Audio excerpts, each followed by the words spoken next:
Hello there. Are we there? Welcome everyone. A bit of a delay, but we're there. It happens. How is everyone doing here? Are you all excited for the new qualifier for the EPL? Well, that's going to be the second qualifier, and we'll be having a league in hopefully early June. I am Axel, and with me is Delano. Also known as the Visboer, and we are going to present a nice cast for you all, a nice tournament. And yeah, first match we're gonna have XDD versus Madca's Bad. That is right. Madca's Bad is a new team coming up to EPL. And before we get to the teams, we are still having an Octavia ban for debug reasons. Right now, she just kind of doesn't work because Awakenings have a chance to either not work or work for more than one player. So we keep that out of the thing with Octavia. Everything else is on the table. Athens City, now in the ranked rotation, so we'll also be using Athens City. Oh, nice. Well, finally. And I obviously, always Vice is wondered why open. that map couldn't be played before. I always thought it was a very nice map to play on, just a very neutral map, not a lot going on, but still nice to play on. I'm pretty sure before it was added to ranked, it was a bit smaller. Mm-hmm. I think they made it bigger now. To accommodate for the new regular size. But now going to the team, can you go over XDD? Yeah. So XDD will be consisting of Trapje, Giovanni, and Jodel J. So I don't actually know who's going to be the goalie in this team. I'm expecting Giovanni to maybe go goalie. Trapje, kind of known as a Drakkar player, pretty good at doing that. Jodel J also playing lots of forward, maybe midfield. Could also be going goalie. So yeah, we're just gonna see what they're gonna be cooking. Absolutely, and we can see Jodel on the goalie hovering here. Already we're gonna be playing on Oni Village as the spectator tool is actually working, which no technical difficulties. Amazing. Yes, that's very great to see. Very happy with that. And on the side of Madca's Bad, we'll have Light Punch, Monkey, Jiho, and Kinda Speedy. Now, Light Punch is a very big Atlas player. So now with Atlas ban feels very targeted towards their team. Kinda Speedy has been playing many picks, usually a Juno, but might be picking up Rune here as has been testing it in ranked earlier today. And obviously Monkey Geo is a brawler of the team, specializes in Taro and Juliet on the side. Yeah, and with that Atlas target ban, on the other side we also have a Drakkar target ban towards Trap. So both players are gonna have to be playing off their man. Trop still being very confident on Centauro, so he should still be able to make some good work. And already we see some Amy goalie, so that's exciting. And some Rune after many backfixes and constant nerfs, so let's see how it is. Drakkar business already on the field by the team of Madca's Bad. Lightpunch already applying a lot of forward pressure, trying to be there in the field, trying to get some dashes up, but already losing the first goal barrier. Not too bad though, considering it's only village, but still something to be aware of. Considering it's on the village, I would say it's pretty good to just give up the first barrier, but you can see janked button on Amy here, not going strike shot for those sneaky additional range pressure. Yeah, you can already see both goalies trying a lot more to defend the second barrier, just knowing that it's more important. However, that barrier is going to fall due to the Estelle laser, and Giovanni almost manages to get it in, but Lightpunch is there, ready to save it. Anomalies are being set, trying to keep the core on the side of XDD, but barrier is still standing. Jodel is feeling very, very safe there. Yeah, but Giovanni is looking mighty dangerous there. Light Punch very nicely being able to block it. Also, Kevin getting supported by Kevin Speedy, but a nice score flip from Trop is gonna score that KO. Trop picks up a KO with that core flip and manages to set a very nice score. However, we see some Estelle. We don't see Estelle usually, and Giovanni is putting some work with a piercing shot and volley to gather either important resources and cooldowns from Light Punch. Yeah, Giovanni has been applying a lot of pressure, but also kind of being known for Estelle from earlier versions of the game. I think it makes sense that he's bringing it out there. Still probably a stumper tip. Absolutely, especially with nothing at the barrier with the laser, but doesn't even need the laser to get the barrier. And now, if they get the quarter trap, they should be able to set up a pretty nice offense, get to the core past 10 speedy, but loses Giovanni in the process. Adrenaline Rush is procced on Zentaro, and now they have a lot of pressure. Core flip is on, but manages to defend. And now Light Punch has to defend. A very nasty angle, but thankfully the core speed is not big enough to be able to make that devastating. And now Giovanni back on the field almost manages to score as well. Light Punch very nicely defending. And now but Giovanni might just die to them. Anomaly. Very nice setup with the pillar. Oh, what an angle, but Jodel J using such a nice barrage to be able to catch that. They are not Jodel is defending everything so far and still has core flip available. Overtime is on, so core is accelerating. Giovanni tries to go for a sneaky kill, but almost defending, but that volley is connecting here. The Force. Oh, I wish I could see like what the first awakening choice was, because we could see Monkey did have Adrenaline Rush on. So it is important to see what else was available, but they're trying to apply pressure, lose the first barrier, sadly. Goes through that sensual and another barrier. Giovanni is really putting the Estelle to work right now. Yeah, I think that the Estelle tip has been working out very well so far, because Estelle is just very good at shoving against single striking things, and Ivy doesn't really seem to have anything to be able to counteract that. Really difficult to deal with it now. Trap here does a very good fake out, trying to show that, oh, he's going for the bottom barrier, making Light Punch have to go down, but manages to get it. Rapid Fire all aboard, except for Monkey, who did go Adrenaline Rush, but now we see extra special, which will put a lot of more pressure from Jodel on that field. We're also seeing one of the new awakenings here being shown, Orb Dancer. Orb Dancer, very powerful, especially on a goalie, because now not only Light Punch will have that extra pressure from the movement speed it gives, if at any point there is an Orb Replicator, it's a lot of pressure in the draft to take it away from him, to not allow all of the team benefit from that Orb Dancer movement speed bonus. Yeah, and of course with the consistent goalie orbs, it's gonna be even better on Light Punch. Absolutely, and with... No, that's an unfortunate goal barrier. Oh, but no! It's so unfortunate! Oh, Monkey trying to defend it with Oni Slash, but it just goes through. Giovanni pushes it through, and Light Punch couldn't even get that first orb we're talking about. They were not expecting that, that's so unfortunate. However, they don't really seem to be faced by it. Monkey already getting the first barrier down. Light Punch does lose his first barrier in the process, but you know, Oni Village doesn't really matter. Grab the 9 Orb Dancer from Light completely there, and manages to get barrier in time. Yeah, and Monkey now has to get it past Giovanni and Trop. It seems to be pretty confident here. Nice Rune Killer is almost gonna KO Trap, but does net him the second barrier as well. And now they've got a lot of pressure set up on the goalie. Light Punch, however, not in a position where they can pressure forward. And they lose the offense. And oh, such an unfortunate dash. Unfortunate dash. I wonder if it was an attempt, if it was a MOBA control moment, or if it was an attempt to go back and strike it forward. Could be both. I'll give a benefit of the doubt that it was cooking, but unfortunately loses that interaction completely. Cooked for a bit too long and got it burned. You hate to see it. And now it's already looking like 2-0 up in the set. Already one barrier down. Very nice corporate from Light Punch to save that second barrier, which is going to give them a bit more longevity this game. But Trop and Giovanni, both of their corporates are going to use it to get the second barrier. And now, no barriers up. And if they score this, they will get the set, which they do using the Thorns.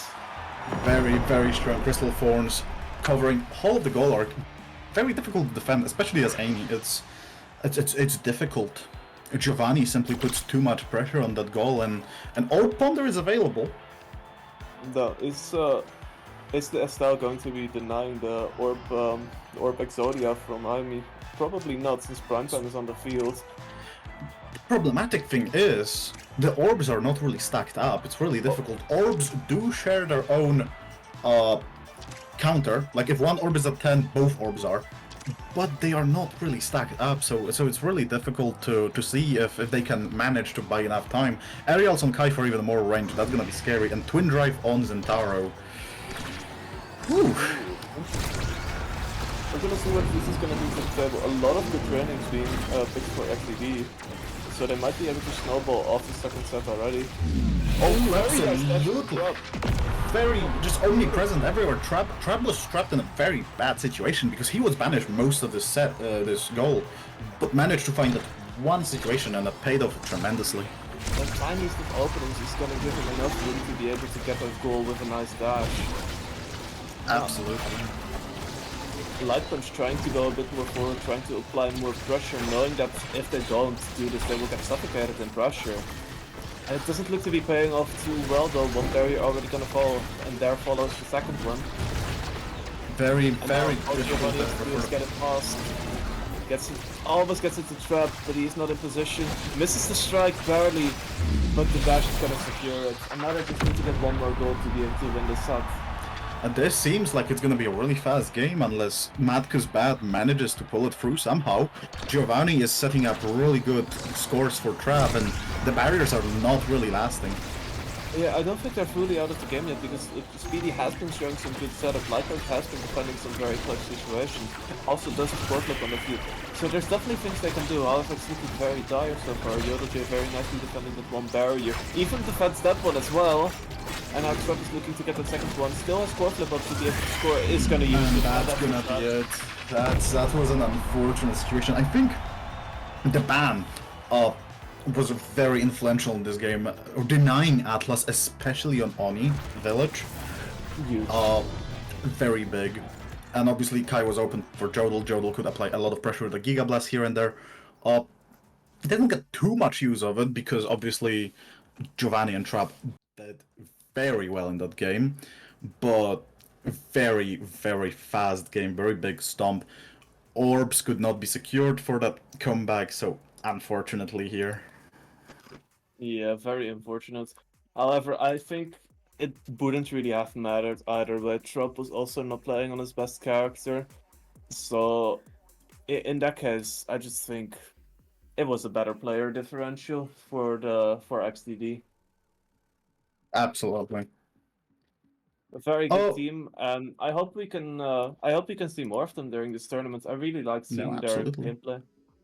So one thing I would want to mention, just in like in general fashion, I think Trab did a very bad move this game. In Awakening section, he chose Unstoppable into Rune. Back in the day, it's not a big issue. I think Unstoppable is a trap whenever you see Rune nowadays. With a back fix, if you have Unstoppable and Rune banishes you and sets an anomaly right on top of you, you will not be pushed away, but you will keep getting hit. Oh, interesting. Because of the bug fix, which means that the anomaly will continuously hit you. Picking Unstoppable means you just sacrifice your stagger fully to one banish. I think that was a misplay. Didn't bite him in the end. But looking forward, I'm not a fan of picking Unstoppable into Rune. Yeah, that definitely sounds dangerous, you know? I don't think it would have mattered this much because the Unstoppable was a very good counter against the rest of their composition, just making sure that whenever Rune wasn't on the field, they could be pretty safe. And I also think that picking aerials there definitely helped him out, giving him more mobility. But in the future, I don't think it's something you can bank on. I think it's very dangerous.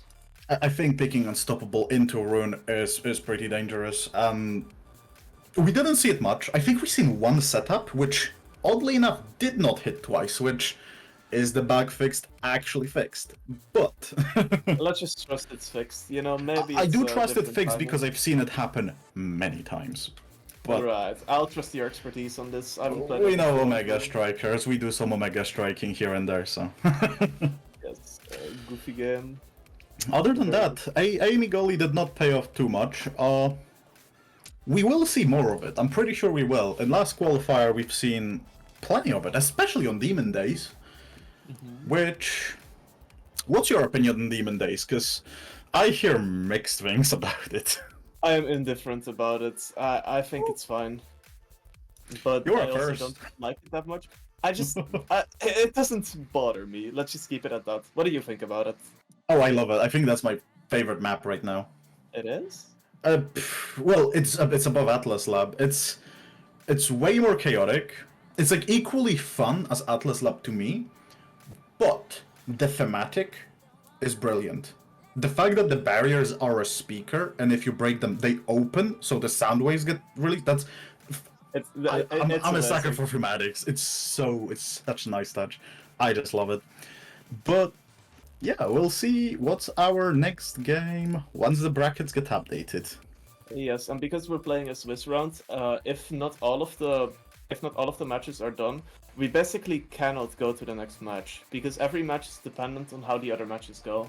I believe every single one is done. I think. But I don't think we have a round 2 set yet, so we'll have to wait for a moment. But yeah, no, I think... Yeah, go ahead. So let's see what we're gonna have to the table this time around. Well, I do hope to see some Athens City. I think Athens City is our bread and butter, the map we all played on back in the day. Oh, yeah, some good back in my days. Back in my day, there was only one map we could play it on, and only 10 strikers. And there was Side Street, and everyone hated it. I do hope for Side Streets to come back in some form. But... No, I don't. I didn't like Side Street as the whole, and I was a Dubu player, so I would be eating that up. But either way, I do hope to see some Vice. Octavia still banned because of bug issues. Asher is on the table. I doubt people pick Asher because I've heard very bad things about Asher from people. But oh, you have? Interesting. Because I think she's still quite decent. I think she's strong. I genuinely am Asher believer that she's a good goalie. But people are very extreme about her not working. And I don't want to contest that. If that's the case, I think she's like Atlas. Very similar. Although I can see some issues. But Vice, I think Vice is an extremely good pick, just in general. I know nothing about her viability. I haven't seen her in tournament play yet, but I am a massive Rock/Metalhead, so I definitely love Vice. Well, we will see more games now, and we can see new brackets. So, tell me, Delano, who do we want to watch? That's up to you now. So, we're gonna be watching Outsiders versus the Silly Goofy Cats EU. So the Outsiders will be consisting of Lunar Pilgrim, Pumpkin, and Arkasha, while the Silly Goofy Cats EU is actually an NA team consisting of Bobedex, Leo Leon, and let's see who the final one is, since they seem to have a substitute. It's either gonna be Enoch or let's see. Well, or Lyrie. I'd be lying if I said I know anything about our friends joining from NA, so yes, I just hope for a great game. I am not too sure about all of the players, since I'm not an NA expert. I know Leo Leon is widely considered to be one of the top-level players there, and Bobedex is also a very good player back in the day. I don't know anything about the others, though. Can you tell me something about the other team, about the Outsiders? Well, so with Outsiders, we'll obviously have Lunar Pilgrim, Pumpkin, and Arkasha. And as far as I remember, Arkasha is a prominent Kai player. If I'm not right, then. I remember Era mainly.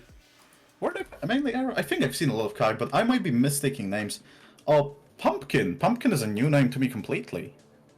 I think Pumpkin is an Asher player, but I'm not fully sure. Ooh, so we might see some Asher, unless, the changes made her fade out of the glory. And Lunar Pilgrim. Whew. I don't know anything about Lunar Pilgrim, I'm sorry. I think they are a midfielder, but I'm not fully sure. Well, but the game should be starting anytime soon. We will know as soon as we hop into the game. And we should be ready to get into the match very soon. I think we do hear that teams are ready, so whenever the queue pops, we'll be going. What map do you think is going to be? What do you wish for? We have 6 maps now, so... Well, of course I want to see the new map, you know, I want to see the speakers being destroyed. Now, Demon Days, I think it's the most unique map in my opinion. And what makes it unique to you? The fact that the barrier is in the midfield. Right. It does create some different dynamics. It completely changes how it works because now goalies don't have that protection from debuffs, or Oh, that's extra right. because they are not in the goal arc. Right, right. Although, when does the goal arc buff apply again? Can you refresh the viewers on this? The goal arc applies as long as you're in the actual goal arc. It gives you debuff resistance. So obviously things like Banish, Era's Bewitching Beam. I'm Yes. not sure if Stinger does And apply it's to a it. pretty big multiplier as well. Like, It it's is a a very pretty noticeable big. difference. You are pretty much not immune, but it's at least 70%. I'm not sure exactly on the number, but just going off of just Banish alone, it is pretty substantial difference. And Yeah. obviously you have shorter strike cooldown in your goal arc. Is that still a thing? It is still a thing, I believe, because I did see a difference. Right, right. Yeah, I thought they. I wasn't sure about it since they greatly reduced it compared to open beta, and open beta was like the timing I was used to. Yes, So because the generally the difference. strike got, yeah. There's still a difference, of course, by being in the goal barrier. However, it's not as substantial as a difference anymore. Absolutely. So yeah, that's a big shift in how you play because you're not sitting in your goal arc most of the time. The barrier is pretty big, and it's genuinely difficult to defend if the enemy just decides to stand on top of it. Oh, definitely, definitely. But I think that's a general issue with maps that only have one goal barrier, where some strikers can kind of just force the barrier. Well, most barriers can be forced. I do think, and hear me out, I do think on Atlas Lab there is an awakening setup. I'm not gonna go through math here, but you can create a situation where Rune can completely protect the barrier with anomalies Are you gonna? Yeah. indefinitely. Are you gonna mention like a huge pillar will protect the entire barrier? I think But just with Timeless you can protect the entire barrier, and but Atlas can do the same thing. but Rune has 6 seconds cooldown on Anomaly with Rapid Fire. Oh. That's the difference. Okay, that is pretty goofy, but even then, the anomaly should disappear after 1 or 2 hits, right? Well, with Timeless now they fixed the bug, which caused the pillars to form way slower if Awakenings like Timeless Creator were active because the duration increased, but also the time to fully form. But now they fully form at the same speed, so it's quite possible that we can just see good setups where Rune can shrimply defend the whole barrier for long time. Perhaps we get to see some of that. However, I'm not sure whether we're gonna see more Rune. Rune seems very much like an unpopular pick right now, and compared to like the full-on meta, I don't know if he holds up. Not considering in how difficult he is to play. I think he is very difficult, and I think we'll see him more and more the longer we go on. But as of now, we have few prominent rune players. Mr. Torg, namely, very good rune player as of now. Probably one of the best on Europe, but we are getting into the game now, and we will see Athens City. So that's gonna be one of the new maps added to the ranked rotation. Well, new map to the rank, but we all know it, we all love it, and if you don't, well, now you do. Athens City, the OG, the nostalgic map. This time with a new fancy layout of having additional goal barriers, of course. Because well, we didn't goal have those goal barrier. barriers. Oh yeah, semantics. You know, you have 2 goal barriers on a game, one on each side. True. Although we do see a lot more orbs, so if there is any orb-specific awakening, we might see some crazy things going. We see Juno and Juliet ban. We also see that Leo Leon doesn't seem to be playing this tourney. We can have Enoch and Liari. We see Enoch on Kai, and answered with Vice, so that's something interesting. Oh, yeah, we get to see Vice. We gotta see Vice and Liari picks up Drake. What will Boba go for goalie? We obviously see Dubu goalie, or not actually, as it might be Dubu forward. Dubu forward? Ayo? We will see Dubu forward. That's and crazy. obviously Arkasha is playing goalie Kai. So, well, no, that's gonna be very difficult to come to deal with, because Dubu Vice... This looks like the most annoying team to prepare against, because imagine, right, you're playing against a Kai, a Dubu, and a Vice. Who of them is going goalie? Why is everyone staggered? Why is everyone staggered? Yeah, what happened? Oh, I think that's just a visual bug, but doesn't matter, because I don't think if Fuliari is already bugged or already at low stagger, but we can see E already on that Vice, causing the top fortress forward already getting a KO with that ult. Might even be able to capitalize off this already. Gets another goal. Pumpkin just rolls into them and causes havoc. E just zaps them for him, and then Pumpkin just rolls, finishes it off all completely. So I'm very sorry. This is very funny to me. I don't see Dubu forwards very often, so and I love this guy. So I'm definitely hoping to see the Dubu forwards carry his weight. I want to see a Dubu carry. I'm just saying, Enoch already had no stagger from E's Supernova into Thunderstruck. Arkasha defending well, Enoch is staggered, so I can see Pumpkin trying to go for a kill, but Brokash connects instead. Oh, it's gonna lose the barrier in turn to get the KO. However, if Pumpkin does get the goal barrier here, which he does, it's not gonna matter as much. They still have the numbers advantage to deal with, and that ult is gonna give them a goal advantage again. Tofu Fortress connecting, and that just makes me wonder, is that a missile propulsion Dubu? It might very well be. Because that looks like it goes forward a lot. This Dubu is cooking so hard, you'll love to see it. Dubu is cooking, Enoch is already very low, very nice gets resurrect. rescued. That was very clutch, recognizing that Enoch would be getting KO'd there. Enoch trying to at that level to finally get his Giga Blast, but this is confirmed missile prop since we can see Astral Production. Very nice way to get the goal there, uses the corner to get a good angle, and Bobadex wasn't there in time to save it. And that's already set one. Yeah, that was very quick. The Dubu forward's actually coming in mega clutch. And it's maybe even gonna catch Monumentalist there. It would be pretty Monumentalist or Orb Ponderer. We have to remember there is like 6 orbs on this map. It's very easy to get that benefit of cooldowns, but Hotshot instead. I respect it. Dubu kind of does need his cooldowns. I do respect it because the 10% on core damage is huge. Aerials obviously increases power of every single ability Vice can use. No Orb Ponder this time around. Very interesting. No Orb Ponder. How many orbs? Very sad. I think Orb Ponder is very powerful, especially Latin City. It feels like the map was made for it. The Gigablast connects and kills immediately. That was an incredibly fast kill. And now Pumpkin is also going to take down an area already. Shoves it in with Tofu Fortress. Wow. This is being a clean sweep. Now, my question is, will anyone else try to pick up on that Dubu forward thing? No, look at it.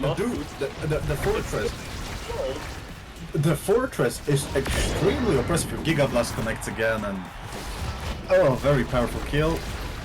Liari cannot move at all. Yeah, the stunts from Lunar Pilgrim really doing a lot of work. Just kind of locking the opponents down, kind of making sure they get some more room. And they use that room to almost get this barrier. Very nice stop for Pumpkin, and very efficiently doing that. And now Lunar Pilgrim stops the shots. Pumpkin has the crossbow but doesn't need it. Pumpkin connects that log anyway, not into the core, but into that Atlas, knocking him out and resetting whatever energy meter they would have. Pumpkin is cooking so stupidly hard this game, it's hilarious, you love to see it. Also, Pumpkin is an actual titan, but Supernova here connects only into Atlas. Now Arkasha is alone under his goal. Yeah, and now Lunar Pilgrim has to get the war forward. Maybe Pumpkin get the barrier again. Does get the barrier very cheekily. And now they're gonna try to get the core onto him so he can make a goal. Very nice pass into the wall, but Liori defends it in a pretty clever way. Stun from the Thunderstruck removes. Another KO from Pumpkin. And they might be able to get another KO considering Liori is out of stagger. Gorflip is gonna stall that and they don't even need to kill them. How many KOs was that with just Tofu Fortress? I think it was 5, 6 or something? Absolute carnage on that Tofu Titan here, and we can see some interesting awakenings, especially heavy impact. Or build different, but we'll see what people go for. Cast the last make that Tofu Fortress and Lock stay longer. But this does mean that Atlas is gonna be able to pick up Twin Drive. That might actually be a game changer. Might be a game changer, we'll see.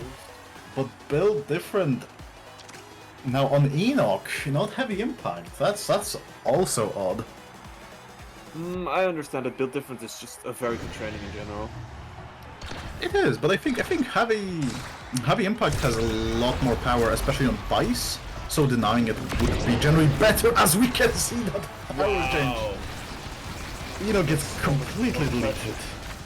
But Tofu Fortress is also almost gonna kill Liori. Liori being very low stack is gonna get KO'd by Vice. Power core connects and just needs to get it in. Very nice hit from Bobadex, but it's not gonna be enough. And Pumpkin scores it very nicely in the corner. Pumpkin can just sit on top of that, and Boba can't really contest it. He's on constant pressure of just being shoved in with Tofu Fortress. Yeah, it's looking very rough right now. Might be another clean sweep, just like the previous game, which honestly I wasn't expecting considering the level of these American players. But then again, they do have to play at high ping. It is a higher ping, and Enoch is already on stagger. Very easy to KO. Giga Blast connected and took almost half of it, but Tricky Orb got it all back.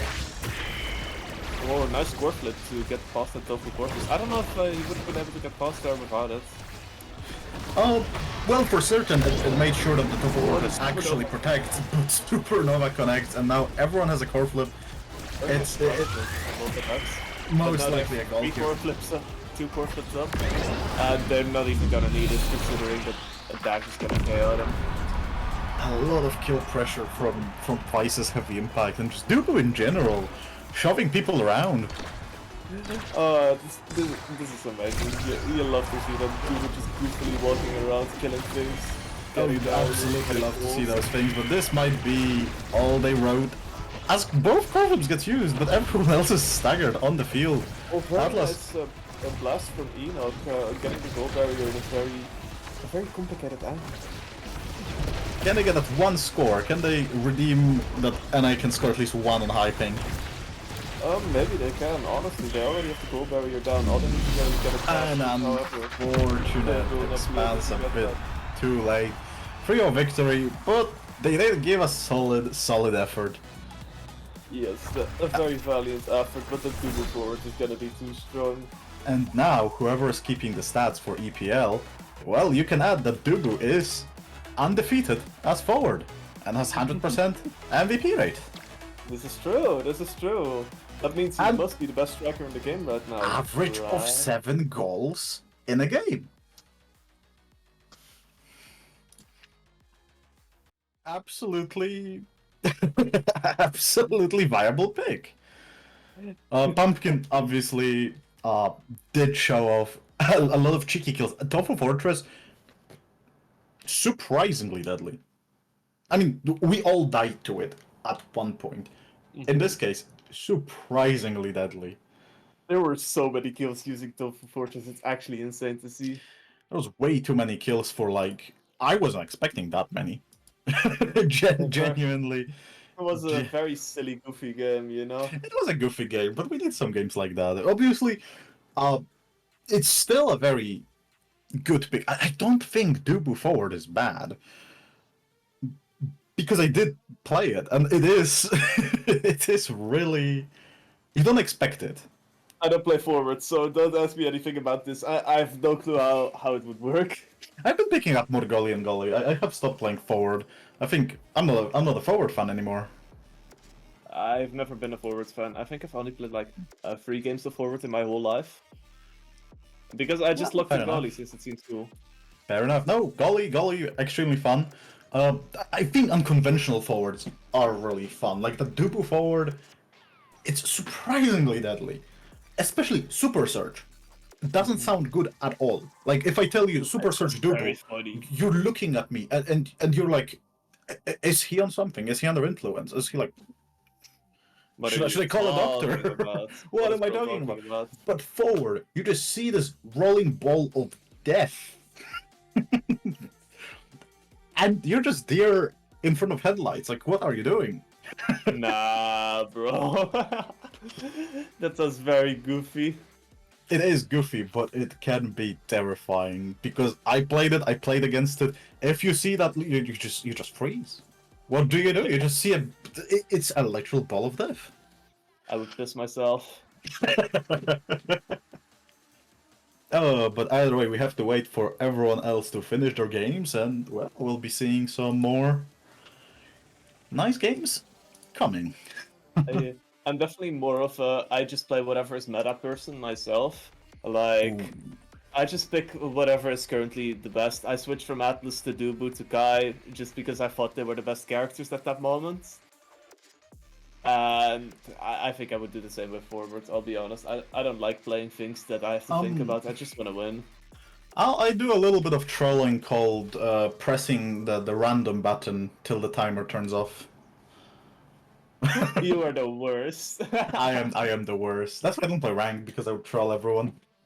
I love playing ranked. I love being competitive. However, I haven't had a lot of time, so you know. Uh, I do love It's being competitive. It's fun to be competitive, but you know I can't go on a day without a little bit of trolling. just a little bit of tomfoolery. You should bring that tomfoolery to ranked. Well, no, because then I would probably get a lot of mean words in Discord. Who cares about that? I care about my safe being and my IP address. I would have cared as well. But your IP address, what people are you playing with? I'm pretty sure, like after a game, if I picked Dubu forward or even better, Luna goalie, I would probably have my IP address in my letterbox. I wouldn't blame them. I am joshing around, don't worry. Oh, absolutely. But let's see how are the standings so far for round two. We can see Amy and Joyers, I believe, won against Avalanche. Oh, Julie thumbs up, climbing over Eclipse. Obviously, interesting. outsiders we have seen win in a spectacular fashion. Matka's Bad managed to get a win from Wah. Wow. And well, all other teams are still playing, so we are still awaiting for results. Yes. I don't know if you have all seen it, but the Julie Thumbs Up team has basically all been getting the Julie Thumbs Up profile picture with the name Julie Thumbs Up, and it's been looking very funny. So if you have the time, definitely check out the European Discord. It's really funny because before the stream started, they would just all spam it. And I love it. I love any form of emote spam. I'm an emote spammer. If you see me, be wholesome about it. Don't do no clown. That's toxic.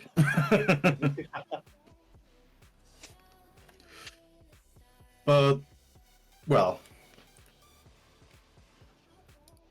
And it looks like matches are slowly finishing up. The late one seems to have finished their game. Not sure what the final outcome is yet, though. But besides that, we still have to wait for a few more matches, so bear with us. Financial Debt did manage to take a victory against Team Doraivu. And well, no, it's heading up to be an interesting qualifier. Just so you know, Delano, last time, because you can see Amy and Joyers back in qualifier, which means they have lost the previous one. Oh! If you didn't connect the dots yet, Amy and Joyers did lose the last qualifier, and their first loss in that qualifier, I believe, was the late ones. Oh! Interesting. That's very interesting. And if anyone here have not watched the previous qualifier, I genuinely recommend. Those games were crazy and insane and genuinely probably so far, the late ones against Amy Enjoyers must be my favorite game that has happened in EPL so far. Definitely, I love seeing the Emmy enjoyers play, and I hope we can see more of them in the tournaments. However, right Absolutely. now, before we can see any new team, we're going to have a small intermission, gonna have a small break, so get your popcorn, get your drinks, whatever, and yeah, I'll be ready for the next match. See you soon.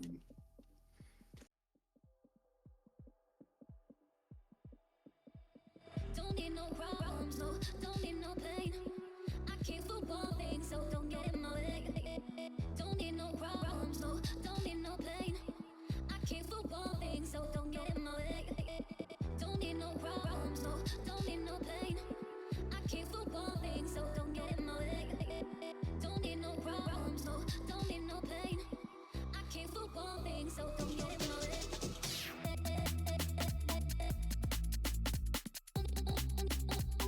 Don't need no problems, no.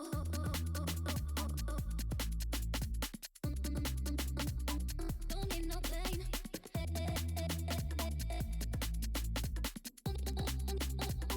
I came for falling, so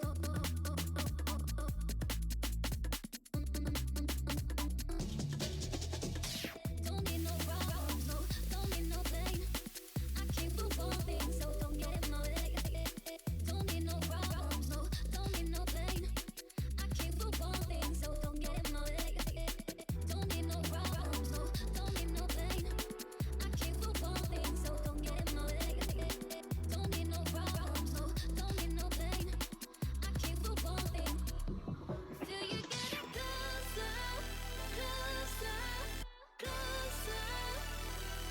Till you get it closer, closer, closer. Till you get it closer, closer, closer. Till you get it closer, closer, closer.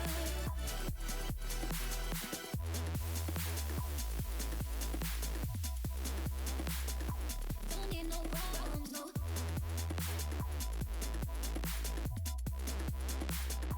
Don't need no pain.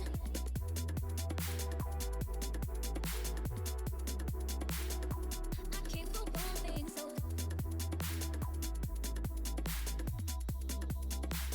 don't get in my way.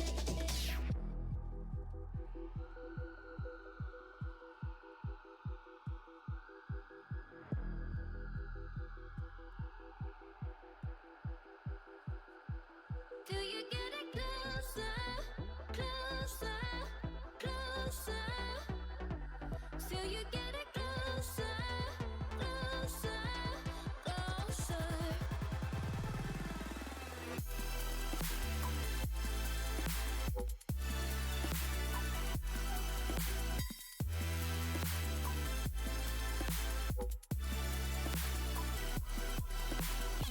Closer, closer, closer. Till you get it closer, closer, closer.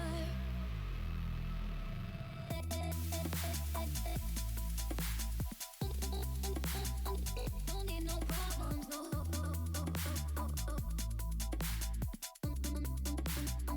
Don't need no pain. I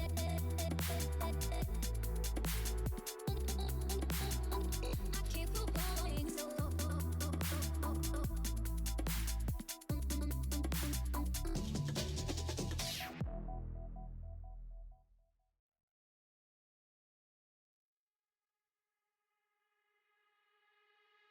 If you wanna save me, if you wanna save me, if you wanna save me, yeah. If you wanna save me, yeah. If you wanna save me, I think I should better run. Because that's the end before it began. If you wanna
If you wanna save me, if you wanna save me, if you wanna save me, yeah. If you wanna save me, yeah. If you wanna save me, I think I should better run, because that's the end before it began. If you wanna, if you wanna, if you wanna save me, I should better.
Say my name, I'll come right back to you. I get so lost when I'm loving you. There's people waiting up on me now, but you're the only one I need now. I'd run away with you if I could, yeah. No one understands me the way that you do, the way that you do.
And we're back. Hello there. I hope everyone is able to get ready for the next game. We sure did. We sure did. And the next game is exciting one, for we are gonna be watching Colin Julie Thumbs Up Colin. Versus the IB enjoyers. So, Axel, can you tell me something about Colin Julie Thumbs Up Colin? Alright, so with Julie Thumb Up, we have Umizumi, Dekrar, and Creepy Gar playing, and for that, Umizumi, their goalie, have been playing some Amy, so we might see more of that Amy goalie. They have been playing really good lately, and they've been practicing a lot. Dekrar is mainly an era player, however, it's not gonna completely stop them if that era is banned. And Creepy Gar, it picks a lot of things. Prominently seen on Julie. Yeah, I've mainly Uh, encountered her Julie as well. but probably has many Juliet players have Sneaky Zentaro in the bag. X, although not that popular, can be played. And I might be a bit skewed because I played against Creepy Guard normal sometimes, and I just see wild characters, but that's normals. Yeah, of course. In normals, you're not really gonna take things seriously. And on the other side, the anime enjoyers need no introduction, probably. You all know them. Last time they didn't manage to qualify, strangely enough, losing to, I think, the late ones? If I'm They correct? did lose to late ones, but they also picked Amy, which is a new one. Actually enjoying Amy, and what did it do? Actually enjoying Nothing. Amy. Better get that away. But yeah, Alex2704, of course, probably the best goalie in Europe. Konex and Katsune don't need an introduction. Very strong and dynamic duo. Konex being mostly the forward, they're playing lots of brawlers, and Kitsune being one of the best midfielders out there. So yeah, we're gonna see an Absolutely. exciting match. It's most like an exciting match, and well, last time I promised a glow stick for whoever wins against Amy Enjoyers, and apparently it worked because both glow sticks got cracked. But this time I don't have any. You don't? So I Well, don't let's hope have. the Avengers will win them, because otherwise you'll have to run to the store very quickly. Oof. Oh my! I ran out of glow stick, guys. So, well, no, I do hope we see some upsets. I'm always up for upsets. Uh, but obviously, Julie Thumbs Up is the underdog in the situation. We'll see how they manage. I do hope for at least a 5-set game. Definitely. It would definitely be exciting. I don't want to see a clean sweep. That's all I don't want to see. For the rest, I'm fine with anything. I just want to see some cores being thrown around, man. I'm very simple. Ah, that's fair enough. Is there any pick you would like to see in particular? Vice. I want to see Vice. I love Vice. I do enjoy. I think Vice is a big one. Speaking of which, I'm gonna out you. Team Rock or Team EDM? Rock. Ooh, that was not even delayed. No. As I said before, I am a massive rock and metal hat. I also kind of like EDM, but it's just not the same for me. I wanna hear some aggression. Well, I guess both of us are Team Rock then. I wish I could be contrarian and say no, actually I'm EDM, but no, I picked Rock as well. To be fair, I don't even know how I would narrow EDM down. It's like too broad of a genre to me. EDM is everything nowadays. I think majority of Omega Tracker music is EDM. Kind of, yeah. But Well, to be yeah. fair, I kind of listen to anything. Like I like both music genres. I prefer Vice because she's cooler, of course. Ooh. Yes, I'm gonna put it Well. out there. A Vice, incredibly cool design. Sick. Okay, so Who do you I wanna agree. I agree. Vice is an extremely cool design, but she brings. I have some sort of pedantic nature, because one thing really annoyed me when Vice got released. We can see Vice's guitar in a heavy impact. I think The so, yeah. Awakening. The problem is, on that Awakening, the hand is white. Oh, Vice is an Oni with a red skin, so the hand should be red. I did not think of this. I'll be honest. I just noticed it day one, and it's been living What are rent free you in my talking head. about, bro? So I'm not gonna so remember this. so right now, everyone who listened to it, you're welcome. You'll live with it, with this information till Audi fixes it. Sure, man. Sure. Anyone who is annoyed by any inconsistencies, you're welcome.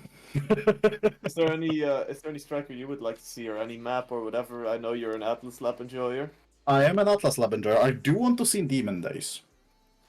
And I unironically want to see Era, because I think we didn't see that much Era lately. And I think looking at Maelstorms just fly around can create so memorable things that just happen. Yeah, true. And also, it's just very pretty particles. Like, the VFX on Arrow is incredible. True. And I think, okay, does anyone actually play the Vampire Era skin? Because all we see is the Froggy. Raindrop Era. I like the raincoat one. It looks adorable. It does look adorable, but like I am a big Vampire enjoyer. But we should be getting to the game anytime now. But yes, they should be queuing soon with the card. So let's see what they're gonna bring to the table. Hold your horses. We're gonna get into it. Well, but for everyone who now hate me for sharing that information, I will share more. Soon enough. You are ruining the audience. I am. Okay, Listen, little bro. I'm just saying, with enough awareness, Audi might change it. A little bro. And you heard it here, so. Sure, sure. uh, I think I can't wait to see Octavia in game. I genuinely wish she was fixed. Because I think Octavia is. Also, I'm not sure if it's Octavia or Octavia, so I think Octavia. It sounds more natural to me. it sounds more natural because I think it's a meme, not meme, but a reference to octaves in music. Yeah, I mean it's an octave, right? Yeah. And we are going into the game, so we don't have to worry about how to pronounce Octavia anymore, and we'll see what I pick. But I think yeah, she's really fun to watch. Not sure about playing. And we skipped you apparently, so might have to wait a bit. I hope the others didn't get into a game. That would be Ooh, very devastating. guys, Oh. that's a Ooh. bit out of order. We usually have those issues in the first hour, not the second hour of the stream. Oh. Are we gonna get some sitcom-like problems again? Gosh. At this point, we need like a little jingle to play whenever this happens. Yes. Please stand by. Blah blah blah. You know the drill by now. Oh, I know the drill. Okay, so we can go back to Octavia. So obviously Okay. she's banned. Octavia. So she is banned, and we can go more in depth into the reason for what the bug actually is. She relies heavily on awakenings such as Chrono Boost or Cast to Last to increase the duration of her flow state because it scales infinitely. Movement speed very strong. The problem is both of those awakenings. Let's say you're Octavia, you pick Chrono Boost. There is a chance that it doesn't work. Purely a chance. Same for Cast to Last. Now, if it does work, it's great. But then if you pick Cast to Last later, if your Chrono Boost works and you pick Cast to Last, your Cast to Last have a chance to disable both of them. That is ridiculous. That on its own is ridiculous, but I wouldn't ban a character for that personally. However, there is more. Elaborate. If two Octavias are in the game, and one of them picks Cast to Last, both of them have a chance to have it. Same for Chrono Boost. And if for one Octavia it stops working for both. Why? So I don't... How do you encounter such an unfortunate series of events? I like as a programmer, I can't for the life of me fathom how you can make something like that happen. I think it has to be something around the fact that flow state scales infinitely, considering it's around the duration of flow state, nothing else. But it is hilarious how wild it just gets. So for everyone, considering that's the precise reason why Octavia is not available, I am to be absolutely played. clueless, man. That is ridiculous. And everything else is still on the table, so at least we have it, unless we learn that for some reason Orb Replicator does something wild, but... Maybe Oh, I hope not. trainings don't get bugged like all over, because that would be disastrous. Yeah, I think they have it under control. There's a lot of testing that goes into it. Like, even if it seems like there's a lot of bugs in the game, trust me, there aren't. This game is very well put together. Honestly, the whole bug with Octavia, it is very easy to miss something like that. Definitely. Because it's a chance, first of all. As far as I know, maybe there is like some sort of way to actually mitigate it or make it consistent. But the problem is, if a bug isn't consistent, that's really problematic. Yeah, that's where it gets rough.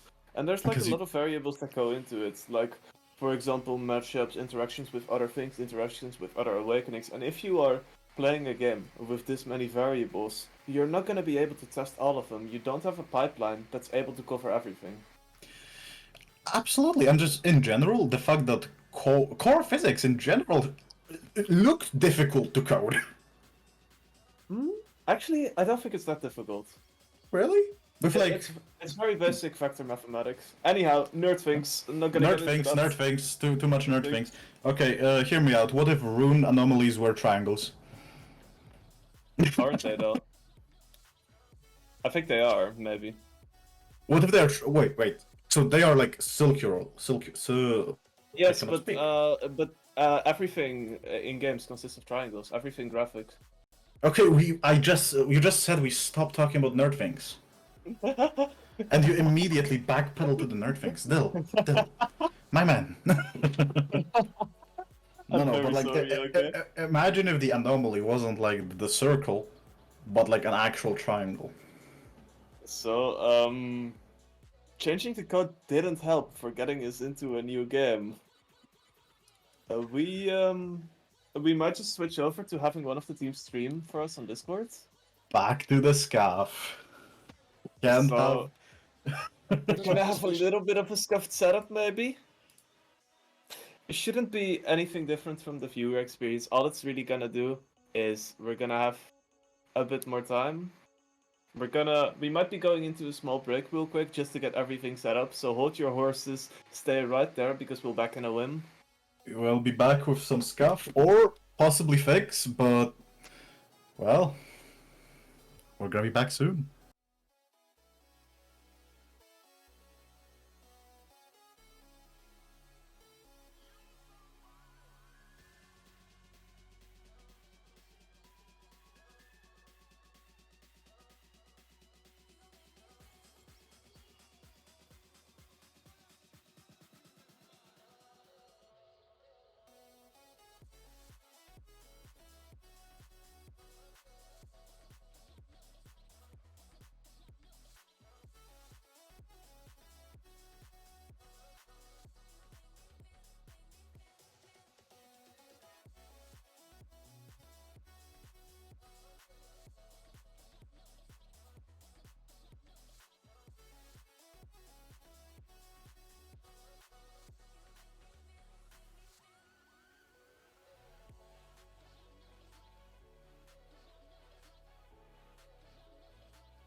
bend, we won't break. Sick of death and being betrayed.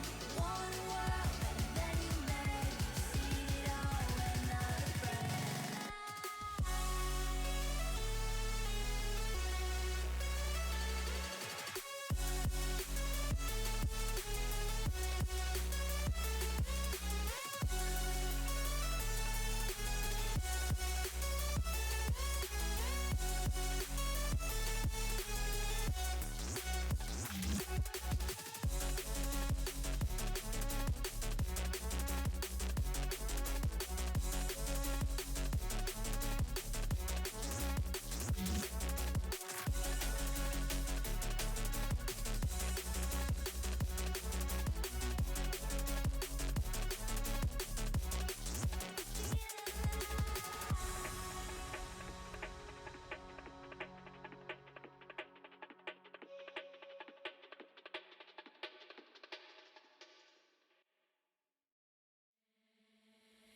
Keep me closer. Don't need closure. 'Cause I don't want it to end. Keep me closer.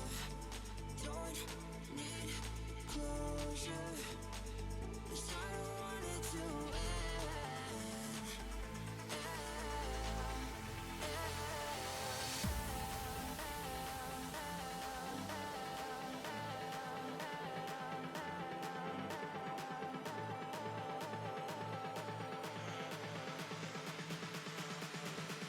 Cause I don't want it to.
Cause I don't want it to.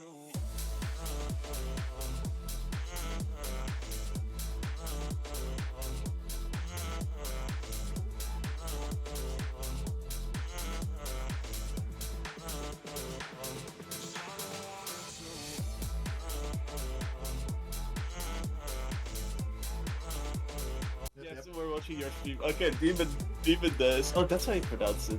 Or, spell it. Yeah, it's Demon Days, but now we're back with a bit of a scuffed setup, but hopefully it works. Spectator tool, as per usual, gives us a lot of fun. Are we back? And we'll live? see Amy Enjoyers versus Julie Thumbs Up after a long wait. So we might be seeing the Vice forward from Kitsune coming out. It would be very interesting to see. It would Vice forward, and it's a Kai ban, and nothing else is banned. There is a Stinger on the field, so that's gonna be a very, very deadly game, and Connex might find a lot of KOs there.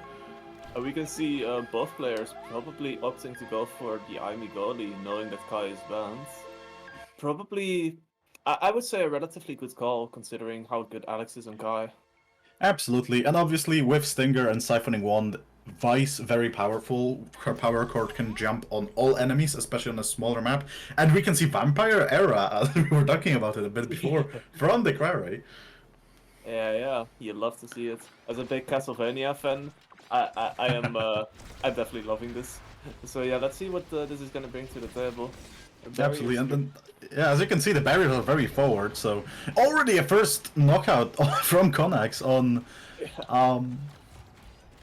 Oh, I And forgot the name. already the barriers being down for the army enjoyers. Both teams actually having lost their barriers already. Not too uncommon on this map. However, now they have to defend against the goal against Konex, which they aren't able to do. Immediately shoves it in with a flying kick. Very fast game. Things just happened. The Kara got immediately exploded from the game, and both barriers just disappeared. That's gonna be a quick game. Julie Thumbs Up are flying around. And something interesting to mention about this map is that the goal barriers take 2 hits to break.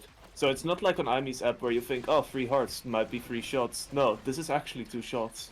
This is actually 2 shots, and that's really fun. But another kill in the Kara. The Kara cannot catch a break with that. Oh! And what a shot from Kitsune. Very nicely done. Very strong power core there. Connects to everyone as well, dealing a lot of damage. I think the damage that will be important at the end of this game to just look at how powerful Vice with Stinger can be. Oh yeah, definitely, because that Stinger, even if you have like a very slight hit, it still applies so much damage. So Absolutely. this Vice is gonna be a terror. Now Alex is playing behind his goal barrier where the Kara is being completely obliterated, but barrier goes off and Umizumi still have both of stacks of his barrier still available.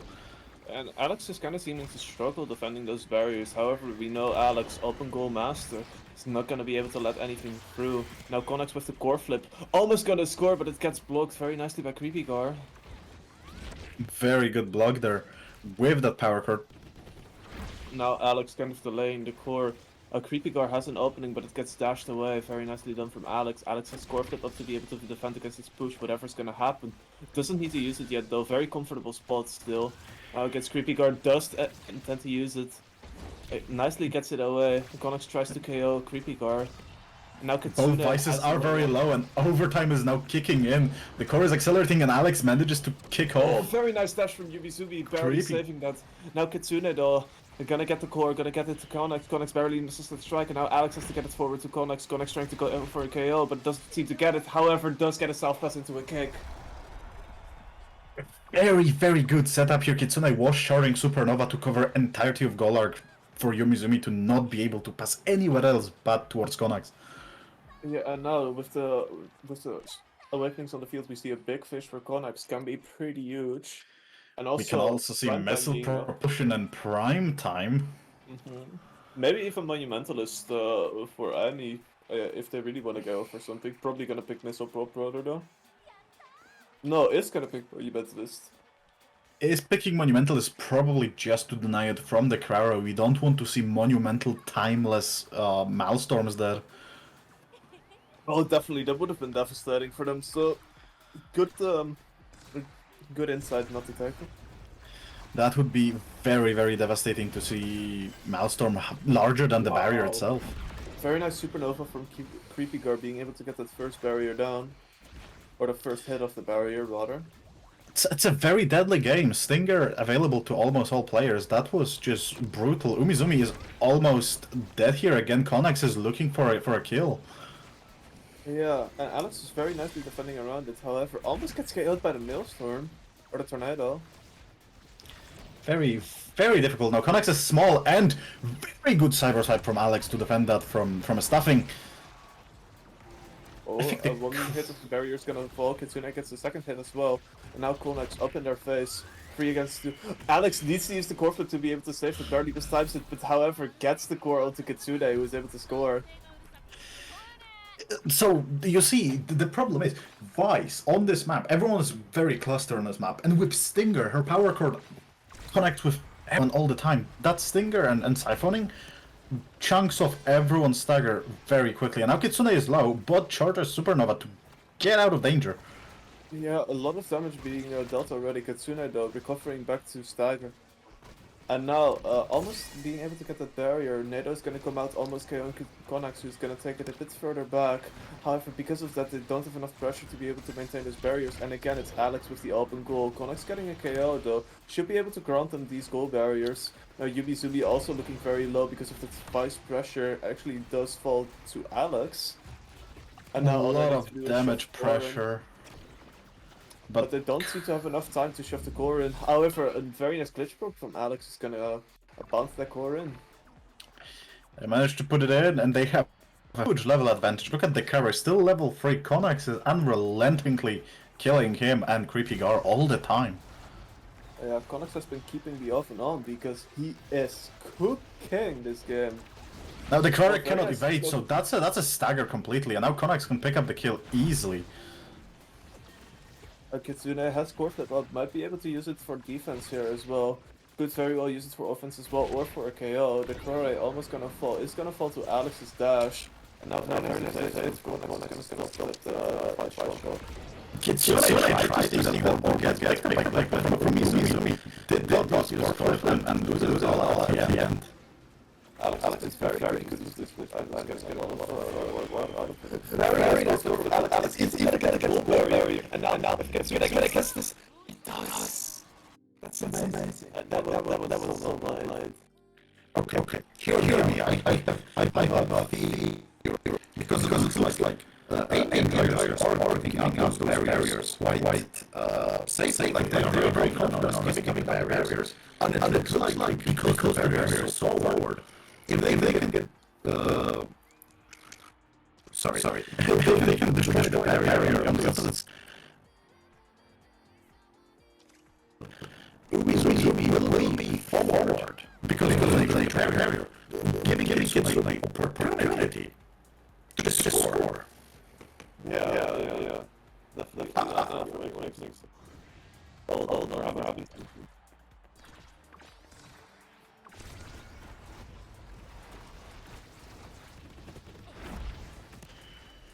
There are some audio issues going on right now, so bear with us. We cannot see the stream right now. We're looking into a few things here.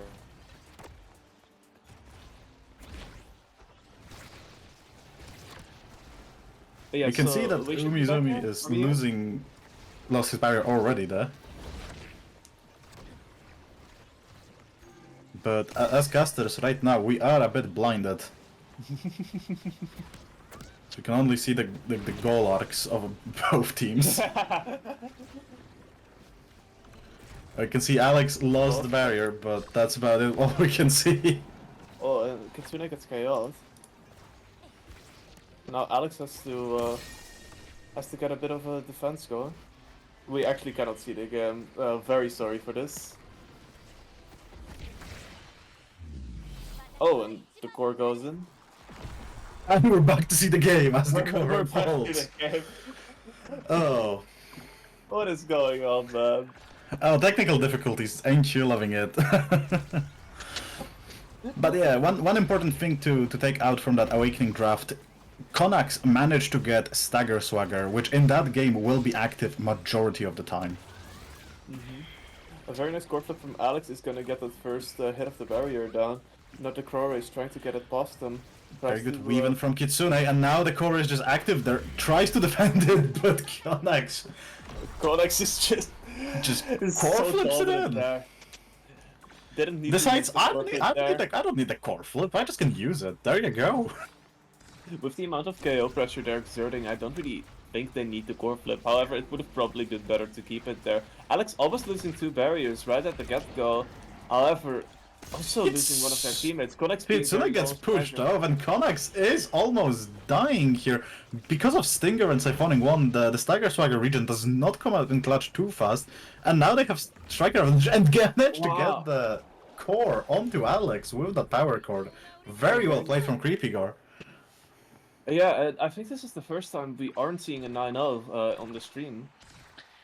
You might just be right. That might be the first time we don't see an 9-0, and well, it's still a very dominant game as the Crara is on very low stagger already and has to evade just to walk around. Yeah, and, already Emmy and Joe is getting a KO for themselves, getting both hits of the barrier down. And a KO on the goalie, so this is pretty much over. Very nice Unless defense Creepy from God Creepy becomes God. an absolute gamer for this final goal, but Konax with an He's easy not able to hold pass. it up. With an easy pass manages. Let's see the damage numbers before before we check anything else, because honestly, I'm curious. I'm curious to I'm see how very much curious damage as could well. Vice actually pull off from that game. Obviously, across my playtime, I've seen Vice pull off insane numbers, especially when Stinger is available. And that was relatively short game and relatively explosive. There was a lot of KOs running around And left both and right. and both Vices seem to have been dealing a lot of damage. 12k damage from Kitsune and 14k damage from Creepy Gar. Very impressive numbers. Like having way more damage than the rest of their teams. Absolutely, both Creepy Gar and Kitsune showing that Vice damage spike. Definitely. So yeah, can we already move into the first match actually? Because we did have some technical I difficulties. think with that much of a delay, we should see all of the round 3 standings already finished. Which is an advantage of us having technical difficulties, if you think about it. So you can see Yeah. Outsiders did win against the late ones. Oh, so the late ones aren't going to be able to get a rematch against the Ami Enjoyers, or rather in reverse. Looks like it. Team Eclipse did get a win over Team Prisma. Matka's bad with another win. They are climbing back. But so is XDD, knocking Avalanche with another loss there. Oh, so Avalanche is actually going to take another loss. I wouldn't have expected that. I wouldn't either, because obviously Torg has a very, very strong run. I wouldn't expect them to just lose all of their games so far. I think they did, which let's double check. Oh no, they did win their first game, so that's that. But for a round 4, we might just watch Eclipse and the late ones. We might. We might also be seeing the Ami Enjoyers and the Outsiders fight against each other. However, it's gonna depend. I think it'd be nice to see Eclipse here, because those are two teams we haven't seen this broadcast yet. And regardless, we're gonna be able to see both of these teams again. I'm not sure whether Eclipse. I think Eclipse and the late ones are 3-on-1 right now. I do believe they are. I wish so. Okay, you weren't here the last week, but I am really good, and by that I mean absolutely terrible at reading Swiss. At reading what? Reading Swiss. Oh, right. I am what people commonly would call clueless. I think Swiss is a very nice format. I know Swiss very commonly gets used in Pokemon VGC tournaments, which I do follow quite a bit. And there, it's such a nice format because basically you get to play against a wide variety of people, and you still have some opportunities if you lose. However, even if you don't really make it that far, you still have the opportunity to play. You still get your experience out of the event, and you get your experience with people around your same level. So rather than seeing your tournaments just as a point of, oh, I want to win this tournament very badly, blah blah blah, I want to win big bucks, you can just see it as an opportunity to improve, to play against people of a similar skill level in a competitive setting. And I think that's a very nice thing about the format. Absolutely, I think the format is rewarding for the game itself. Well, yeah, I would say let's give Eclipse some showtime against The late ones. the late ones. So the late ones, being the team that took down the Ami Enjoyers in the previous qualifier, gonna be showing up again, also performing very well this time around. That is true. However, this time around, they will not have Oneka on their team, for they can't attend, which unfortunate. But in their stead, Aimel will be there to secure a victory. Well, Aimo is a very strong player, so you know they will still have a very solid team. However, not being able to get your full team, of course, being a bit of a blow. Absolutely. But we have to remember, Matthias was defending spectacularly last time, and Sukus was able to pick up many great KOs. So I am of a high standard. Obviously, on the team of Eclipse, we have Nitron, Peels, and Nero, very prominent players since open beta. Yes, yes. I've been a huge Pulse fan, especially since open beta. Been able to cast him in some tournaments. Also, a very big Nero and Nitram fan, of course. Gotta mention them. Well, absolutely. Anyone who has been here for open beta knows those names, and I hope respect, because they do play very well. Yeah. So yeah, do you have any map requests? Do you think we're gonna have something crazy now that we've seen Demon Days? I don't have a map request. However, I do have a character request because I know from earlier that Nitram was one of the few people picking X when he wasn't meta yet. So maybe he will go back to his roots and do it again. I'm not That sure is yet, true. but I can be wishful, you know? I did see POs on Rasmus, which means I think he's the only like actual Rasmus player. Mm-hmm. He did pick Rasmus on either last qualifier or a tournament. Oh, I love Rasmus. So I don't remember if it paid off, but I do love Rasmus and I do love watching Rasmus. I think very, very exciting character to genuinely play For and sure. watch. And now they got a slight buff, Oh. which obviously scaling of size on his primary. Mm-hmm. And the scaling is pretty big, so that I think that's a substantial buff. Yeah, that's a pretty big buff because before it was pretty difficult to get a lot of value out of right click, simply because it's hard to hit, you know? It's hard to Absolutely, hit. the sweet spot on Pendulum Swing was like very difficult to actually hit consistently. With things like Build Different or Big Fish, I have even seen Pauldrons on Gully, and I played Ooh, it, and it's actually fun, and it's working. I see. That does sound very interesting. Because at some point, you can be on the midfield as Rasmus Gully with Pauldrons, with Build Different. Your primary can almost hit the goalie line of the enemy side Go? That is very incredible. consistently. That is insane. So I would not count that pick completely out. Probably I would count it out for the qualifier because it's not something people have trained or have in any Yeah, I'm way, not shape, or form expecting to see prepared. it anytime soon.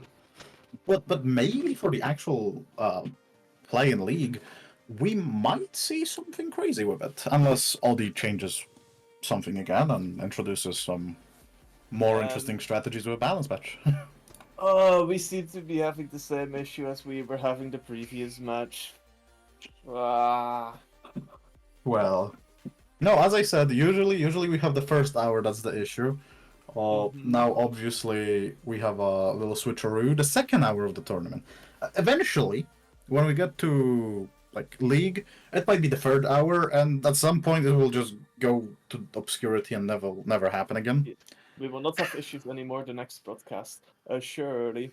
But with these Oh, we issues, we will. do have some time to go more in depth about, well, the state of this tournament and also just talk a bit more about the players in the next match. So, what are you expecting to be seeing of this Neo match? Obviously, depending on the map. I do wish PLs actually commits to Rasmus. If there is Estelle, because we all know PLs and Estelle been a staple for long. But if it's Estelle, I'm also really excited. Nitron. So Juliet lost a lot of trainings. Yeah. Sorry, awakenings. Hmm. X also lost some awakenings, but wasn't hit as hard. But do you know who didn't get hit? In fact, got buffed? Well, who did? Zintaro. Oh ho. How We come? might see some flashy blade from Nitron, Hmm. maybe. Perhaps. I would At the love to very see least, it would be our exciting. reaction. But if it's just Juliet, we all know it. If it's X, it's not meta anymore. They obviously bug fixed the strike range. Hmm. So yeah, and we are We are not going into a review game. going in. I'm clueless, as we all know. But yeah, no, I think it's gonna be an interesting game to say the least from Eclipse. I don't know if we'll see any interesting goalie picks. Kai is really prevalent with Amy's resurgence. Hmm. I think a guy inherently is interesting enough, okay? I'll just put it out there. I think Kai is very nice to Yes. watch, very satisfying, and even if he stays meta forever, I will not mind it because he's cool. I don't mind watching Kai. I do mind when it's Kai into Kai for 10 games straight. I think you are lame. Nah. I do like the Amy resurgence. I am not sold on Amy pick. You aren't? No, I look at Amy Golly and like I can see it. I can see the why people are thinking about it. I'm not sold. I see. am sold on Vice Golly. I think Vice Goalie is just a very strong pick right now as well. Being able to control pretty much the entire field from around goal, and being able to have a lot of agency from there as well, and just very solid clear tools altogether. Like, If I had to like say what I think about Vice Golly, I would say it's a mixture between a very flexible rune because of her teleport and eject button interaction, with similar capabilities of stuffing like Kai. Her primary hits like a truck. It can be used to just deal a little damage, or secure goals from relatively high range. And obviously Supernova, she can either cover for really good defenses, or straight up checkmate some situations with core flip. Because, okay, you're a goalie, and you see a Vice teleport on you. Core flip and start charging her ult. How do you deal with this? Okay, so you have to dodge, because if you get hit, the core goes immediately in. I don't think I would be thinking of any counterplay at that point. I would give up. Well, realistically, you just pick a god and pray, but... But yeah, how do you deal with this? I have no clue. I think if you have your own core flip up, you might be able to do it, but then you won't be able to evade. If I remember correctly, core flip has a little bit of invincibility. It does, but the thing is, you have to use it, you have to core flip before it hits you, which just... insanely difficult timing. It's not a perfect checkmate, keep in mind. You can, depending on a character, as Atlas, you can set up expands, although it's not always gonna save you. As Dubu, you can set up a Tofu Fortress, but people don't play Atlas, people don't play Dubu, we have Kais. Yeah. As a Kai, you can trade your life for Barrage to like maybe defend, but that's like... I think Vice has a lot of pressure from goalie, more pressure than from forward, and I say it here. Why? Why do you think this? Simply because of the Thunderstruck teleport. You can use it either as a teleport or as just simply stun.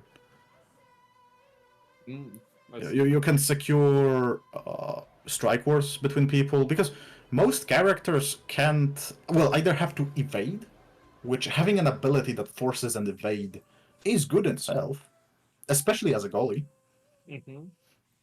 And then immediately, even if you miss, you have an angle to teleport and become a pressure on the field. Yeah, definitely. I mean, I can see that. However, I still think being able to be more active in, just more active on the field, being more mobile there, does give you more pressure. However, compared to other goalies, Vice definitely has the most pressure. Besides maybe I think Kai. so. Besides maybe Kai. Kai is a difficult one because Gigablast is just that good. Yeah, posted. And obviously Barrage can be used as a stuffing. You can quickly transition into being a third forward, stuff it with Barrage, or just use it defensively. Really strong ability. It depends on your trainings, of course, because I personally really like to play things like a very long-range projectile Kai. So for me, whenever I play Kai, I basically try to play it as like full screen control. But I know most people prefer to be playing things like movement speed, Castellas, whatever. Well, hear me out. Not even movement speed Castellas, but movement speed, momentum boots, glass cannon.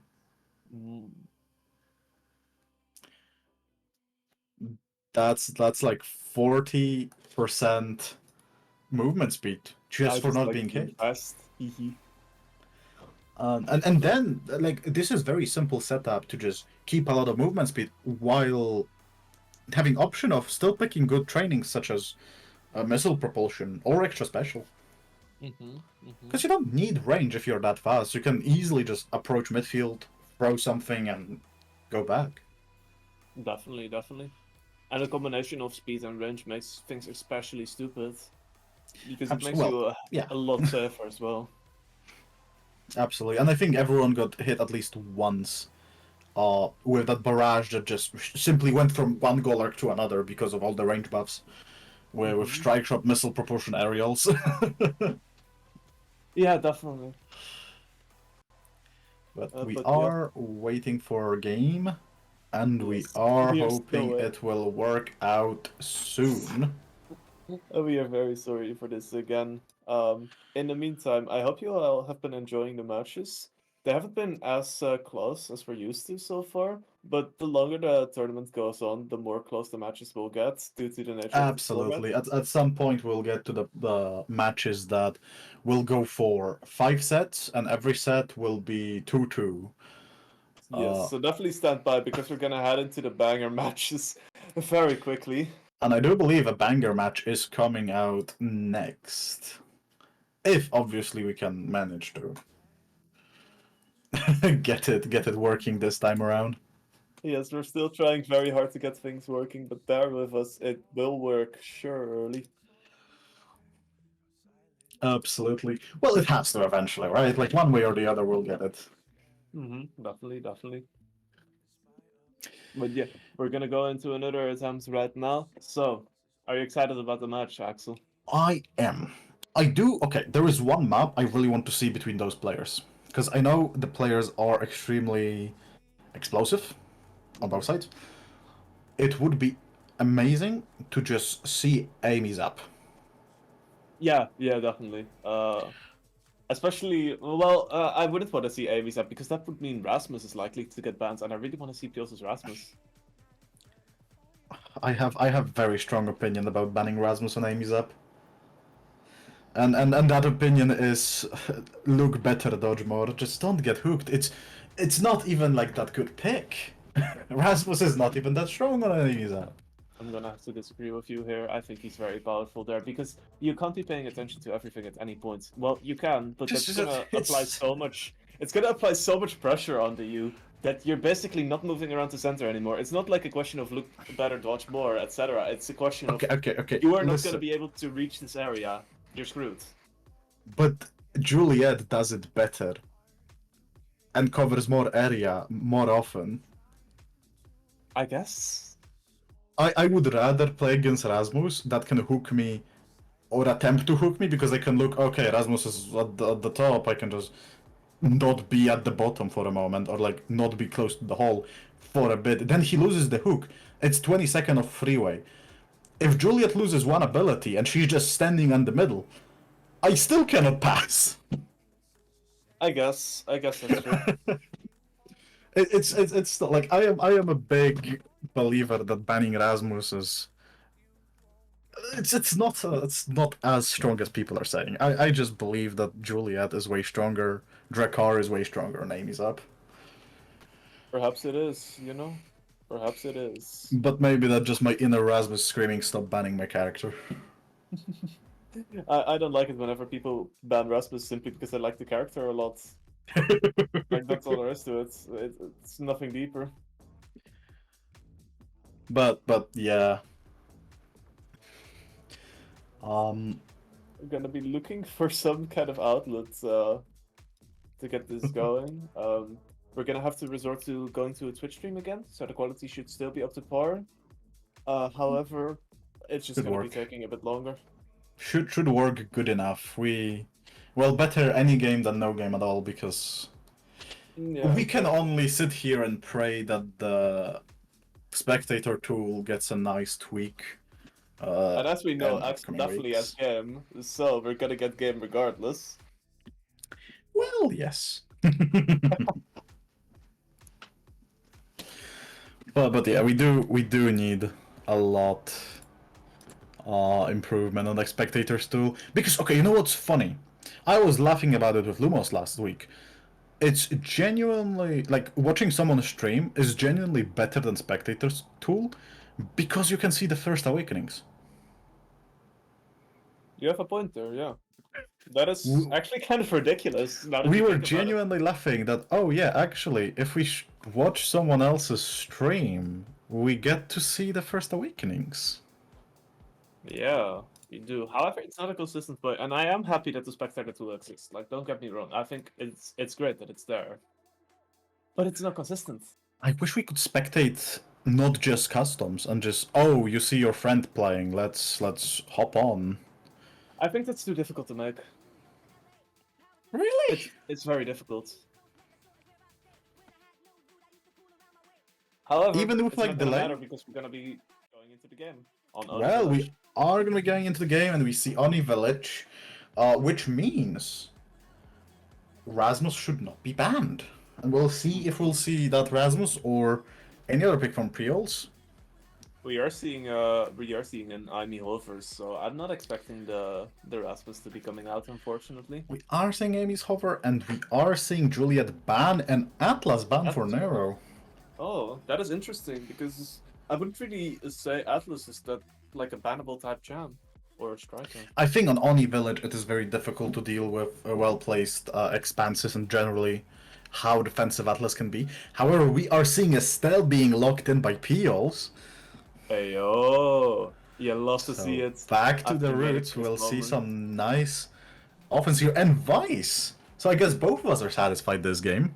Yes, I've been waiting for 6 months to see the Peel's style again, and it finally delivers. It's been a long time, and we'll see if Amel can manage to contest that with that Vice.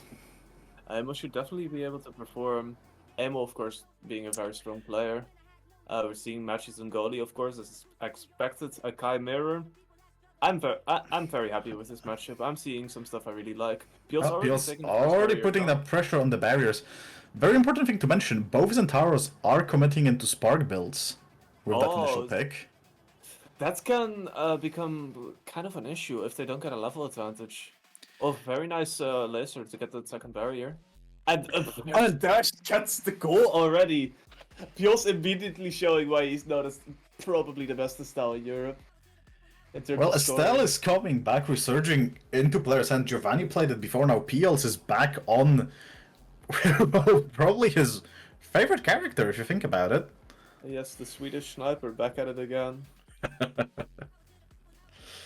And, Now well, we Zuko's can getting just one see barrier down. casual trade between both goalies. Neither of them wants to have the top barrier, because obviously for Matthews it's flipped, so both goalies defending the bottom ones. Yes, and it looks like the red team is having a lot more KO pressure already, being able to deal a lot more damage with their compositions. However, with the scoring potential Pules has, it's going to be dangerous if they don't get those KOs, so they need to be playing a very explosive game. So far, they're defending pretty nicely against those barriers. You can't really get past 3 people as Estelle. However, they do actually get past it, and now the goal is open, which is where Pules wants to be. Netrin also looking for a KO, gets the orb first to deny it from Emil.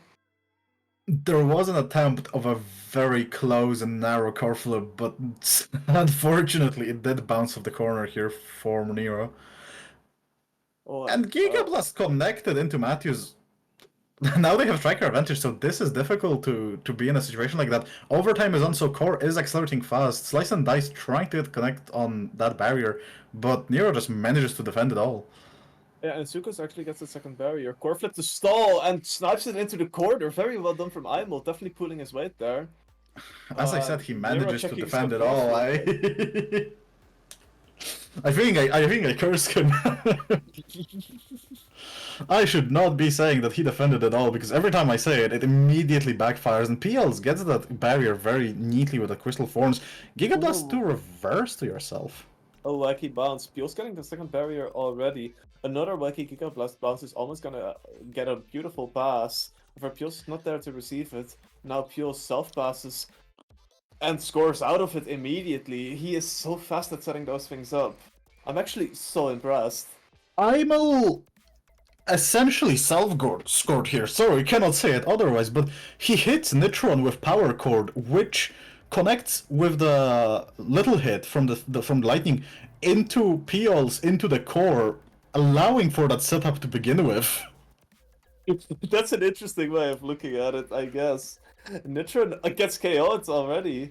And Another now Giga this Blast has to be way more careful against Matthews's Gigas. Pio's gonna try to stall here. Not the best character to stall with, however, they seem to be doing a very good job protecting that second barrier. Pio's very nicely using the evade to be able to survive, but to get struck by the power cord, and now Nitron has to make do with the second barrier, still trying to stall together with Nero, and they very nicely get a good clear out of there. Still holding on to that barrier, Pio's respawning in time, and to be able to defend that. And now Nero gets it up. And Absolutely, Tsukus stalls. dies and core flip used by Matthews, but overtime will be activating in 5 seconds and Tsukus will be off. Matthews loses the barrier and they have advantage. Overtime is on, so core is accelerating fast now. And can we talk about how incredibly well Nero has been defending? Basically, the entire round being down a striker on his team, still being able to defend that second barrier for the rest of his life. And now Pules might even be able to get a setup. Again, they are down another striker with their team. And again, they Peels seem is to be in no danger. They seem to be defending it so easily. Peels is Does- stalling that core so well on their side, making time for Nitron to respawn. The overtime is speeding up the core more and more now, as Nitron is trying to intercept the core, but the speed bumpers on Oni Village are simply pushing it way too far, too fast. And now Nitron might have an opening to be able to get past it, however, barely misses the slice. And now Nero still trying to push it forward. Pios almost gets a very nice setup with the teleports.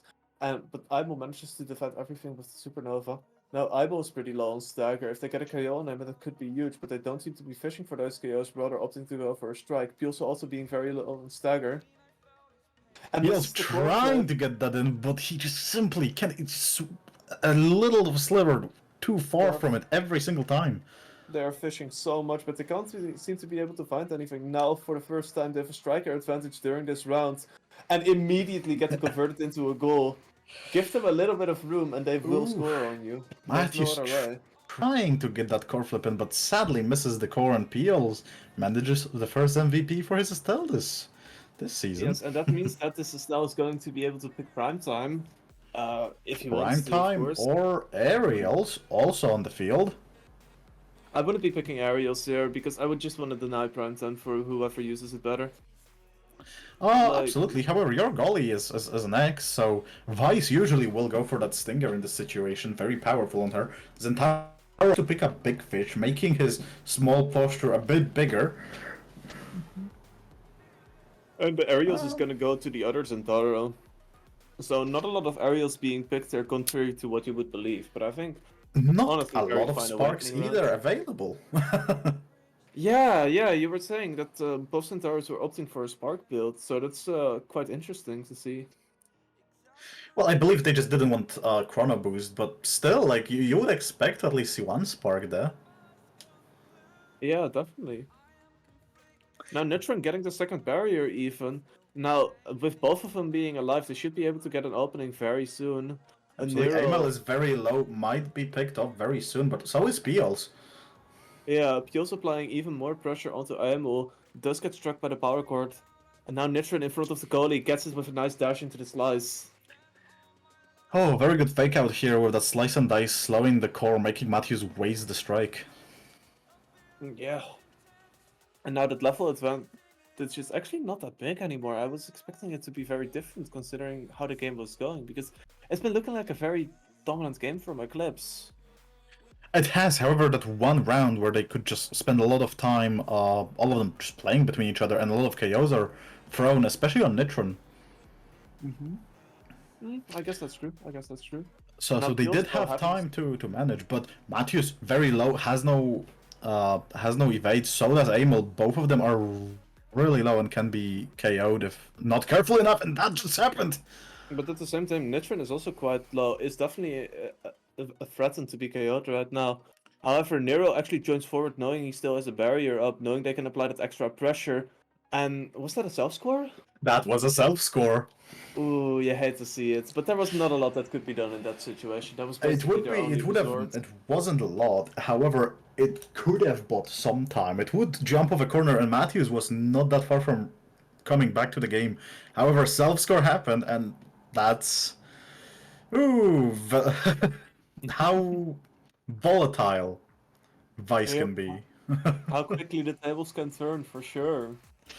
I think we might have another champion of self-scoring beside of Rune. Maybe. Because anomalies are still scary, but not as scary as Peels on Estelle. Getting that Rose Warp in and getting rid of Aimel. Yeah, and now again, Nero going forward, knowing they have a KO advantage and knowing that they have the barrier, isn't really in that big of an issue. However, they can't get the barrier in time, and Matthews responds. Now Nitron tries to get it past Matthews, barely misses the dash. However, does get the second dash. Very good Onislash here, might get a core, but Barrage covers it and Peels just kills everyone. While Nitron can easily score with a core flip, but Peels connects every single piercing shot. Just watch Peels. I don't think Peels missed a single piercing shot that could have connected a kill. That was incredible so far. Yeah, definitely. The accuracy on this guy is unmatched. And very fitting for it, Deadeye is on the field available. So that's gonna be pretty dangerous if it gets picked, and it does get picked by the Kai. Gloss Cannon might be going out as well to Nero. And that's a glass cannon with momentum boost we spoke about, with stacks on stacks and chrono boost. That might be the very, very speedy Kai there. Oh, for sure. He's going to be incredibly fast now. We're gonna be able to make good use of that movement speed as well. Might even be considering to try to defend both barriers, because he does have the speed to catch up. Absolutely, and as we speak, Tsuku's already down. Yeah, already. That went very quickly. Now, already respawning as well, just as quickly. Pio's being pretty low on stagger. Doesn't get the power orb in time and is gonna fall to that. However, Nitron doesn't seem to be phased by it. Still trying to get the core past Machu, still trying to get a barrier down. Waiting for Pios to respawn, and they should be able to stall for long enough for him to get back. He indeed makes it back. And now they can look for a KO again. They can look for an opening again. Pios Very good stalling there on Nitron, but Tsuku's is fishing for that core to get a score. I'm almost already died again to the piercing shot. If Deadeye was not denied, Pios would have absolutely connected that one. Yeah, and oh, that ability Very from good Vice- defense on Nero. Aimel tries to get it with his Thunderstruck and a core flip, but cannot just catch it as Nero times it perfectly and intercepts it completely. Not fast enough. And now it's actually Nero that's losing his goal barriers first here. Not having happened many times before. Though they do have a striker advantage this time around. Pios is going to be sitting a bit in the back, waiting for his stagger to respawn. And now a core flip from Nitron is not going to get that barrier. Very nice save from Zuku's or Machu's. Very well played, but PL's missing that piercing shot as well. You think I am cursing them at this point? I think you should stop talking. I think Oh, every very nice time I core talk, flip from Nero. Gonna defend that, but Zuku. Nero is impenetrable right now, and I feel like it's gonna mean that he's gonna get scored on, but he doesn't. He just keeps going. Tsuku's very low, might be killed soon, but PL's is not that far up either. And now, Nitro that Pios both pretty much at full stacker. Zuku's being pretty low, gonna get pressured a bit more. Piercing shot barely not gonna be able to take him out. Barely missing. Now, the piercing shot is gonna take it this time around. And And Silver Nitro trying to connects, set and up now from a they flank. have that striker advantage. Nero tries to go forward, but will he get punished for it? He Oh, is a he supernova does get connects punished. into it. He does get punished, going a bit too far forward, and that overextension is gonna cost him that round. Oh, it's overtime. You cannot overextend like that, especially when you have characters like Vice who can just teleport and secure it very easily. Yeah, and yet no reason to go forward there, because like even though it's better for offensive pressure, when you're in that 2v2 situation, you don't necessarily have to go for it. You could just be there in the backline catching them, applying a bit of pressure. Absolutely, but as we speak, Nitron and Peels managed to get both barriers, and both Amel and Sukus are super low, and Peels connects into both! Double! And now Daryl actually loses his barrier for that, but I don't think it's gonna matter with the core flip from Nitron. Not gonna matter. Not gonna matter. Matthews 1v3 cannot really contain pressure that Zentaro and Estelle can put on. You have to remember, Estelle can put insane pressure on top of your goalie. Oh, definitely. And now it's looking very explosive again. Nitron easily getting that first barrier. Of course, at Oni Village, first barrier doesn't really matter. But now It's the very second easy to barrier break, that's looks true, pretty but weak as well. Yes, and Hero with a gonna fall. Giga Blast picks up a knockout there. Yeah, and now Puel's looking for an opening. Barely gets defended by Matthias. Matthias is gonna die in the process though, and that's a goal for Netron. It just the pressure they just give onto Matthews, Sukus, and Aimel, it's just insane. Wherever they move, they either get their stagger depleted immediately or just scored on. Yeah, it looks like they've really found their ground in this team composition against them because before they were kind of struggling getting a lot of KOs, and now it really seems that they are focusing just one person down and getting some KOs, getting small advantages to be able to push themselves forward, like they're doing right now, just applying a little bit of chip onto Sukus, almost getting a KO onto him, barely not having enough knockback though, and now his stacker is broken. It can die at any point. Look how forward Nero can play from time to time because of that movement speed. Oh, very nice wait. I really like that there, but Matthews is going to react to that in a proper fashion. Pios, though, getting a very nice angle on that second barrier is going to break it. Supernova not going to be able to get through Nero. And now with the core flip pop, they don't really have a lot of offensive pressure to be able to score on this open goal. But what they do have is a lot of damage. Amo is A lot going to of fall. damage there, and Suku's trying to score, but does not have any meter anymore, and that's an insane defense. But he does fall. Did it work? No. Was it absolutely insanely clutch defense? Absolutely. Very good thinking, but it's not going to be enough. And Matthews's reaction time here, positioning, and general idea of where the core is gonna be, insane. As good as of the offensive pressure on Team of Eclipse was, that was an immaculate defense there. Obviously, didn't win, but the game was still very good, very close, and very exciting to watch. Vice, I think Vice needs some revision. I don't like Vice forward. I keep saying that I don't like Vice forward. You don't like it? I don't like Vice forward. I think it's too easy to do what Rune does to you with those self-scoring with power chords, chain lightning. I think she puts in enough pressure to be able to justify playing her, and also I think she looks cool, so definitely play her. Oh, well, she does look cool. I cannot contest that. It was the closest game we had because it wasn't a 9-0. Hey, we had a 9-1 before this, okay? Hold your horses. Well, it is still closest because it's 9-2. This is true, factually correct. But I still think there was a lot of situations because the game can be closed without the set going 5-5. It was the defense for Matthews was very, very close. Not close, very, very good. I think the pressure that Nitron and PL just could set on them was too much. Estelle getting back to business is exciting. For sure. I love seeing that Estelle, and it definitely paid off. Like, the Estelle was able to score so precisely, so quickly every time. And with Nitron there on the Centauro being able to set up so much KO pressure, he was also getting a lot of KOs left and right. And that just snowballed the entire game in their favor. Absolutely. I'm upset that we didn't see any sparks. Sometimes Awakening draft is a bit not fun. But we are having our round 4 finish now, with standings being Amy and Jairus winning their game against Outsiders, obviously Eclipse winning this game, Julie Fumbop winning against Matka's Bad, XDD winning against Calculated Snow Elves, which we haven't seen, Wa winning against Saxolo Esports, obviously Avalanche just won against Silly Goofy Cats, Financial Debt winning against Team Prisma, and Team Duraivu losing to KD9 by disqualification. Oh, so I'm not sure what happened there. That's unfortunate. I don't like seeing that. am willing to assume... Huh. Let's not assume things. Let's not assume things. I don't know what happened there.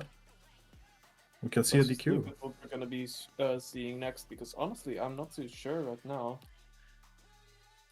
Once we have the brackets, we can see We can see what we're gonna get. what we're getting out. I'm definitely let's- hoping to see a bit of a closer match. Because right now, we've only seen 3-0s in terms of sets, you know? We That's have kinda only seen lame. 3-0s. So let's choose teams that 3-0'd everyone else, and we could look at either Peel's Nitro Nero again against outsiders, Or... or actually, why is my thing resetting? Technical difficulties plus my inability to read Swiss. Or we could see XDD and Amy Enjoyers. Perhaps, perhaps. Possibly another team you haven't seen is Calculated Snow Alves. That I is kinda playing do against want Julie to- Fanbap. Well, it depends. This is the moment where the Swiss formats gets kind of hectic, because you're gonna get people that don't have the same record that are forced to play against each other simply because there's no one with a closer record to them. So that's gonna be a bit annoying, but I think it's fine.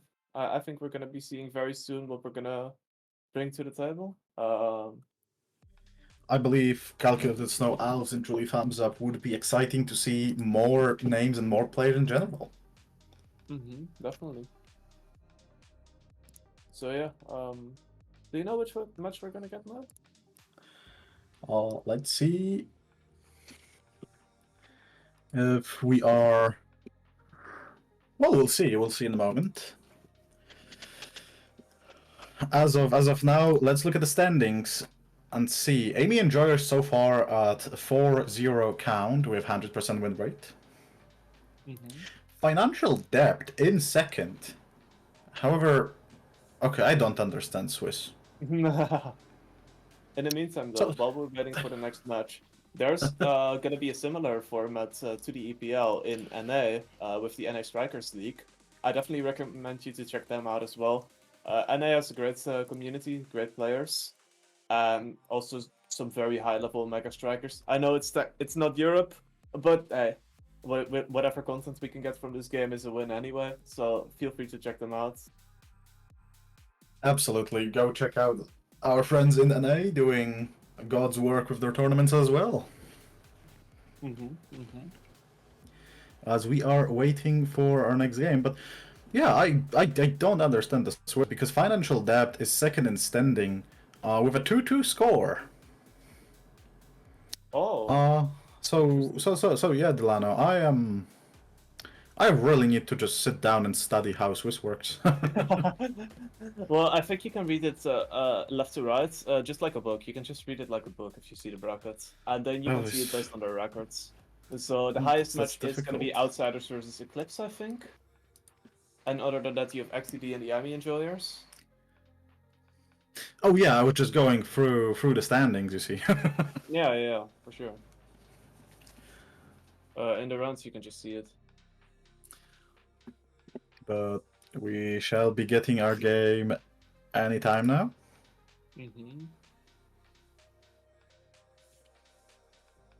Anytime soon. So yeah, what do you think about the matches so far, Axel? Ooh, that was way more of a sweep than last time. I think last time, we were having a lot of like okay, we obviously started with sweeps. It does happen, but we definitely entered the 2-2 territory way faster. And obviously, it can be credited to the fact that there's already 4 teams qualified, so the top 4 that qualified is not in this tournament. And there's only so many top teams that can exist at a time so far. So become one of them. But Yeah. so no, it's been very clean sweep after clean sweep, and I wonder. I did enjoy the picks. So far, we didn't have any Ditto, True. which that's true. for sure brings a spark of joy to my face. Because I'm not a fan of Dittos. I'm gonna be real. I'm on the edge when I see Dittos. I'm like, do we actually want it? I think Bitos is a smash term, though. I think we call it mirror matches. Well, I think it's interchangeable, but I do hope everyone understands when I say that. That I just mean a mirror match, same character, showdown. Ditto is a very funny Pokemon that is able to transform into someone else. For those who So didn't know, probably true. everyone knows this because we play video games, but hey. Because we play video games and Pokemon is the most popular franchise on the planet. Is it? But is it not? I mean, it wouldn't surprise me if it is. I just wanted to check, you know? I'm pretty sure it is, but either way, yeah, I would love to get to the point where we get enough strikers, so in a draft select we actually can deny a striker by picking them. Mm-hmm. I do enjoy that part of draft in some games. And once we get to the point where we have enough strikers, obviously, can't wait to see that in this game as well. Yeah, definitely. But yeah, I'm not sure how quickly strikers are gonna be rolling out. I don't want it to be like a League of Legends type situation where we have so many champions in the game that you basically don't know what you're playing against. But with how it's been going so far, it's been very natural to learn how to play against new characters. Yeah, no, absolutely. I think we haven't had a striker added that's like way different than everything else before. Mm-hmm. With the closest Well, one I guess maybe Octavia. Rune. Octavia's pretty Uh, different. See, it's okay. Okay, hear me out. That might be a tinfoil hat theory of mine, but okay. Again. Her again. Wow, what's new? He's on it again. Octavia's primary sonic boom is a straight line projectile that passes through everything and deals damage. It does the knockout, but it also slows down enemies' hit. A straight line projectile that does slow down enemies' hit is also Era. I guess. Her secondary flow state is just movement speed as long as you hit things. So we have movement speeds everywhere. We have Kai's blazing pace, we have Flutterfly from Era, we have all those things. And obviously her uh, ultimate ability, her special, which I wish I knew how it's called, but I don't remember it. Base drop. There it is. Base drop. You're just a Era's Maelstrom that's walking. If you think about it, she's pretty similar to Era.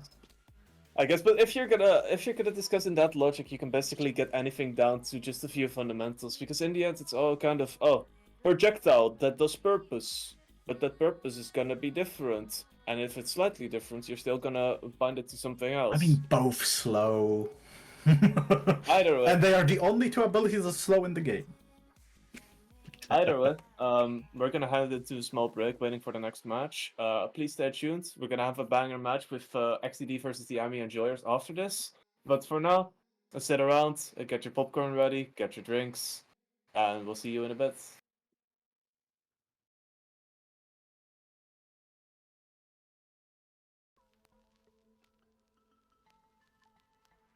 Hello, no one is available to take your call. Please leave a message. Don't know what to do, how to do it. Know that I should leave, but I hate it. Know that you're not the right one.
Would you wait for me?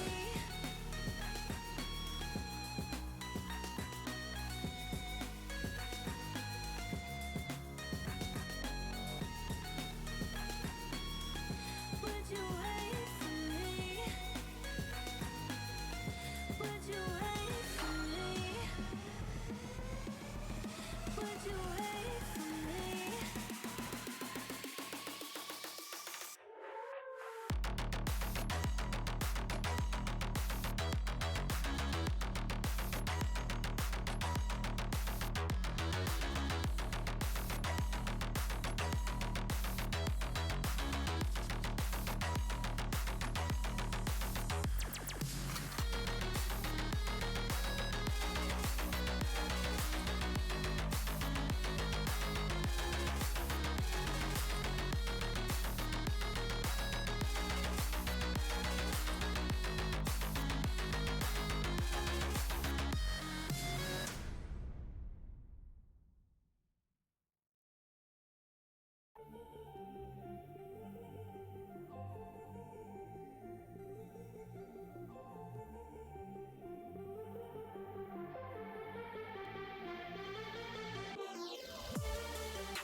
Tell me where to go, what to do. To another flow. Tell me where to go, what to do. To another flow. Show me the stars. Show me the stars.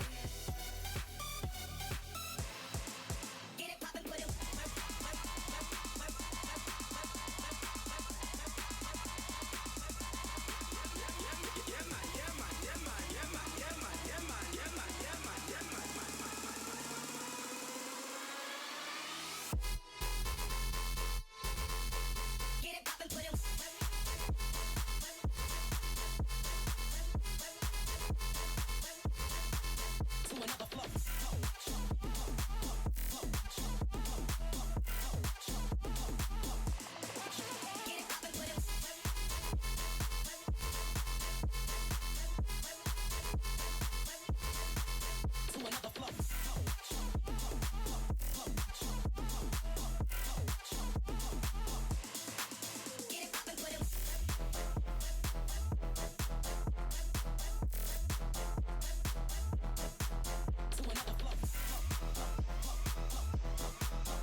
Tell me where to go, what to do.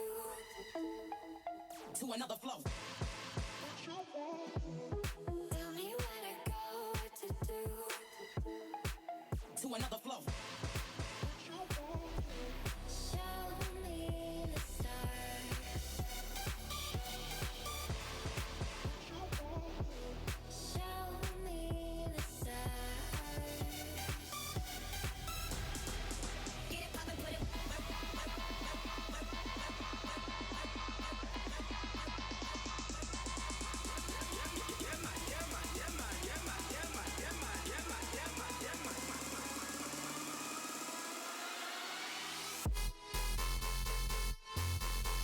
Get it poppin', put it.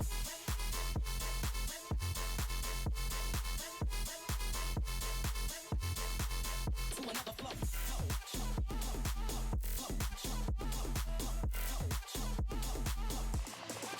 Get it poppin', put it.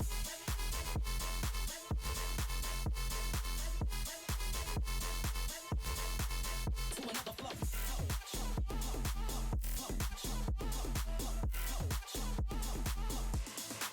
Get it poppin', put it.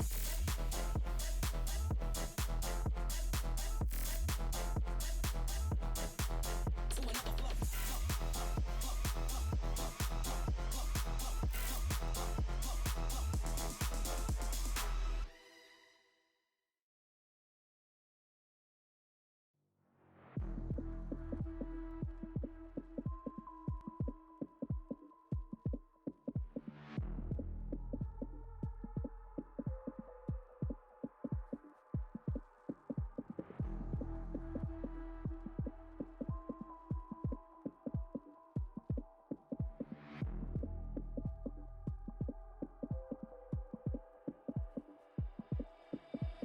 Don't need no problems, no, don't need no pain. I came for one thing, so don't get in my way. Don't need no problems, no, don't need no pain. I came for one thing, so don't get in my way. Don't need no problems, no, don't need no pain. I came for one thing, so don't get in my way. Don't need no problems, no, don't need no pain. I came for one thing, so don't get in my way.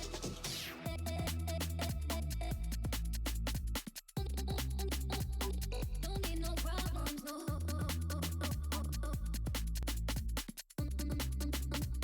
Don't need no pain.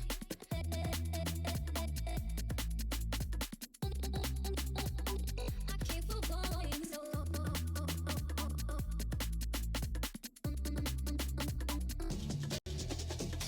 don't need no problems, no. Don't need no pain. I came for falling, so And we're back from yet another intermission, more technical and other difficulties. Delano had to go, so Lumos is with me. Hi guys, I'm here to cope about NA and tell everyone that Swiss is a great format that has no issues. Whatsoever, and never had, and is perfect, and I love it. Perfect system, very understandable for the average player, and just great bracket format. Oh, I'm so glad you're here because yeah, I've been trying to figure it out. I feel like I need a PhD to deal with it. Yeah, basically that's how Swiss works, especially when you have teams just like kind of leave halfway through. Yeah, that's unfortunate. Two teams DQ'd by just not showing up, Yeah. which causes some problems, but hopefully we'll be right on track. Spectator tool still being uncooperative. Perfectly intended. You know? Oh no, absolutely working as intended. It's all good.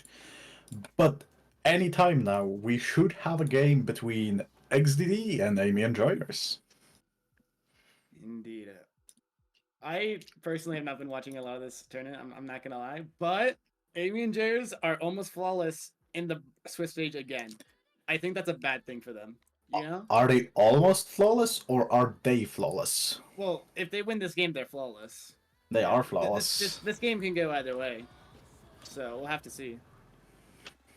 Well, they are definitely favored here, but we'll see if XDD can pull off a sneaky on them. We remember from last week, Amy Enjoyers got a sneaky one by the late ones. Indeed. So there's always a chance. But yeah, it does look like the late ones are doing pretty well in this tournament so far. They ended already 3-2. Pretty nice.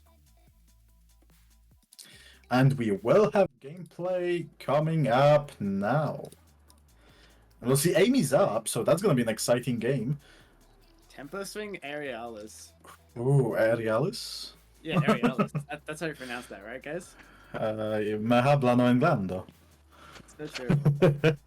But we will see Drake ban immediately, with Julie following in kind. I mean, expected, honestly. Amy's app is very dominantly brawler map so far. And it looks like the Amy and Joey's are going for that brawling with Zentaro Vice. A really strong damaging duo in the midfield. It is very strong, and KOs might be going left and right. Alex trying to hover over for Atlas here, but commits to Kai, and we'll see Rasmus Dubu X. Rasmus Dubu X. I don't know how I feel about this comp. It looks a little sus. I'm a bit surprised to see that, obviously, honestly, because X is understandable, Rasmus is understandable, but Dubu forward. Oh, it is the Dubu Ford X goalie. They are trying to cook on us. Holy. They are trying to give at least an interesting game. So, well, we'll see how it is. Kitsune almost dying to the somersault from Dubu. Dubu picked Ariel, so we'll see how it goes. Yeah, if Dubu has a log there, he just finds a kill. The Dubu Ford has some deck. I'm not gonna lie. I'm a Dubu Ford enjoyer. I am a Dubu Ford enjoyer myself as well. We'll see. X goalie obviously was very strong, especially before the back fix. Obviously. little long strike range, but it seems to be holding down the fort so far. And as you say it, obviously the barrier is lost, as per intended. Caster Curse is a thing. But they're still keeping it out. Connex is low. They're gonna look for the kill, but they really want this goal gate. Dubu barely lives there. Dubu barely lives there, but Jodel also very low against Kitsune, and the court just kind of goes in with Giga Blast. Yeah, the Giga Blast just hits it after, and Rasmus had no strike. Nothing you can do there. Well, nothing you can do there. It simply just connects like that, and not much we can do about it. But we can see Tempo Swing on Jodel, and Aerials on Dubu, obviously, as we've seen. The somersault range is quite big. Very good here from Connex to get the barrier with passive. Oh, and he's able to get out with his core flip, and the Dubu is staggered. He cannot find what he needs, and Connex finds the goal. Tempo Swing made Connex kind of regenerate all of his stagger here, because he was one hit away from being fully staggered. He just hit one of his EI slashes and immediately recovered all of the stagger. That was quite impressive. It's really insane. So he's going Draining One and Stagger Swagger, so every hit gives him 10% max HP. Smile. It's so balanced. Absolutely, it's so powerful here. But it still looks like they're winning this damage game and they're winning this kill game. Like, that's a goal, that's a kill right there. Going into the They're absolutely winning the set. kill game, and this is what I mean. Like, I don't think Rasmus is strong on this map against people who like can look at where you are. Yeah, like literally Rasmus has to get a cheese kill every like 20 seconds for him to be good in this game, and it's just not gonna happen. In this map specifically, and I think using this to get a cheese kill is... I think it's a waste of a special. I think his special can be used in many different ways. Yeah, it's one of the best core control abilities in the game. You can cover a lot of clears when you're playing a little farther than you should, and you can catch clears that they don't expect you to be able to catch. Absolutely, and we can see triple big fish, so the size increases will be impactful, absolutely. I think with the recent buff on Rasmus's primary, it's going to be absolutely a factor here. Yeah, And size how is much good bigger on, it is. size is good on all of the characters on the side of XDD, but just the damage, like 300 health is not that much. They're still just being staggered. It's still tempo swing damage, and it's still siphoning 1 damage going through for them, and it's just too much. Trap already staggered, double kill from a Giga Blast. It's Oh. max health damage, so like taking more stagger doesn't do much. No, it's genuinely just... And then a really well played passing play to score that in. Unfortunately, if X wasn't nerfed, it would have actually worked. That Yeah, would be X- the defense. X would have got that without. No, with the old scoop range. Ooh, but there we can see a sneaky tofu barrier. Duo kind of stuck on top of that black hole, but there is a lot of pressure on Alex trying to defend, but Trap already staggered. Yeah, they're just able to get this out, get the goal gate on the return, almost find Trap. He has no elusive, so they'll find the kill soon. Kisune tries to play with the visor. Almost self-scores there, but manages to get the score anyway with that power chord lightning spread. Yeah, it's like this lightning spread is like they're both taking draining wand aggressively. They're doing max Obviously. health damage. Connex has tempo swing, so he's healing and doing more max health damage. Like that two abilities just halved off the Dubu. No, absolutely, that's a lot of damage. But tell me one thing: if both players with Siphoning Wand hit the same person, does it stack, or is it the same debuff? I believe it does stack. So they're separate iterations of the debuff. So they will take 10% max Oh, HP damage. that's a very disgusting combo then. But now we're having another match core of the round, and that was a very good scoop of that strike. Almost manages to kill Kitsune with that death touch, but not close enough. Konax trying for that EI rush, tries to get through Jodel, but actually Eggs Gully is defending very well here. Sadly, Dead. sadly gets pushed away with a core flip, dies, and just too much damage from those compositions. And Taro and Vice, pure damage comp with Giga Blast from across the map from Alex.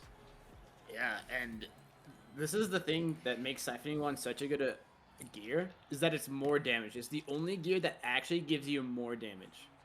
And it's percentage max health damage at that. It is, and I'm gonna say this, and I think it's a bit crazy. I sometimes wish I could play Siphoning Wand on a goalie. You know? It's I- that I see it. powerful. I see it's, it. It's that powerful. Sometimes when I like lock and vice goalie, and we can see Adrenaline Rush on Jodel, we can see extra special on Alex.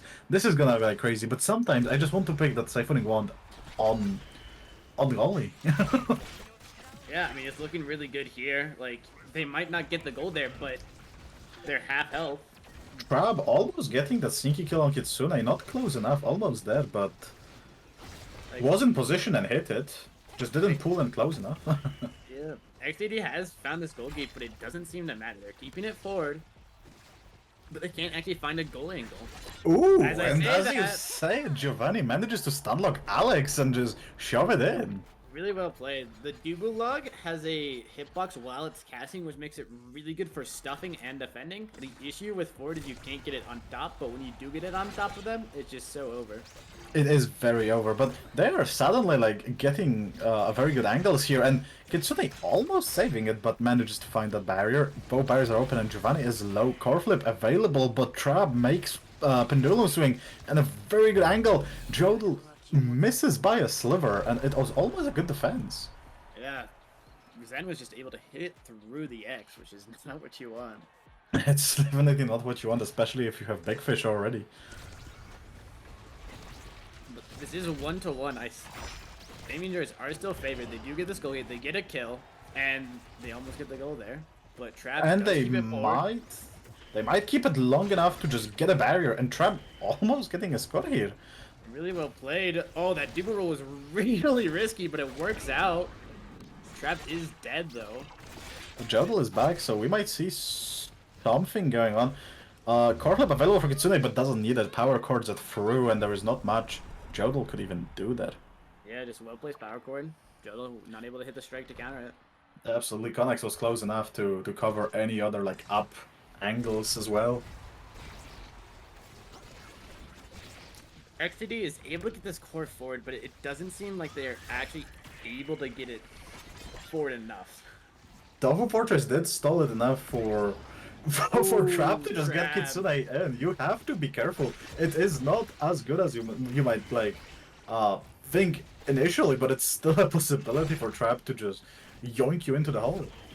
They're not able to score here while he's down, but they do not lose their goal gate yet. That is the important part. They still have a goal gate advantage despite being down a player still. Trav with the play, tries to hit it in, and whip smacks it in perfectly. That is the power of the Res Missile for core control. It absolutely is, and it's not over yet. With with close to 2, they might actually be able to take a set, and with some extra awakenings, that could be a deciding factor this game. Yeah, so Trap got a kill, and because of comeback EXP, he's now back in the game, and he will be really high if they do continue on in this game. Absolutely, and you have to remember, so far in EPL, Dubu has a 100% win rate, but Trab is getting absolutely destroyed there. Yeah, they have to keep this goal gate up for another 5 seconds while they wait for Trap to get back up. Amy and Joyce are playing it a little slow. They're not able to punish before Trap gets back up. They're looking for an aggressive play. They get the goal gate. Giovanni manages the goal gate, stuns Kitsune, and now Trab is close enough to get a score. Giovanni almost connects it, but Don't let anything stand between you. we are getting an advertisement from Twitch.tv. Guys, this is the greatest ad break of all time. We have no idea what's gonna happen on, and probably the set will end before we get back. So, It probably will. So, take your bets. Who's gonna win? Can Jodel G manage to shrimply defend? simply defend.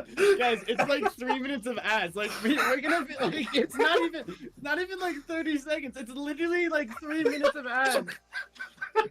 No, it's not even like a single ad. It's 4 ads. It's like 3 minutes. So, guys, no, this is the suspense. Who do you think will win? Leave your bets now. Leave your We bets will learn now. in the next episodes of EPL Technical Difficulty Edition. Holy. Alright, I'm going to the stream getting ad blocked. Uh, I'm pretty sure the Amy and Joyce will win. I'm pretty sure they won. I wish. I think Connex was providing the stream, so let's Yeah, thank give me- Mr. Connex here for providing us a very good suspense. Alright, I'm like 9 seconds on my pre-roll ad. I'll get there before stream gets there. Yeah, it looks like Connex, yeah, the Amy and Joyce did win the game. So, yeah. They won the game. I don't know how. They probably just scored it, most likely. But, who knows? Like, maybe they didn't score it, and, like, the enemy team just forfeited somehow. They used the secret forfeit button. But, Amy and Joyce go flawless in the Swiss stage. I mean, go don't go flaw- flawless with very. I think that was the most explosive finish we've had yet. I don't think we can top that. However, I'm not gonna. I'm just gonna share because I'm just gonna call it. Yeah, so Swiss is great. Woo. Alright, so as we transition to the bracket stage, Amy and Joyce went flawless in the Swiss stage last weekend. They finished 7th or 8th, That's depending right. on who you ask. That Will is they do right. that again? That is the question. Oh, so what does it look like our top 8 is, Slewmost? Well, like, there's still 2 games going on, so it is still a bit up in the air. But it is Ooh, going to be the Amy and Joyce, of course, going flawless. I believe it is going to be. I think these 3 and 2 teams are guaranteed. Yeah, they are. So so then XDD, the late ones, Avalanche, Financial Debt, and we're still waiting on. Wait, do I have a top 8 already decided? Let me look at this. Swiss is great, guys. I love Swiss. Swiss is so great. I think. Let me look at this. Outsiders, Eclipse. Yeah, I think we have our top 8 decided already. Oh, right then. That's gonna be great. One sec. Just one more check.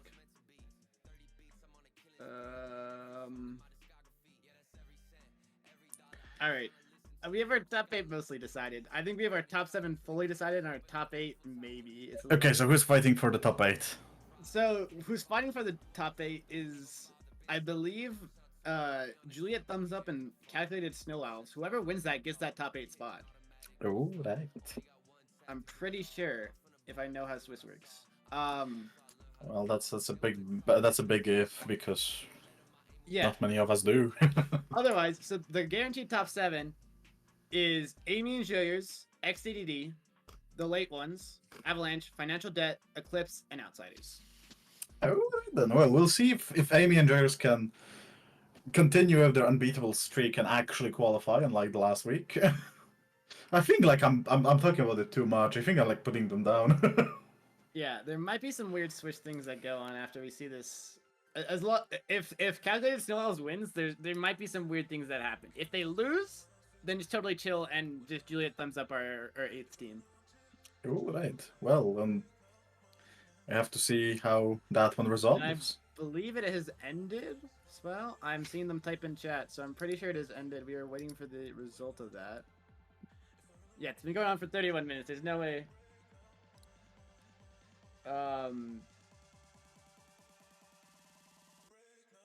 Yeah. Sorry. It looks like it We'll might see. be decided. But I think it is decided. But like, I'm pretty sure the Swiss bracket got a little screwed up, just a bit. A lot of just don't show up happened, and it messed up a couple things. That's all I'm gonna say. Oh well. It's all right. Swiss is a great That's- format that has no flaws. It worked perfectly in NA, so it must just be an EU thing. It works perfectly and has no flaws and is not confusing to anyone whatsoever. It worked really well in NA. That's all I'm gonna say. It worked perfectly in NA. Just our biggest issue was scheduling conflicts because we can't read. So Who can really like? Oh. all right, I am still waiting to see if I'm right. I just see them typing in chat, so I think their game's over. But they probably didn't report it right and start.gg. Could be over, but yes. Yeah. So we just after this, after all these hiccups gets figured out, we're gonna move on to the bracket stage. Top 4 qualify for EPL. top 4 qualify, and it will be played out on 10th of June. Yeah, I think all are BO3 as well. From this point onward, it should be all BO3, correct? And it looks like we got confirmation that Juliet Thumbs Up have won, so they are the 8th team to qualify to the bracket stage. And now we just got to sit at the bracket stage. There's still one more seeding match going on versus Outsiders in Eclipse. And it just ended, Eclipse 1. So your top 8 in order, once I refresh the page and everything updates, should be Amy and Jers first seed, Juliet Thumbs Up second seed, Eclipse third seed, Outsiders fourth, XCD fifth, Late One sixth, Avalanche seventh, and Financial Debt eighth. And we shall see how it actually resolves. So, what do you think is gonna happen? What's your prediction, Lumos? Amy and Jers go seventh again. I think it'd be really funny. I don't believe that will happen, but I think it'd be really funny if it did. It would be okay. As a caster here, it would be hilarious. As someone who would be playing, if I were a player, I would be devastated. Yeah, you do not want to like flawless both Swiss portions of the qualifiers to not qualify both times. That's just devastating. And That's devastating. and even if you're like a player who's already qualified to the EPL, like you want the best competition. And the Amy and Joys are a really good team. Don't get me wrong. No, absolutely. Well, they are considered the best team of Europe, but obviously we have a little problem with the actual results. A little bit of they're really good at Swiss, but that bracket, can't do that. No, it's all Swiss's fault, trust. All Swiss's fault, guys. It gives them too much confidence. That's why. Swiss gives them too much confidence. I think is it the exact same bracket as last time, or I thought we were doing something different. We'll see. We'll see once the bracket gets published. I which don't should be soon. think we are doing anything much different. I am prepared. War managers. Oh yeah. Okay, we're making the bracket stage shorter, so that's gonna be great. Oh, go ahead then. There's gonna be a couple less rounds, cause like fifth through eighth will start loser's side. So like you only have to win like I think 1 series winner side and 2 series loser side to qualify. If I'm doing my math Okay. right. So the bracket stage will be a little faster. We don't have to worry about the random BO1 first round or the loser round. Oh, I tournament. see. Yeah, that's gonna be good then. Yeah. So this will be a little faster than last time, and we'll still get 4 teams to qualify, rounding out our 8 teams for the EPL. Well, now players will be choosing their picks, and we shall see. Yeah, we will be waiting for the bracket to be published because I can. And as of now, as it stands, all the games from now on will start BO3, as we've already said. And after a short break, we'll see our first game.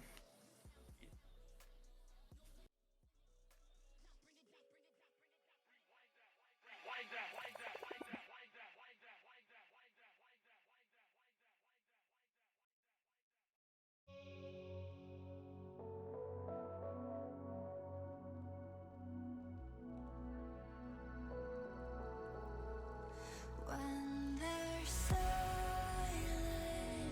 is loud and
And we're all back. We actually made a bracket. Let's go. Swiss actually working? Question mark. Swiss actually worked. It gave us our top 8 perfectly with no issues whatsoever. No But, issues whatsoever, but we are having our top 8, so you could go over it again, Lumos. Yeah, so your top 8, the matchups, and now in matchup order, is Avian Jurors versus Outsiders, Julie Thumbs Up versus Eclipse, and then on the loser side, there's Financial Debt versus XDD, and Avalanche versus the Late Ones. And So- we will be watching Julie Thumbs Up and Eclipse. Both teams you've seen, both teams are very exciting, and let's see how they manage.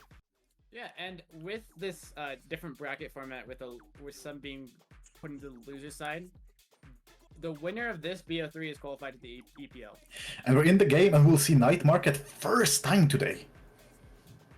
Nice. Heavy Impact Twin Drive, so there might be a little bit of an Atlas Gaming if they don't ban it out. There might be some Atlas and Vice ban, I expect, because Vice with Heavy Impact is very, very difficult to Vice deal is- with. And obviously, we see Vice, we see Atlas, what to expect. Yeah, Oh, it looks. So- It looks like that they are hovering a Zentaro Amy comp. but my big question is, do we see Amy goalie or do we see Amy forward? I think the answer is both. I think so too, unless Peels pulls off an Estelle.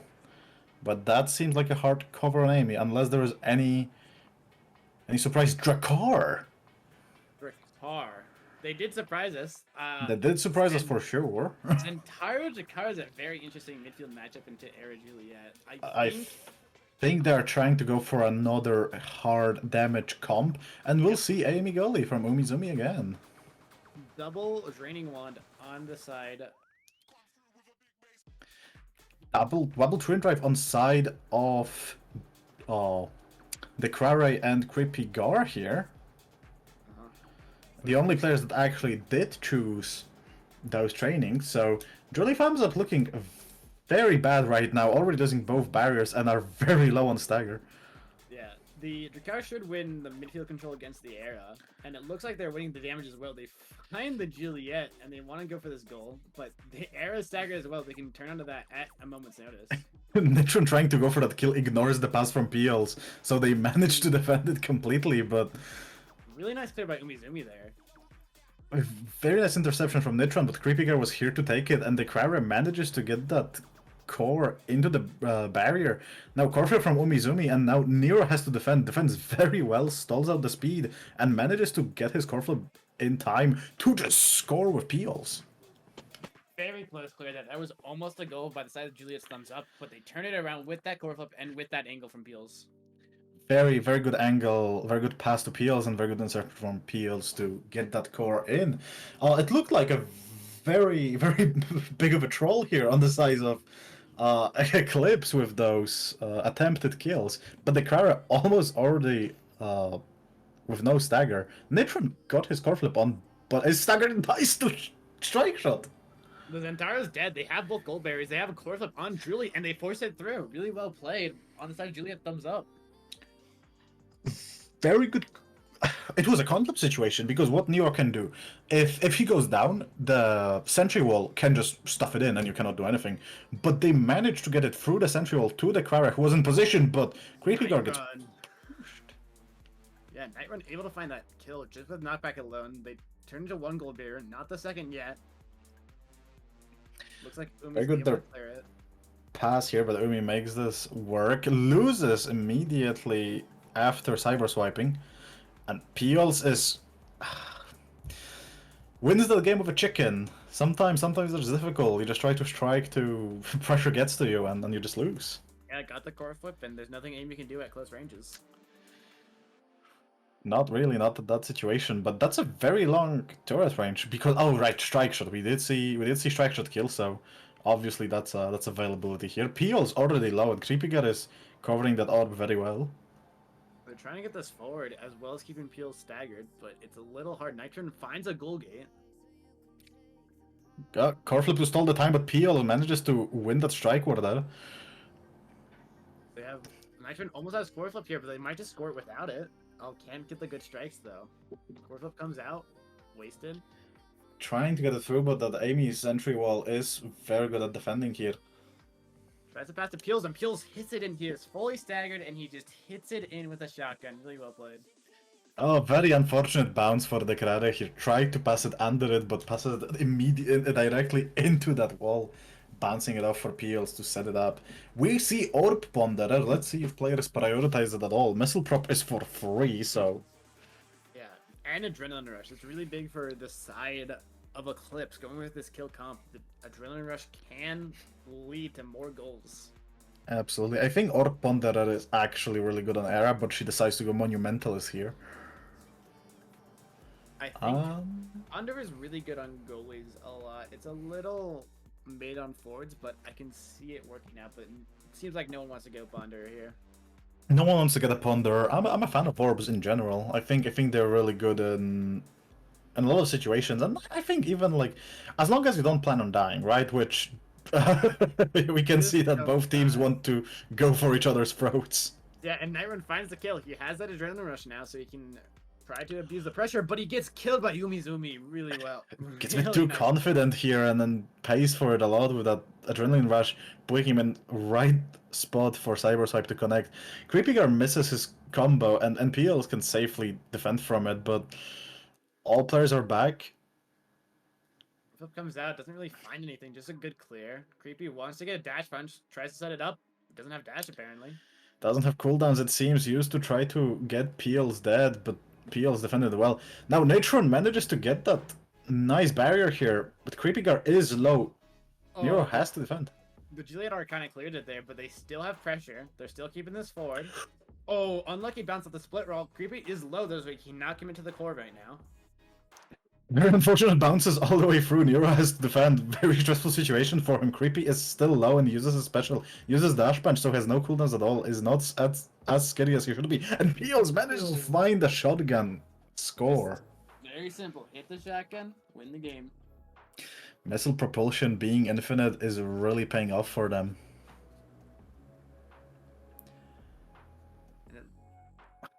And Julia Thumbs Up has to find a way back into this game. Peel's just got 2 goal gates for free there. Oh, but Nero got both of them for them instead because some unfortunate bounces happened this game. We see core flip, very nice bounces, but Umizumi was ready here. Peel's trying to stuff it in, but very good sentry wall turret, but Nitron, Just as a core flip, easy does it. he just does it. He finds a core flip and he has a free angle. No one Yeah. was up there. No one could even attempt to take it. Strike shot was not available, so.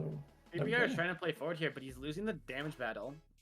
He's losing the damage battle, and he can't get the core forward because Drakkar wins the core control against this Era, and the Era is now dead. Nitron hits his adrenaline rush, trying to get the second goal gate. Gets it. A lot of pressure from Nitron with this adrenaline rush. It's so difficult to deal with. But Creepygar finds the angle to KO him, tries to pass it to himself, but Nero intercepts, and now the turret is wasted as it is on the opposite half of the map. Creepyguard does find 1 goal gate, but they need the second before Nitron comes up. But he comes up, he's looking for a goal, gets it past Yumi, peels. Oh, nice clear up. Hard to catch, can't hit it through.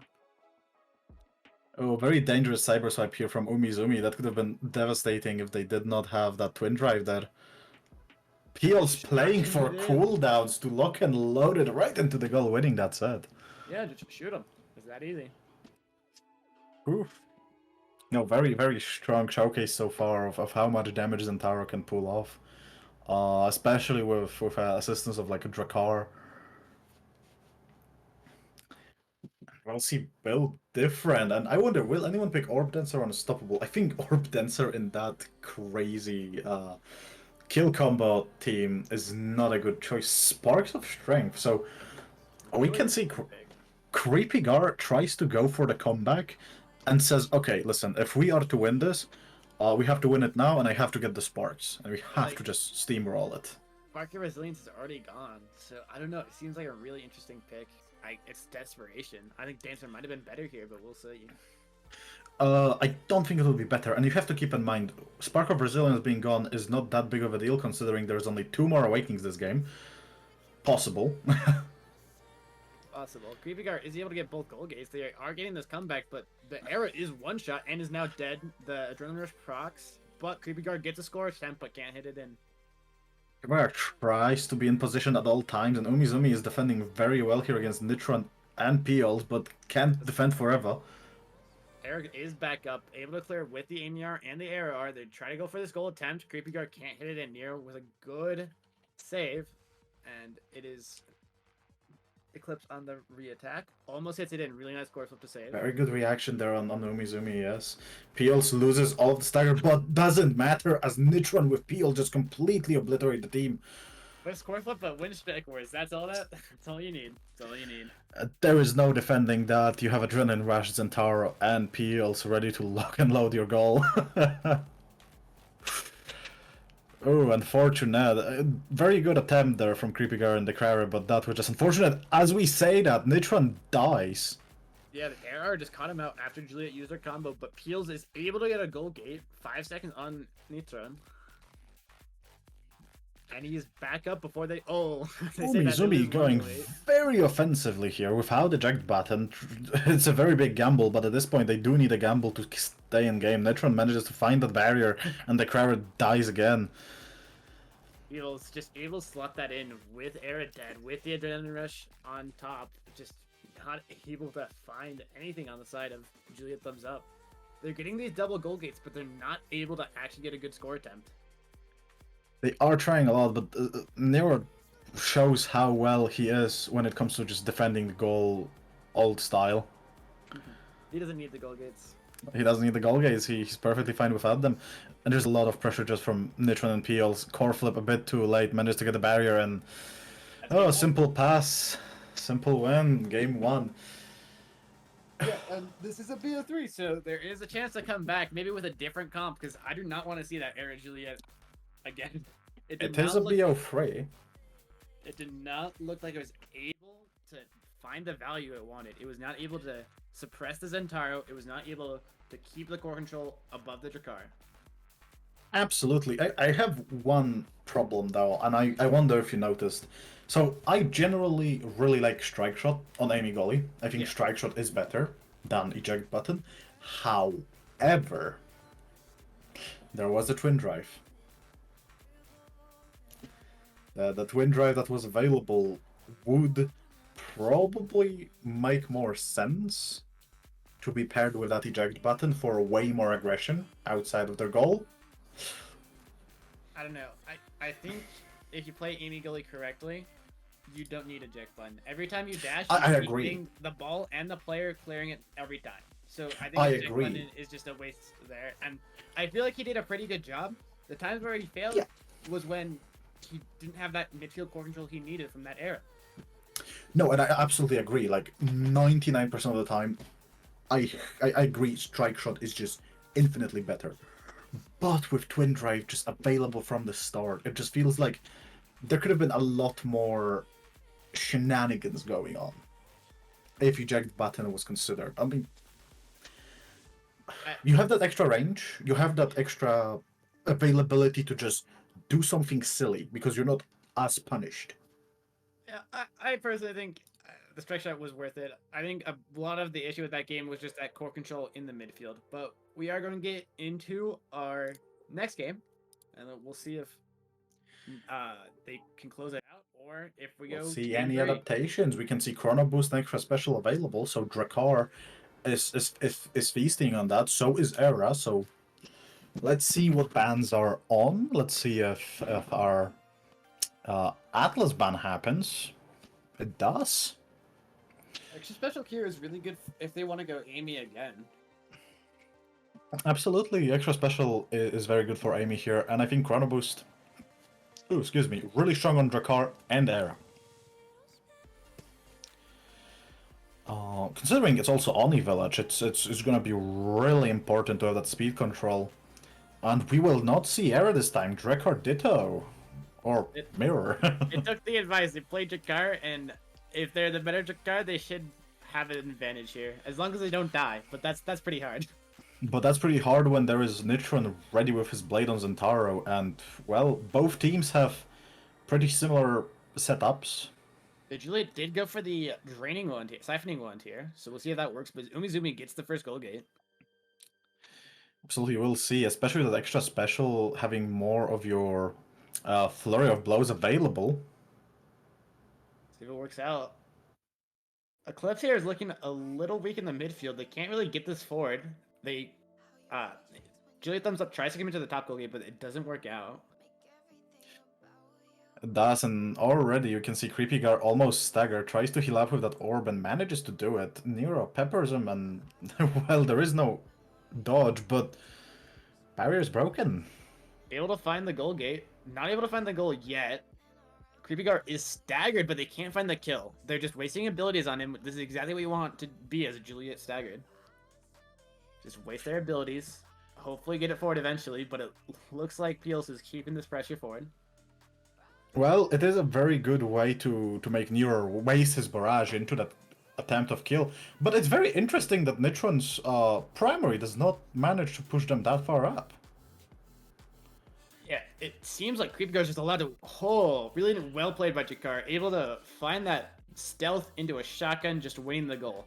Creepy Gar is absorbing so much pressure here that they are not able to secure the goal gate. Every single barrage and like 2 Gigablasts went into Creepy Gar and missed, so that was like a very good use of that low stagger. Nitron could not put any pressure. And now he finds the kill on Peels. Nitron does get the goal gate in return, though. Oh, that may be a double gore from Creepy Gar, or at least a lot of pressure on Nero. Almost all of the stagger already gone, and siphoning one is draining it slowly. Might be staggered very soon. Just on the edge of stagger, which is technically better, but they do lose their goal gate on the defensive side, and their Drakkar is staggered. Oh, it looks like a Molten Bolt connect on Peels, but it doesn't matter as Nitron finds an angle. Really close angle, just able to slot that in between the Amy. Amy is really bad at close ranges, and they are just abusing that with the Zentaro. Amy can absolutely get pressured into oblivion with a good stuffing comp, and Nitron is capitalizing on it very, very well. Juliet Thumbs Up able to commit both gold berries here. Not even trade it out. Really good clear by Umizoomi. Let's see Very if they good can defense here. see if they can actually commit to a gold. They do lose one gold gate, but it's only one. Completely optional. It's only one in Oni Village. Well, Mitchman finds the second. Corflip comes out, not able to find the gold though. very good sentry wall, but sadly does not achieve anything here. Positioning wise, it was quite decent, but Peels finds a really sneaky lock and load here. Really good punishing the overcommit. They wanted the goal on the side of Juliet Thumbs Up, but Eclipse was just able to punish his overcommit and turn it into a goal gate and a goal. I feel like, okay, I don't like Amy Golly on Oni's Village. It's been consistently very difficult to defend barriers as Amy, but it doesn't matter. Nero misses his own with that glitch pop there. Corflip comes out, not able to find the goal though. Very unfortunate. Nitron is staggered. They look like they want to go for the kill, but they can't find it. Creepy wants this goal. The AMR tries to pressure it in, but he's not fast enough to catch the ball before it gets cleared out. There is a Cortlip available on Umizoomi, loses barrier, but Natron manages to steal that orb, and Another Dakara... time. Object permanence, guys. The Drakar's right there. No, if we can't see Drakar, he doesn't exist. You can't see Drakar, he's not real. He's not real! But Drakar is able to find the second goal gate, end of the goal. Oh, very strong staffing power from Drakar as a striker, generally. Creepy are able to get one, gets two. Really well played dash punch. Let's see if they can close this out with their first set win of the series. Repicar consistently manages to get those barrier very well, but incredible angle here for Umizoomi. Punished either way. Very unfortunate velocity of the core, one might say. Mira did use his Corfit for the defense here. They can barely not get it in on the aggressive side. Drakar wants to clear this, loses the strike war. Zentaro art comes out, but they are still clearing. I have seen that core go in like 10 times in this interaction. That was insane how many times Peels was just a bit short. It just goes like this. Very wow, that is unfortunate. But Creepy Gar finds the angle and brings the first set of this game to a close. Nero just a sliver away from defending the score. Oh, and we see some really interesting trainings here. Monumentalist, namely, with that Amy pick, goes for stacks of on stacks. Decides that speed is the most important stat this time around. Cast Celeste on the Drakar. Glass cannon, pretty standard. Built different on the Drakar. Doesn't want Juliet to get it, but Juliet still gets Big Fish. And Zentaro gets Unstoppable, which is like, it's not that good, but it's not horrible. It's not that good, but it allows you to run on the side of the map way more, which gives you a lot more pressure in the game in general. So I think that's a good pick on this map specifically. Indeed. Especially since you have Siphoning 1, but Creepy Guard does not care. He tries to go for both barriers again and gets them just like that. I was covering the clear really well, able to force that second barrier with the help. But the berries are traded back out. Creepy Guard wants this goal. The bag, but they're putting a lot of pressure, tries to defend, but it's not fast enough and just gets scored on. Really well played. They're, as I said, they got this Drakar. They're now winning the midfield, and then they're now able to get these goals. They are, and it just shows, like, the Krara did not like they lost to a Drakar and has to show off his own. He is down here and might like the kill soon, but it looks like they're still able to go to position with Drakar staggered in the midfield. Mitron is also has conflict. He also doesn't have any energy to fight here. As part of his forces, he's defending, and he gets that nitro score. That's really important. Drakar gets the goal gate, and That just might be the score. There is that's really the situation. Peels is back now, and they spend a lot of resources for goal without scoring. That might be a very dangerous situation. Peels doesn't have energy to go for a crazy plays. Mitron is indeed back and energy is not stagger. They can't find it. They're trying to go now. They can't get past Mitron. Really good. Zentaro art, nice Amy art, force that in. Get really hard angles, and he just played it straight to the unseen Zentaro just appears out of nowhere. It's in front of your goal. They're using this AMR to force down this first goal barrier, and then Creepygar is usually able to get the second here. He's not able this time, but he core flips here, wants to get the second, not able to find it. Peels does die. Tries to play for cooldown, gets very nice passive strike shot. They're very good coordination. Onislat manages to get the barrier in check, but that's a time play for Nitron to get Peels back. Now, if they get the barrier, that's huge already. Oh, he barely doesn't live there. That's a bit of a That's lag like- gaming, I think. All right, so that was a goal. Everyone knew that was a goal. That was totally. I don't looked a little funny, but I think we just got stuck in the past and didn't see the core go forward fast enough. yeah, the cards went in, got cleared, and then got hit back in. But it said it got in the first time, so it looked a little funny. It looked a bit funky, but It was we probably a goal are either having way. two sets for the Julie thumbs up, and we have infinite stingers with 2 Drakars in the game. Zentar And- was able to get Stagger Strike here, which does help against Double Stinger, but I don't know if it's enough. Stagger Swagger will be very important. Keep in mind, Stagger Swagger will not heal you if you're under effective Stinger. Yeah, so he might still just be staggered and dead through it, but we'll have to see. But Peels- it's still a lot of movement speed to hell. But both Dekrara and Peels are already low and no energy on either of them. But Peels is able to get the goal gate, and he won't die for it yet. One effort yet, but we can see Dekrara trying to get him. Doesn't matter, gets killed, but manages to find the barrier, which might be worth for them in this situation. Creepygar tries to get a goal gate, but the R just hits it at the wrong angle. As I Oh, said, the an Molten Bolt. unfortunate angle on that Molten Bolt. Umi misses the strike and it just goes in like that. Molten Bolt hits that in. A little unlucky. The Juliet R and the Molten Bolt hit it at a little incorrect angles, and they weren't able to find the punish with Peels dead. But Peels literally just got 2 goal weight barriers just walking on him. Oh, but Creepy so Guard does trades it Creepy back. Gar. He trades it So back, but Peels is able to find the goal. Wow. we might just see a set 4. This is going to be the first set 4 of the start or qualifier. It seems like Peels has woken up and has chosen violence.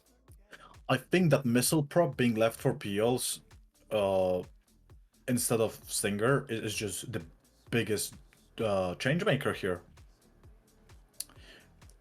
Very good, their bounce on Creepy Gar gets the both barriers yet again.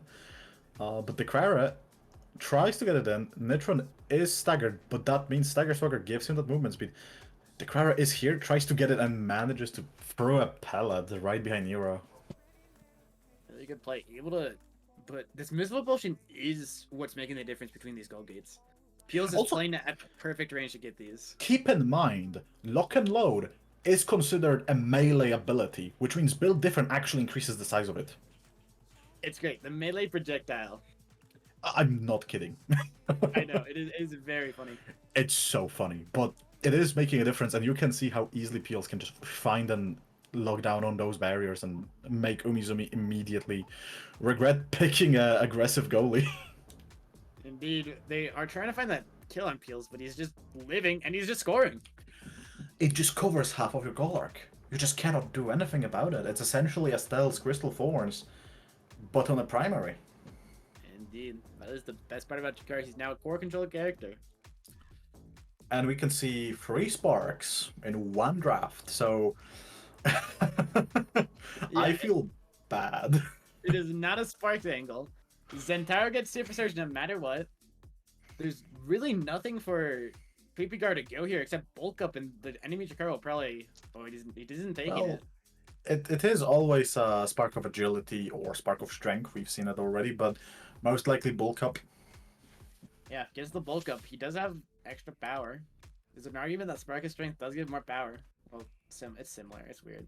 And some more power, but they are still on a strike on a set advantage, so they could make it go to game 3. But Umizumi loses first barrier already. Is left with 1. Nitron and Peels both are extremely low, and Cyberswipe connects, but with the wrong target, and Peels manages to sneak one in. Gills has woken up and he is taking everything. He's taking the goal bears, he's taking the goal, and he's not dying.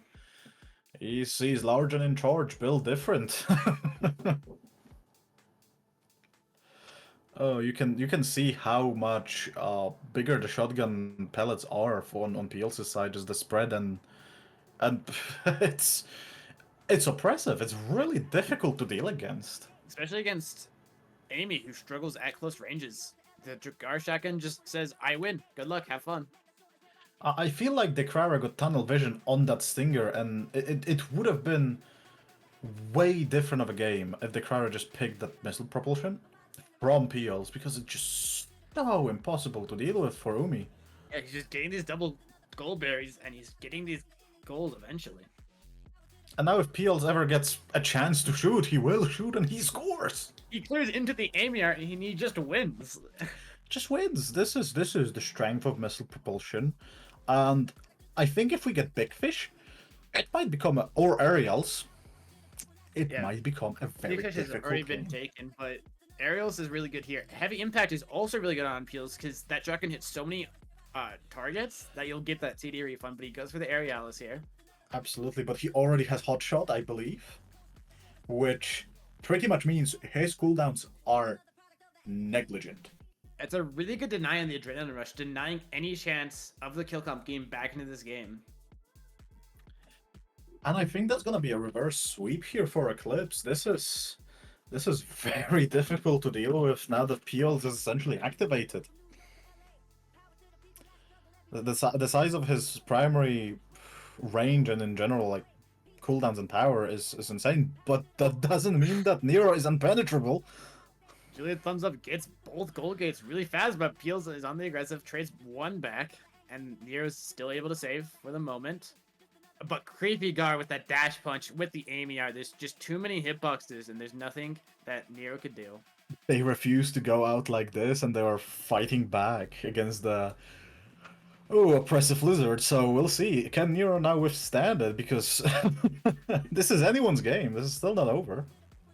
Peels looking for it, gets that shotgun. That's all he needs. It's all he needs. Whenever he's in range, he can score because that covers entirety of the barrier. He is almost staggered, but they're looking for the kill on him. He gets the gold barrier in return. Get gold barrier, but they manage to get a kill, and the barriers are still available for Nero. Nitron trying to get a sneaky score here, but is staggered now. Staggers are activated, but he dies anyway. Creepy Gar able to get one gold gate, but they're not able to get the second just yet. Nero goes for the core flip, not able to get the cheeky goal, but Jakar is staggered. The Cry is staggered, but so is Peels. No energy on Peels. The Cry still has plenty. Tries to live, but dies sadly at the very edge there. Both Drakars are gone, so object permanence will not be a problem here. Nero has a clear defense here. Nitron is trying to shove it through the sentry, but it just does not connect, and overtime is on. And Peels just shotguns it in from halfway across the map. Oh my god. Oh, this is what we've been waiting for. Every single time we get to those BO3s, this is the sauce of the qualifiers. This is why we're here. And Nitron going for those barriers. Peels gets that Molten Bolt in, and Umizumi is in very big danger, losing a lot of his stagger and all of the energy. They are able to get it out for now and get a gold barrier in return, but Yumi not able to defend there. Peels with a shotgun, trying to score it, but the Emir denies it. Very good defense from Umizumi here. Peels is really low on stagger, so has to watch out. They want to keep this core Peels forward, but is the one Nitra- player in the team that does not have any regeneration in the kit and can be killed. He is staggered, but Nitron has the core flip, just uses it to get the core out of the midfield. He does get hit by the dash punch. They're trying to look for the goal, but perfect clear to Peels. Not able to turn into a goal, but just keeping it forward is all that matters at the moment. Keeping it forward, and he finds the goal. Really well played by Ooh. Peels. That shotgun down to get back possession of the core, and then just hits the strike angle. The fact that the pellets are active for so long is so difficult to defend against. It's so unusual to see Drakkar with that many like range buffs, so people just don't know how to deal with it. Nero is fully staggered. That's a very easy kill if he overstays his welcome there. But they're not able to find the kill. They're not able to find a goal gate, and Peels is on the aggressive. Finds one of the goal gates so far. Looking for the second here. Shotgun just almost confirms it. Nitron finishes it off, and they're looking for the last goal. it might just be it. Can Creepygar manage to get 2 barriers and defend it? But Nitron is here. Umizumi defending. EA Slash is completely wasted now. Drakara tries to Molten Bolt. Shotgun misses completely. Nero loses one goal gate, loses both goal gates. This is the time to come back. Nitron is dead. The AMR finds the Nero second is kill. dead. And he wants to Peels this is is keeping it forward. This has to go in, and Peels cannot defend it. And now we Oh. go back down to the wire. Final goal of this game. Do we get game 3 or do we end it with Eclipse winning? I thought there's a chance that Peels 1v3s for like 10 seconds there. I'm not gonna I lie. have seen it happen. I was ready for it. But- but Thankfully not. Alright, Corvette comes out, and they're able to find the 1 goal gate. That's a lot of committed for that 1 goal gate. Creepygar wants the second, but not able to find it yet. Peels is staggered, no energy. They want to get this kill. They lose a goal gate. tries to get the punch onto Peels, but misses completely. Now Dekrara and Creepygar are on top of the goal barrier. There is a turret, but nothing happens. Peels is still staggered and could die. Tries to kill him with that core flip. Peels is living on a nice edge. They use Corvette for damage, but they're not able to find the kill on Nero just yet. Peels is staggered as well. Oh, they are trying so hard, but Nitron manages to find that adrenaline rush. Now Nero lost his core barrier, and Peels is dead, so this is a 2v2 situation. That could be anyone's game. Can Umizumi defend? Umizumi defends, but Nitron tries to core flip. If he saved core flip there, he might have been able to close it out. 2 seconds on the Jakar. He's back up. Peels is back up. This AMR comes out. This is their best shot at scoring here, but they're not able to. Nitron is low as well as low as Dakar. Peels trying to keep this forward. Has shotguns up. Not able to find it. Uses the overtime to his advantage because core is so fast. Shotgun cannot connect, and Creepygar finds it. Creepy guy with a dash punch brings us to a game 3. We will have a game 3, and my god, the Krara showing off the Drakkar diff. Peels tried so hard to carry that game with that missile propulsion, but just not able to. Able to find those kills on the side of Juliet Thumbs Up. Able to find those goals when it counted. Bringing this to a game 3. Absolute magnificent game here from both sides. Almost a reverse 3-0 in sets. Peels utilizing that range ups very well, but in the end, Creepygar just found way too many opportunities on Nero and the amount of deaths. I think denial of adrenaline rush was huge because the game would be completely different if Creepygar managed to get that adrenaline rush, or even the Cray. But they were still able to find the game, so it was a really good deny. Didn't end up changing the outcome. Didn't change the outcome, but I think it's important to mention it was a good deny. The game was insane, and they played very well on both sides. It looks like we are on a 1-minute break to go to the bathroom on the side of the players. So we have a little bit of time to fill. Let's update everyone else on the bracket. Amy Enjoyers are actually qualified to the EPL, guys. They did it. They 2-0'd their one matchup they needed to win. Amy Enjoyers beat Outsiders 2-0 and now are top 4, so they have now officially qualified for the EPL. They've done it. Congratulations for Aiming Jurors. And on the other side, Financial Debt lost to XDD, so they are now out. XDD still has to play one more match to see if they can qualify. And Avalanche in the late ones is still going on. Still Avalanche juking it out completely. We'll Avalanche see. does have a 1-0 lead, though.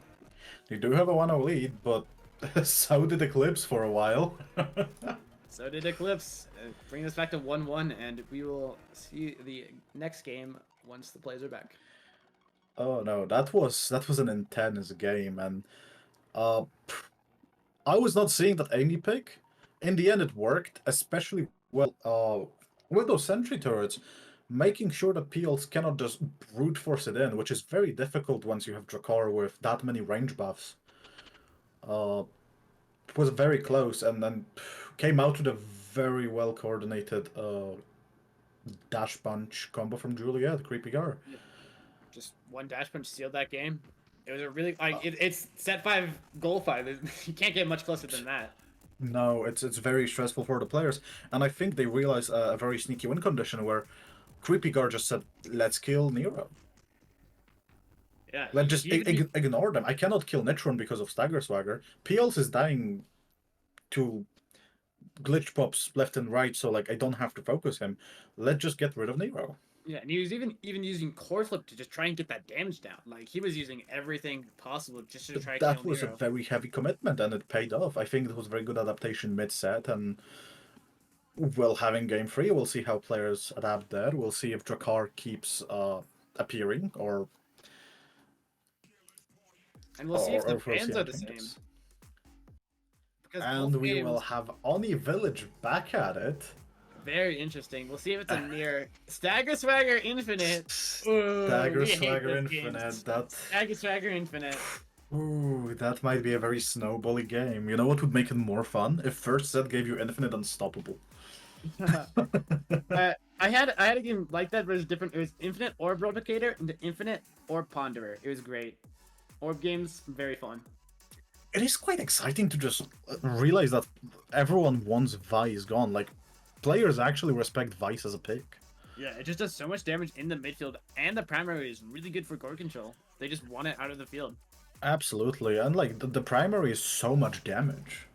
Albeit in Stagger Swagger game, you don't really care about that damage, but it is very important to keep it in mind. And it seems that the Krara keeps to that Drakkar.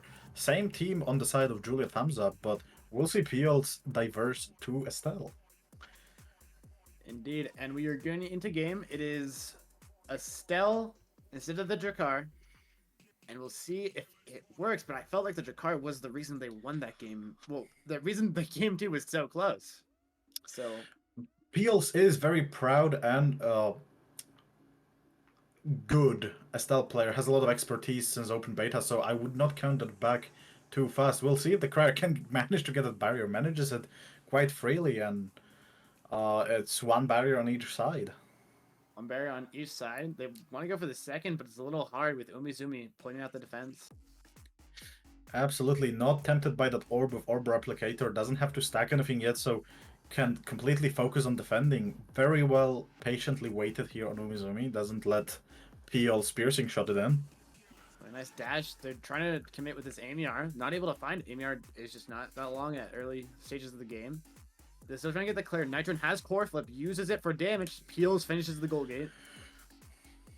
And that might be just the score, because Oh, Nitro manages to Nitron. find a kill and just kick So it well in. played. He's able to stop the core and then just kill the Amy, so Amy can't do anything to stop that except, not die, which is a little hard. Well, it's a bit hard after you die to not die, but they managed to find the first score, and barrier on each side is already broken, so... But Peels gets 2. He has core flip and he gets the goal. Ooh, I think Peels is not happy about losing the last one, and now is channeling that anger into Umizumi here. He is flexing the Estelle. He is ready to win with this Estelle.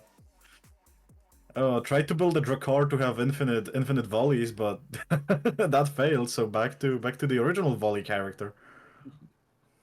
There does lose a goal gate, but is able to clear, fortunately. Has core flip if he needs it, but so does Creepy. Creepy uses it. Can't really get anything off it. And Drakkar goes for his unfortunately, second. Umi loses both barriers, and that could be set 1, but doesn't connect quite yet, and Nitron manages to put it in. Really well played. Just core flips came out on the side of Juliet Thumbs Up, and they're just not able to capitalize on them. Not at all, and Neuro still had his available, so that was very dicey situation. We don't see any other orb things, but Missile Prop is available, Primetime is available, and obviously Stinger. Impact as well, Aerialis as well, Castellas. This is a really good for Drakkar here, but there's too many good things for Drakkar.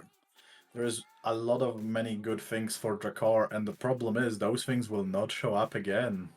Yeah, it looks like it might be no one taking Stinger because Juliet wants the heavy impact. Actually, go Spark of Strength over anything. He wants the scaling if it goes long. No one wants Stinger because no one wants to prog that Stagger Swagger for anyone.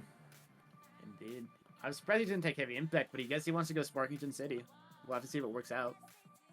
Heavy Impact is difficult to use on Juliet, especially against a team where PLs can just stay very far away from everyone else. Getting the double hits is difficult for Creepy Gar as it is.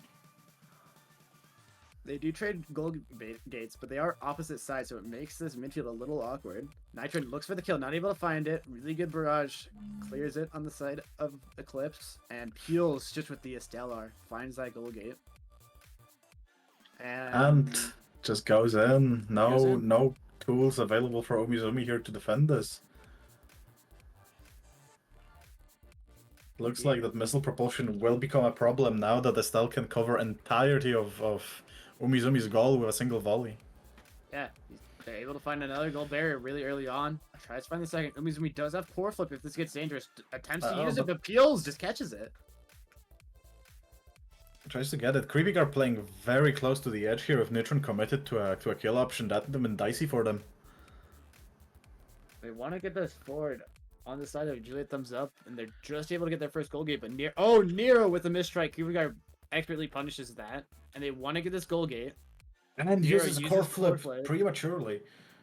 Creepy has core flip here if they can get it forward. They just have to procure their orb to Creepy, and he can score it. Has the core flip. Plus, almost Oh. has core flip of his own. Now that Barrage managed to keep it away. Tries to piercing shot Drakara away, but not close enough here. Peels uses core flip, able to find the second barrier. Nitron has core flip as well. Can't hit the But strike. misses Creepy it. Guard. Really well played. Not able to win the strike for the goal though. Peels tries to score it. Not able to hit the R. Not able to hit the sniper shot. Goes back to even. Creepy Guard wants to get this goal gate, but the clear is clean. Clear is clean. Overtime helping Umizumi here, making Peels' timing a bit off with that piercing shot. Night Run trying to get this forward. He is almost staggered. He has no energy, but oh, Creepy Guard just too fast. Can't react to it with a strike. Ooh, well, the game is not Jover. Not Jover. Juliet Thumbs Up won that slot inside the league, so they will not go out without a fight. Creepy Guard getting that barrier immediately. Peel's covering very well here. Tries to piercing shot, but Umizumi clears it very well. Nitron on the pressure with that EI Rash. Yeah, Zenar able to find the second goal barrier, and Peels wants to get this goal. They're trying to get it forward, but they need to get in a good position. The Jakar is keeping this mutual pressure up, keeping the core back. That is all they need while their goal gate is up. They are trying to stuff it into the barrier, but Peels now is on the offensive. Tries to put it through, but Dekrara core flips it away. Peels has to win this. Almost dies to Creepy Guard. Creepy has core flip, uses it, gets the goal barrier. Both goal barriers are now down. Peels is still really low, but has now Stagger Swagger activated. Tries to slow down Umizumi with that volley. Nero has core flip if it gets dangerous. Peels trying to get it forward. Creepy Guard forces core flip out of Nero. He's trying to kill him after he uses core flip, but Peels with a dash finds the Ooh, goal. very good redirection with that Rose Warp here, managing to secure a score. Peels able to find that goal. He needs one more goal to bring Eclipse to 2-0 in the game, and they just need one more set after that. But Juliet Thumbs Up are not going down without a fight. They get one goal gate and they get Nero low. They use core flip to not lose the second gate, and almost get their goal gate on the opposite side. Nitron has core flip. So does Very good Peels. defense here on Umizumi, doesn't let a single barrier down, but as I say, both are broken by Peels there with good pressure, and core flip is available. If this is a score, Creepy Guard manages to not let it go through with his special. Really nice Juliet R. Nitron has core flip, wants to get it forward, but the Zentaro R does not catch it. Trying to hit it Ooh. forward. They get it to Night Run. Night Run has core flip. He's waiting. He pops it. Trying to get it through, Oof. and it just barely gets through. And they win the second set.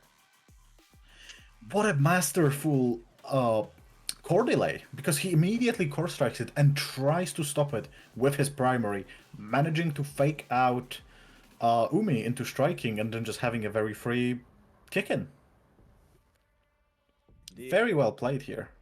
Big Fish built different. Both size trainings are up. They're good on Zentaro. Extra special, specialized training. Extra special Monumentalist is up, but Amy goes for Monu. Specialized training might be dangerous with Nero if he gets that. Peels goes specialized training. Peels did go specialized training. That means the core might actually go red from the Crystal Thorns. We'll have to see. We will have to see, but it definitely will with Hotshot, and that is devastating news for Juliet thumbs up because that's a very dangerous ability to have. Feels tries to get the dash forward. Nitron controlling this core. Trying to get the second goal gate, but it's a little hard with Jakar in the midfield.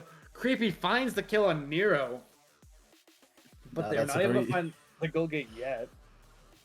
Piels is defending very well with Nitron covering the barrier itself.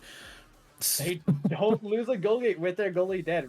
Really well covered by the forwards of Eclipse. Creepy Guard goes back immediately at Nero, doesn't want him to live at all. This is not the game they want Nero in. They're able to find the goal gate, but it's traded out. Creepy Gar has core flip, but Peels is looking for the goal, and he finds it.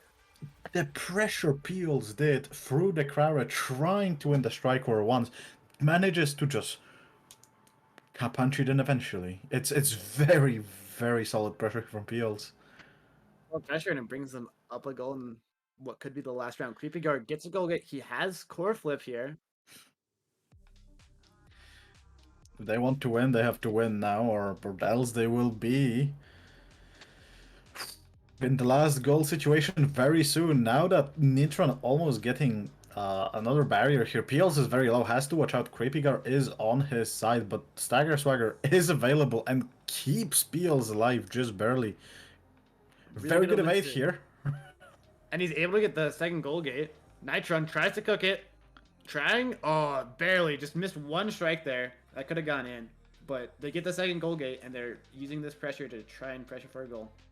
And Peels. piercing shot finds a way through. Umizumi could not clear it that way and gets punished. It is now match point for the side of Eclipse and series point. And we'll see what can they cook this time around. Skills and Nitron able to collapse with the first goal gate. Piercing shot gets the second goal gate. Nitron has to win a strike war to get this third goal. This And he might almost just has be core it. flip. This might be the goal, but Crystal Thorn is a bit too far.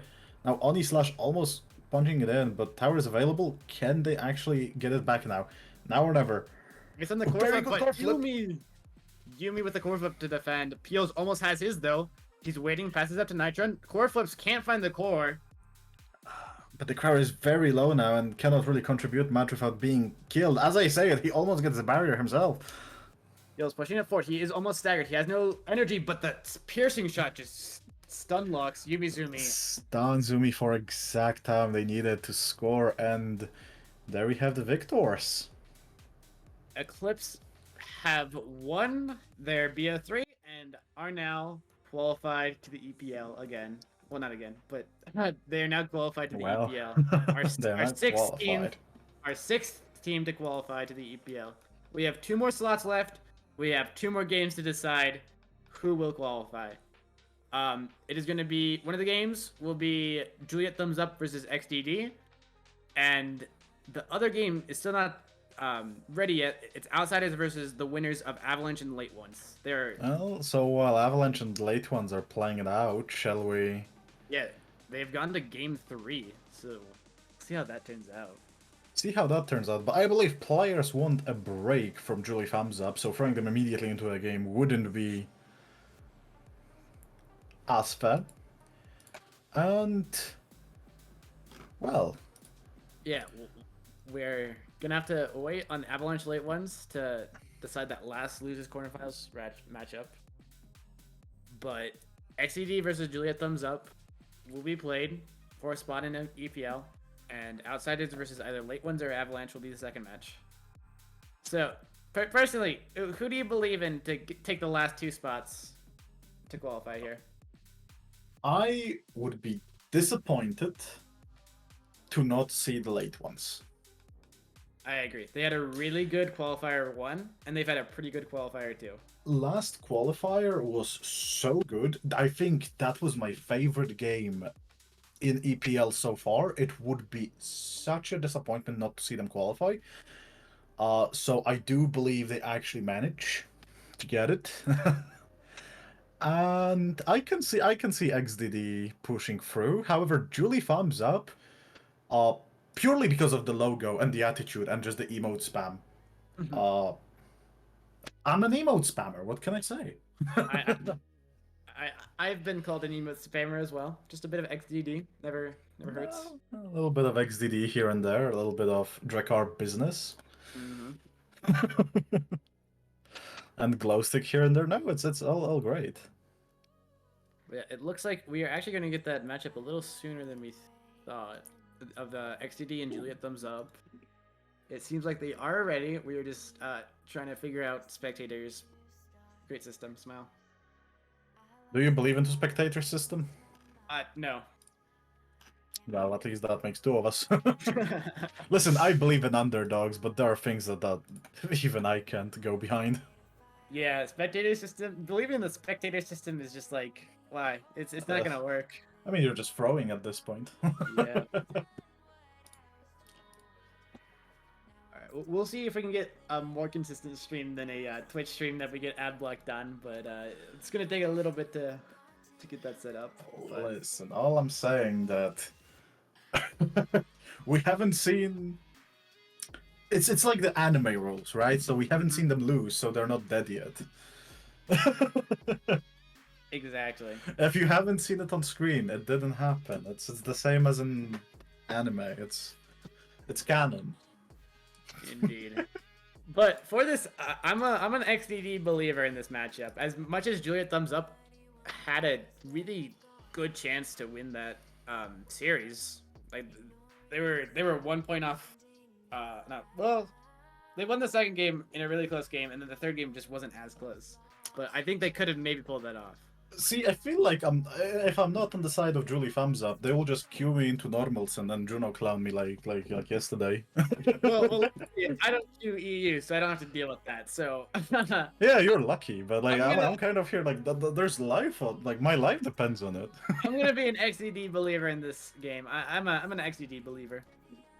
They got I'm gonna be my Jod. Julie Thumbs Up because Julie emotes are cute. And totally not because you're gonna get into the by them in ranked if you don't support them. Smile. Well, now it's still cute. But yeah, I got to support XDD. They pulled out a Boo Ford. They have Jod. What more can you ask for? They sure did. So anytime soon now that we get the game, it will be Yeah. quite exciting. Officially, it's gonna be very shortly. We're gonna get the game. That's the official news. Okay, that's a better question. Do you expect set 5 or do you expect a 3-0? I expect a 2-0 because this is a A B3. 2-0? Oh no, I mean the first game. Oh, the first game? Oh, this is a 6-0. You know, 3-0 to 3-0. Ooh. XDD Ooh. sweep this. Okay, so you're going for XDD sweep there, my Yeah, God. I'm an XDD believer. Well then. No, I you know what? I'll match you, and I'll say Julie Thumbs Up 6-0. Wow, we're just on complete opposite sides. So this is going to be a banger of a matchup that goes to game 3, set 5, goal 5. You know, that's how it works. Well, I'm just gonna believe into the other team, you know. Like I do think they have what it takes. I do absolutely believe that they can take it. So But I don't know. I'm just a little partial to XDD because they pulled out the debut forward. you are right. They did pull out the Dubu forward and ex goalie, And ex goalie. I know, but they did lose. You gotta understand. They're playing the Amy Enjoyers. They went 7-0 today. Like, you're gonna lose against the Amy Enjoyers. That's the bad mindset. You can win any game. That's true. Hear me out. Like the late ones. Hear me out. You can play better, and by doing that, you can win more. I feel like I've heard that before. I don't know where though. I know, right? It's like a bit of a eccentric term, and like not many people know this, but in fact, it is true. Yeah, I don't know. I haven't been able to use that. That's why I'm a hard suck high challenger. I just play worse and lose more. So I gotta take that feedback to heart. Did you just ratioed me?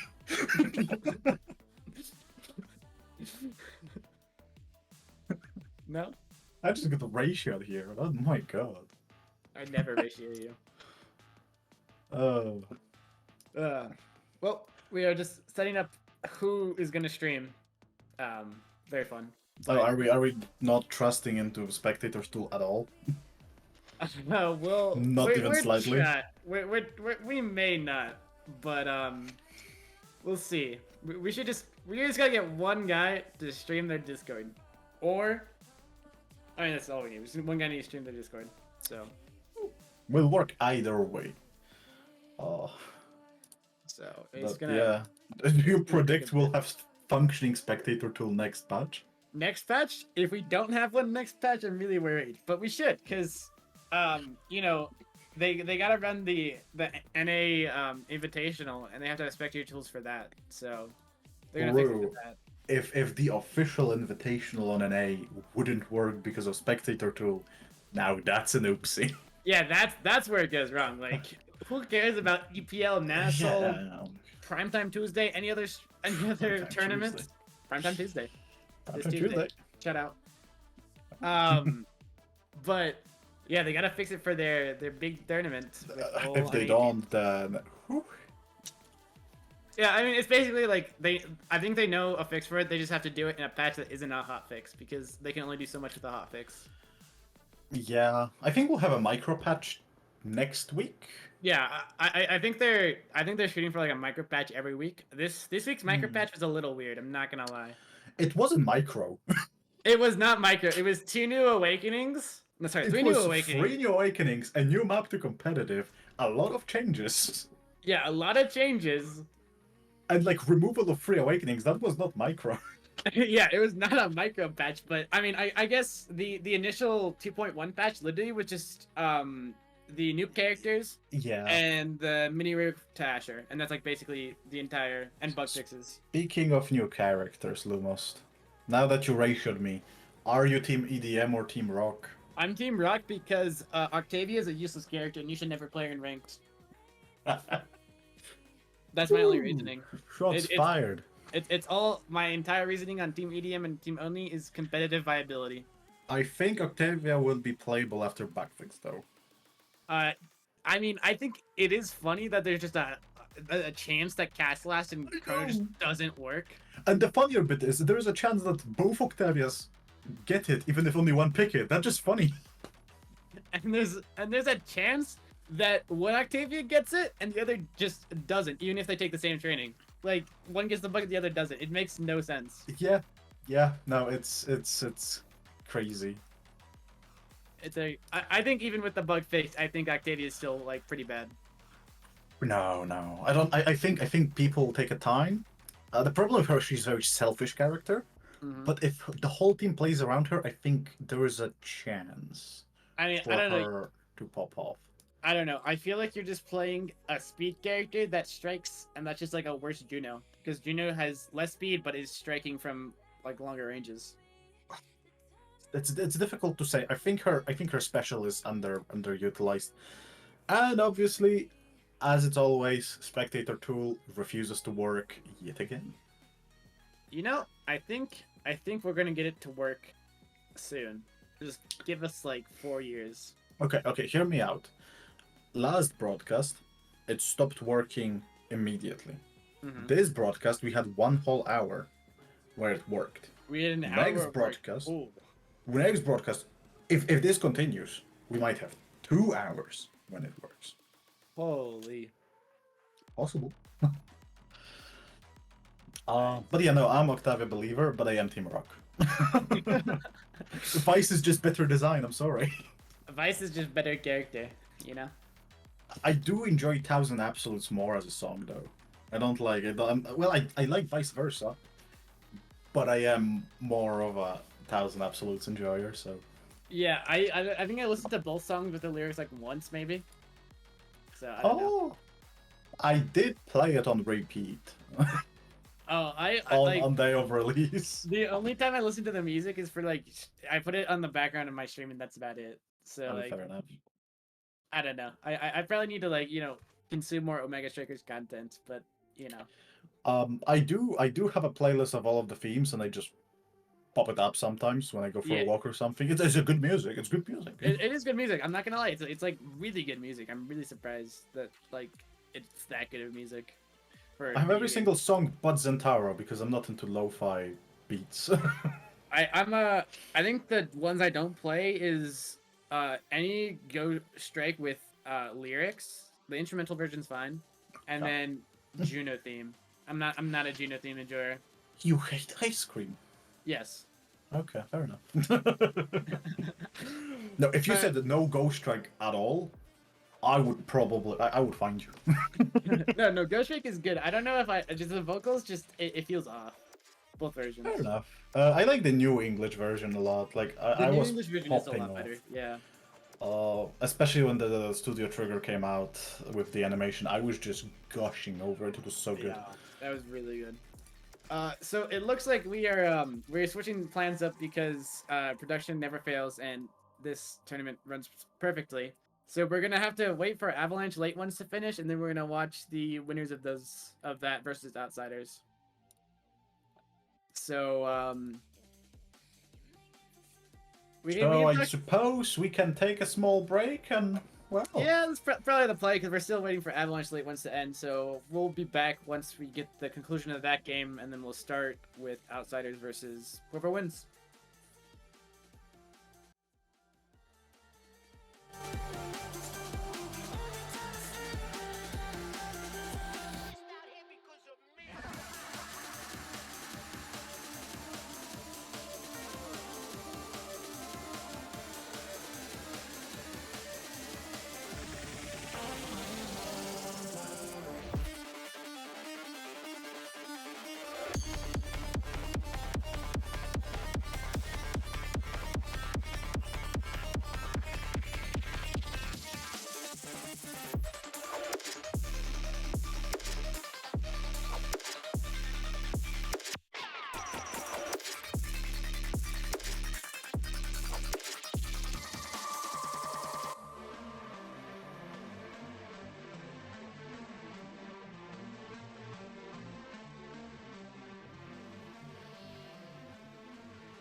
Tell me where to go, what to do.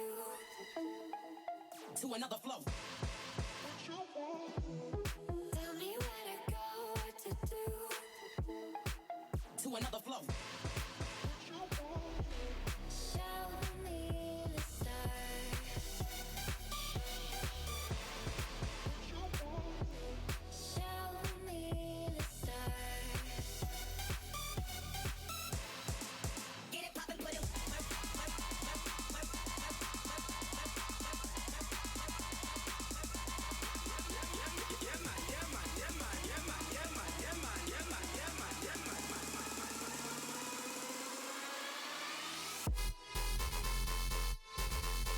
Get it poppin', put it.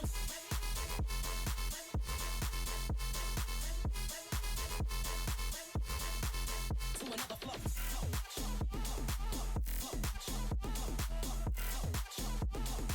Get it poppin', put it.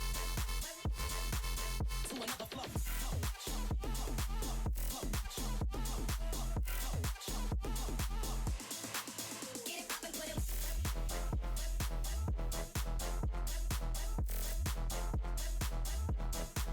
To another flow.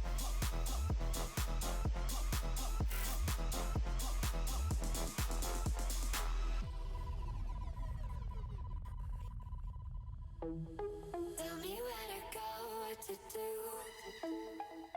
To another flow. Tell me where to go, what to do. To another flow. Show me the stars. Show me the stars. Get it poppin', put it.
need no problems, no, don't need no pain. I came for one thing, so don't get in my way. Don't need no problems, no, don't need no pain. I came for one thing, so don't get in my way. Don't need no problems, no, don't need no pain. I came for one thing, so don't get in my way. Don't need no problems, no, don't need no pain. I came for one thing, so don't get in my way.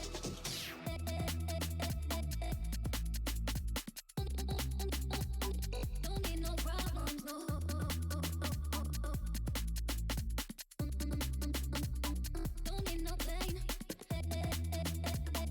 I came for one thing, so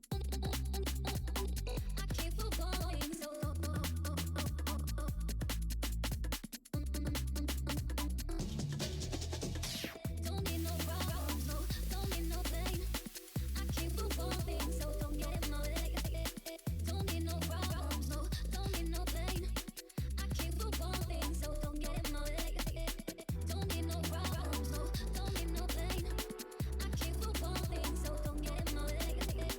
Don't need no problems, no. Don't need no pain. I came for one thing. Till you get it closer, closer, closer. Till you get it closer, closer, closer.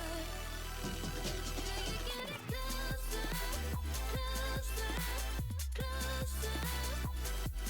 Till you get it closer, closer, closer.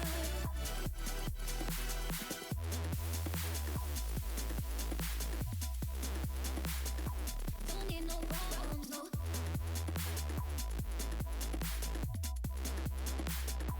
Don't need no pain.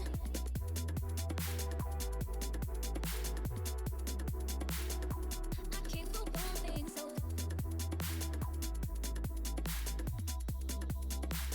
don't get in my way.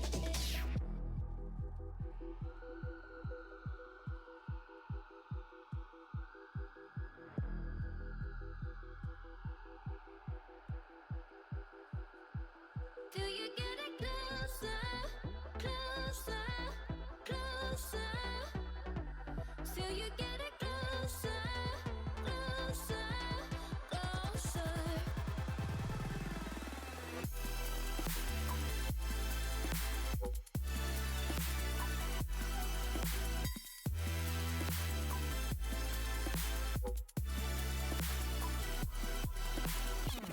Closer, closer, closer. Till you get it closer, closer, closer.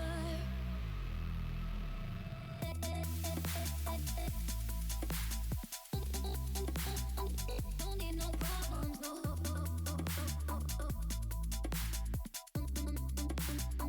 Don't need no pain.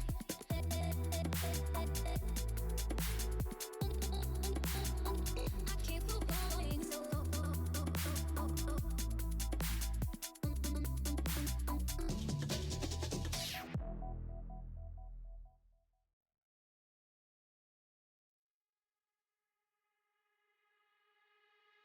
If you wanna save me, if you wanna save me, if you wanna save me, yeah. If you wanna save me, yeah.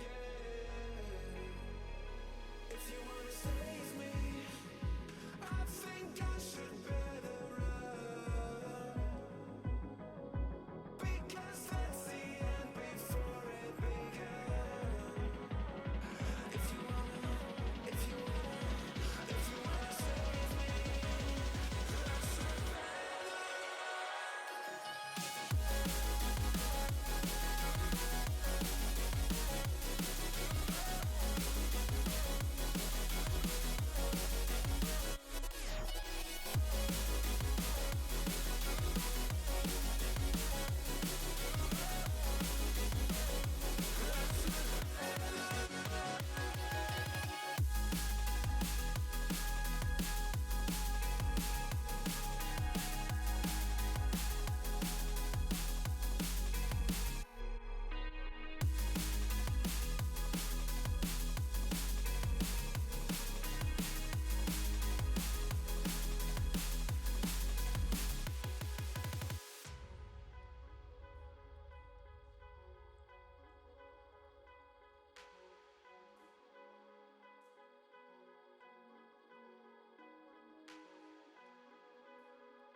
you wanna save me, if you wanna save me, if you wanna save me, yeah, if you wanna save me, yeah, if you wanna save me, I think I should better run, because that's the end before it began. If you wanna, if you wanna, if you wanna save me, I should better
Say my name, I'll come right back to you. I get so lost when I'm loving you. There's people waiting up on me now, but you're the only one I need now.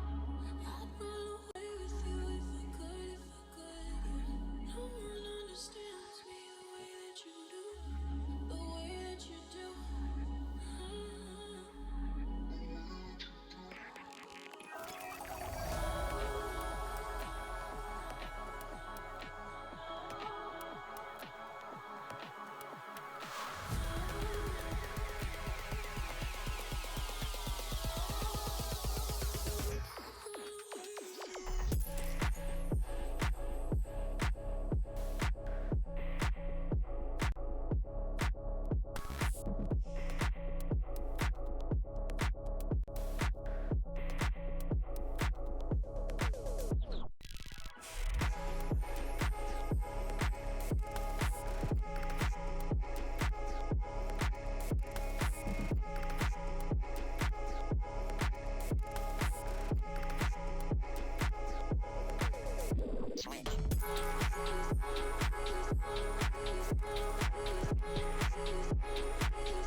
Fumes are running so high, I don't wanna be alive.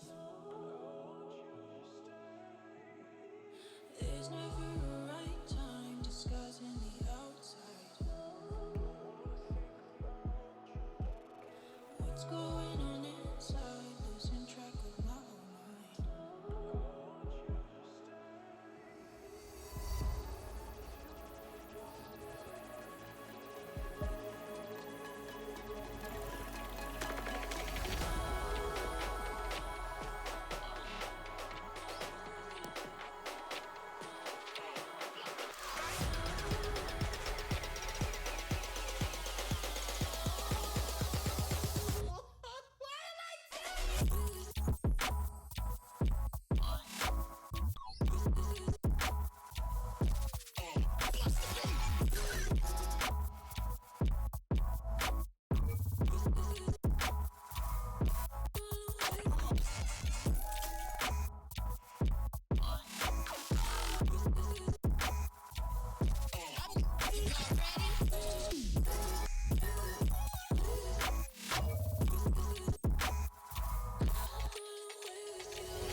We on the top and we ain't gonna fall. It's an obsession, a habit you call. We hitting automatic, never stall. Only got one tactic, do it all. I'm from the bottom, I hate what I saw. I couldn't walk, so I learned how to crawl. They wanna talk when you're back to the wall. So I say later, my aim moving small.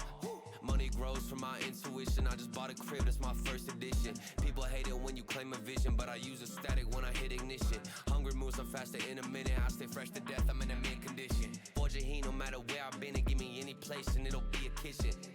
This how we flow to the top. I'm on a wave and it never gonna stop. I hit a 3, now we running the clock. 24 seconds, I still block your shot. I'm making this an eternal spot. Permanent stain in the flow, ink blot. Don't step to me when I get too hot. I'ma end your life and it's all you got. We on the top and we ain't gonna fall. It's an obsession, a habit you call. We hitting automatic, never stall. Only got one tactic, do it all. I'm from the bottom, I hate what I saw. I couldn't walk, so I learned how to crawl. They wanna talk when you're back to the wall. So I say later, my aim moving small.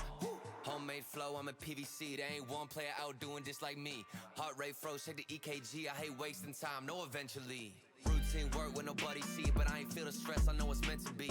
30 beats, I'm on a killing spree. I made every song in my discography. Yeah, that's every cent, every dollar. I ain't tryna listen to a broke scholar. Making moves to make the money taller. To the cash topping on the Eiffel Tower. Labels calling, I won't wear they collar. With my own drive, I can take it farther. Do it myself, don't ever bother. Been self-made now, shout out to my father. We on the top and we ain't gonna fall. It's an obsession, a habit you call. We hitting automatic, never stall.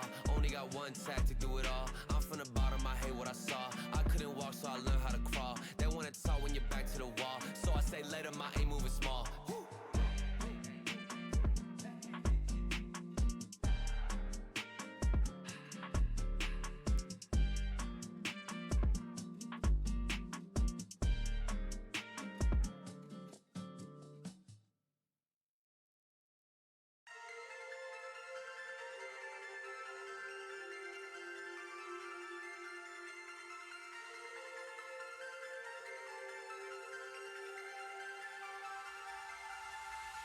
I can't stay in my feet. What I'm gonna do if I really want to? But you know, baby, break my mind empty. But you have the key, so open my heart, please, my heart, please. I can't stay in my feet. What I'm gonna do if I really want to? But you know, baby, break my mind, break my mind. So open my heart, please, my mind. So please, my mind. So open my heart, please, my mind. But you know, baby.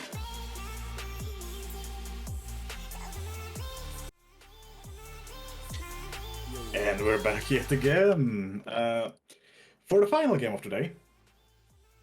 After some bits of difficulties yet again, we'll see if we can get a proper spectator or if we'll have to go the scuffed way again.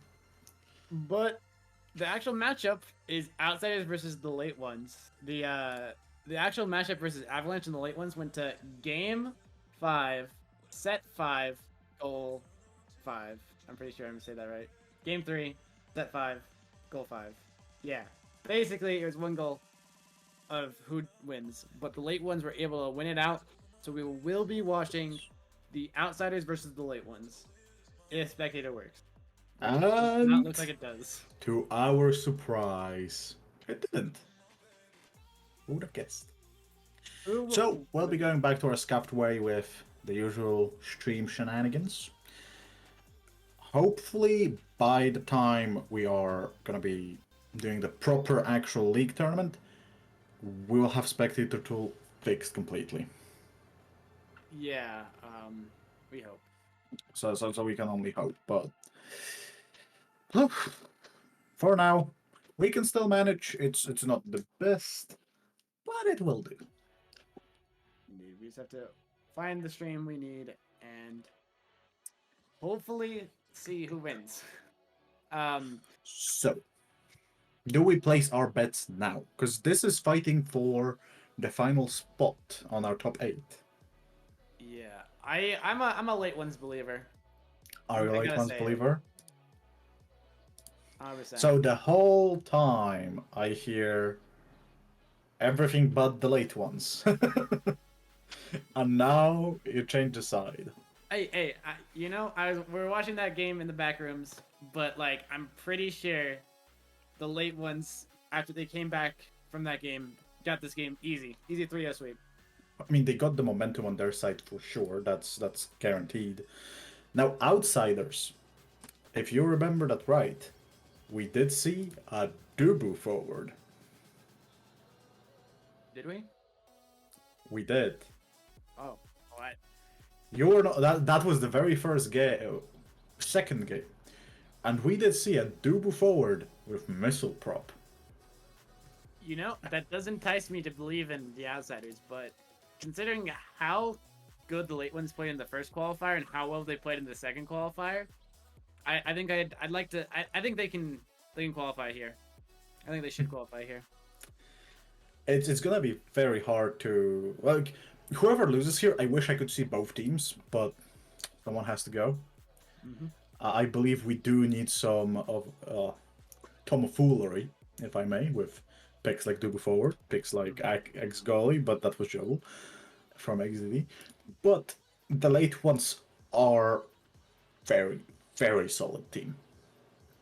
Especially right now they're playing without Oneka, but they do have Emil, also very strong player, shown that his Amy forward is absolutely astounding.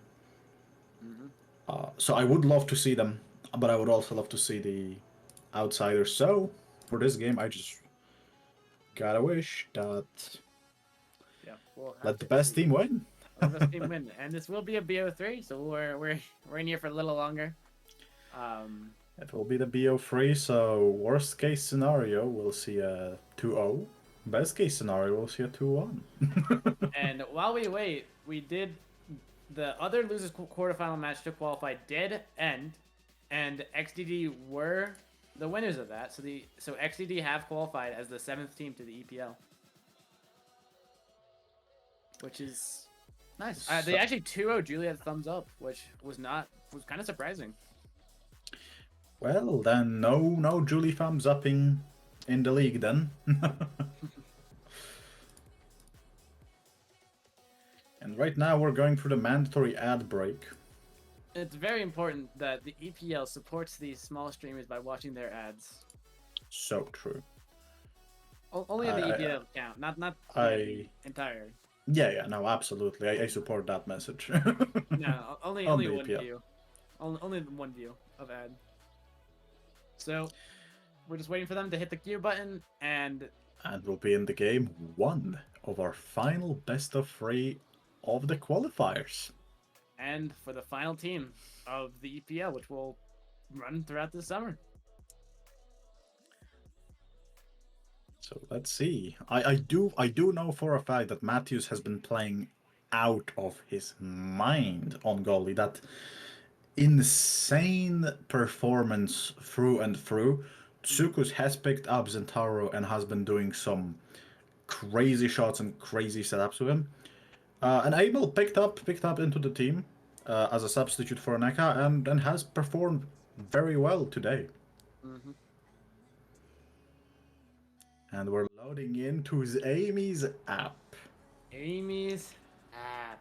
With Twin Drive as an awakening available to all. I think they don't ban Atlas here. Just say pick Atlas. I don't know. It's not the play. Just contest it. No, just honestly, I would say just contest it. Show that Atlas with Twin Drive is not unbreakable.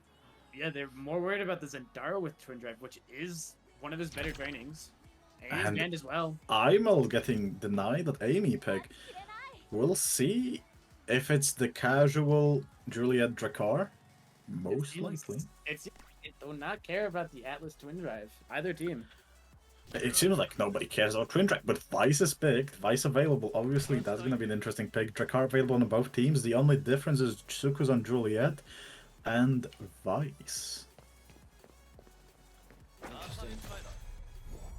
Vice Drakkar forward. Ooh, we can see Pumpkin is not messing around, now playing Drakkar and not some silly goober pick. But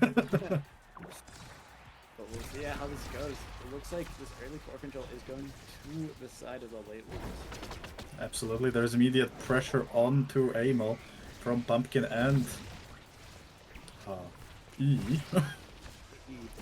Yeah.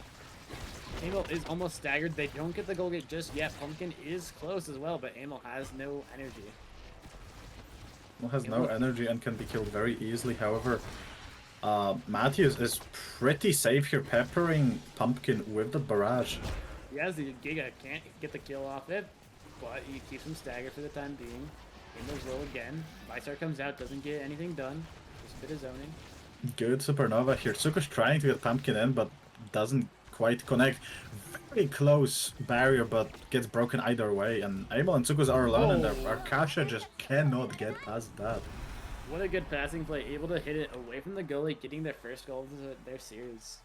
Very good precision on side of Amel and Tsuku's here, just threading it like a needle through them. I'm going to the second. High. Matthews is keeping it down and keeping this damage high. Pumpkin is staggered. They want to look for the kill, but they can't find it just yet. Almost getting E in, but for some reason did not get shoved with that flying kick. There is Corflip available on Matthews, so they have to be worried about that one. And Gigablast into Pumpkin. Pumpkin is very low and can be killed relatively soon. Corflip expanded. Both core flips on both sides go out and don't get much. But Julia is staggered, has no energy, and is now dead. And now they have Striker advantage, and we have to watch out because barrier is down and they are very forward into Matthews' face, but Sneaky Shotgun gets a barrier in from Imel. Makes this game even, but can Matthews clear? It looks like he's trying, and he's Trying, not able to. Pumpkin gets it through. Oh, the pressure from the car and Vice is just too much, and Matthews slips that one in. Bringing this to a tied first set. Pumpkin does like to expand that Xenocloak immediately for the extra speed buff for Striker advantage, but both Pumpkin and Imel just sit on each other trying to damage each other. Obviously E with those power cards helps a lot, but Pumpkin able to find the goal again. a Giga Blast from Arkasha into Pumpkin just secures another score relatively effortlessly, as you could. Yeah, the outsiders are getting this advantage, getting this goal gate, and punishing the goal gate being down. For Amy's up, this game has been going relatively tame. Well, yeah, it just looks like the late ones are losing their goal gate really early on, and they're able to actually punish, and Pumpkin just gets another goal. That's the first set. It just feels like both Amel and Sukus came with the idea of KOing the opponents, but they couldn't do so far. And we'll go into the first Awakening draft. There's Orb Dancer, covered There is by an Matthews. infinite adrenaline rush on Amy's up. Well, I mean, not a lot of kills came in the first round, so I don't know how effective that adrenaline will be. Castellas on the Vice, extra special on the Kai. Juliet wants to go for the adren here. Castellas to extend its stun duration, trying to go hard into the stun route. Unstoppable completely ignored by all teams. Tempo's been picked instead for Pumpkin. Adrenaline rush from both the forwards and the late ones. They want to go for these kills, but they need to find them to get value. It does look like they want to base their whole win condition on top of that KO, so we'll see how it manages to pay off. Tsuku's already paying the price and losing all of the stagger. He is broken, and Arkasha trying to just barrage them into the black hole. Amel's able to find the goal gate, though, which brings us advantage. Matthias wants to go forward here, but he can't find it before he's punished. Tsukus tries very hard to just not get killed by Pumpkin here, but manages to get hit by Power Cord, and that's Jover. Now Pumpkin is very free situation with Matthews here. Matthews has a nice clear. Emil trying to keep it forward while Juliet is up in 2 seconds, but Pumpkin's just going for the damage. Matthews has lost majority of its stagger, now can die to a single primary if hit point blank from E and gets killed. He loses his he loses his energy and then he loses his life. E with the great Visar to get damage on.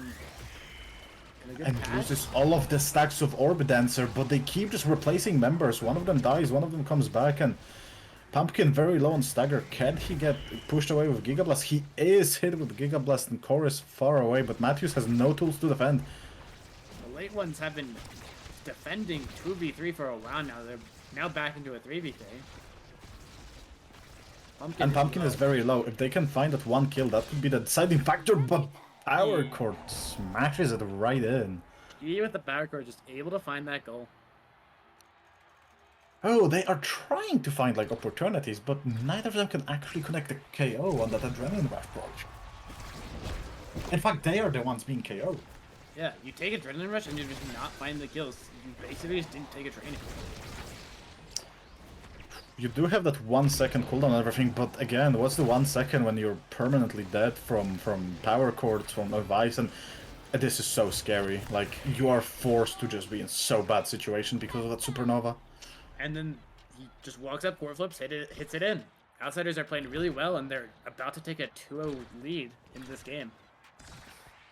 It looks very bad for the late ones here. We've seen them come back from worse, but we have to see. They do get this goal gate.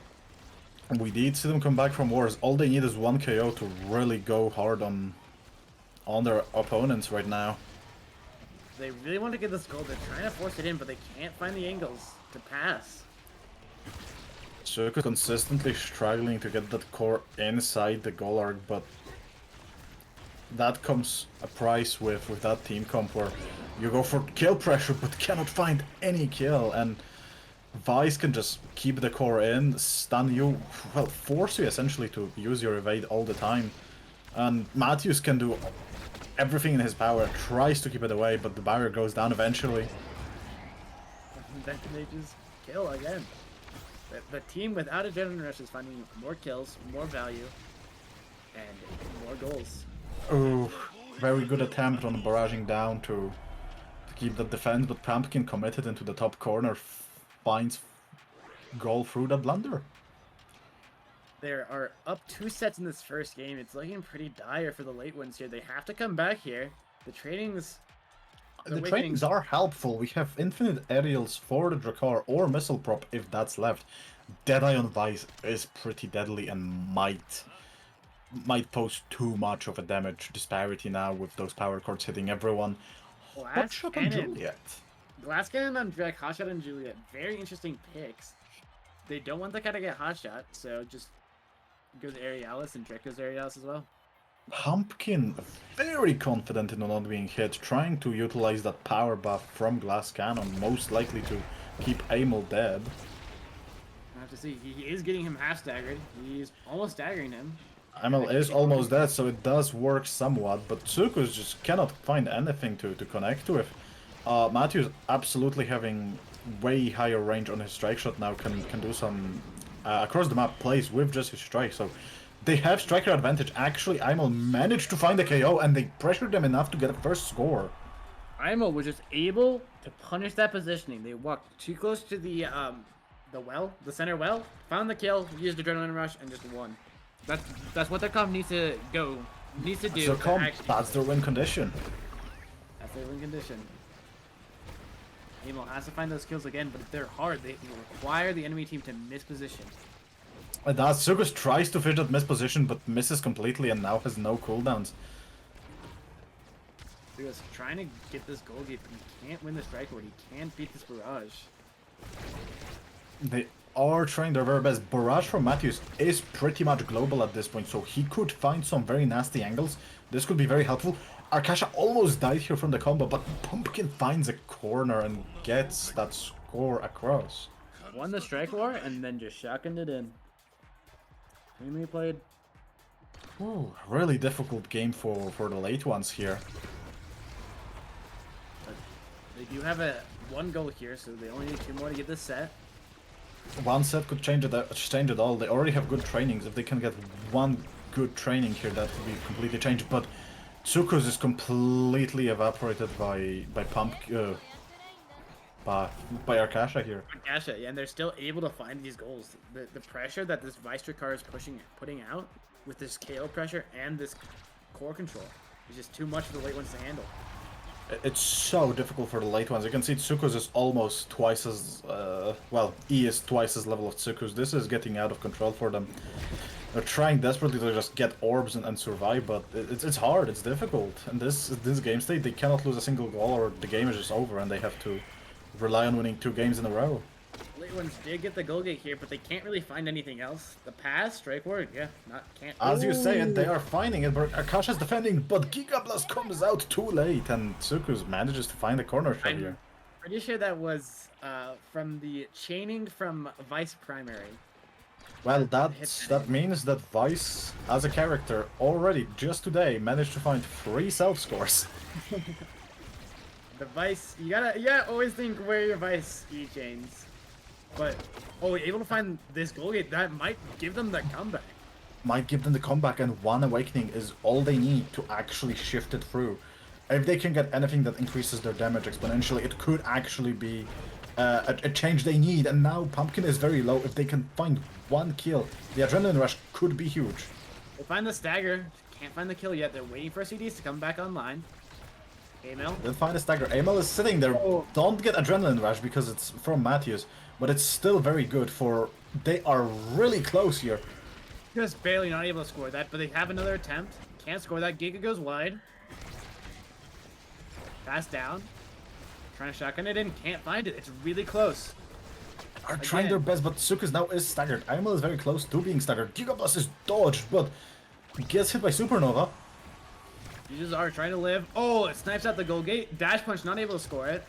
Very good barrage from Arkasha here. Oh, and this could be anyone's game. Overtime is on, and remember, Sukus has hotshot. This could be a very fast core. Tries to push it in and manages it in. Great delayed strike. He thought he had no more cooldowns and just striked it when it was too late to react to. Really well played. Finds the set, and this could be the turning point. This absolutely could be the turning point, and you will see Stagger Swagger can be up for grabs, and most likely will be Special Age Training or Primetime. Both are here. Stacks and stacks as well. This is a big one. Special Age Training over Primetime on Arkasha. We'll have to see how good it goes. Or Ponderer, he wants to grab it. If he gets Replicator, he has double orb. Keep in mind, Orb Ponderer shares stacks with Orb Dancer. Considering Matthews has 10 stacks already, it's immediately at 10 stacks. Immediately at 10 stacks. It is probably better than a lot of trainings here, especially for him. And if he gets Replicator next round, that's a lot of power on his forward. They find the kill. Emil finds the kill. Immediately finds the KO. They manage to keep the core on their side now, but Barrier comes in naturally. And it just goes in, and they manage to keep Arkasha out of the game. This is insane. And importantly, he gets the kill, so he gets a lot of EXP back, and he gets the Adrenaline Rush to have Dash Punch back at the start of the next round. Absolutely. I think this Awakening draft, that Orb Wanderer will be so huge for Matthews, and that extra pressure they can give to Pumpkin now that Emil has Stagger Swagger, cannot just be traded with anymore for free.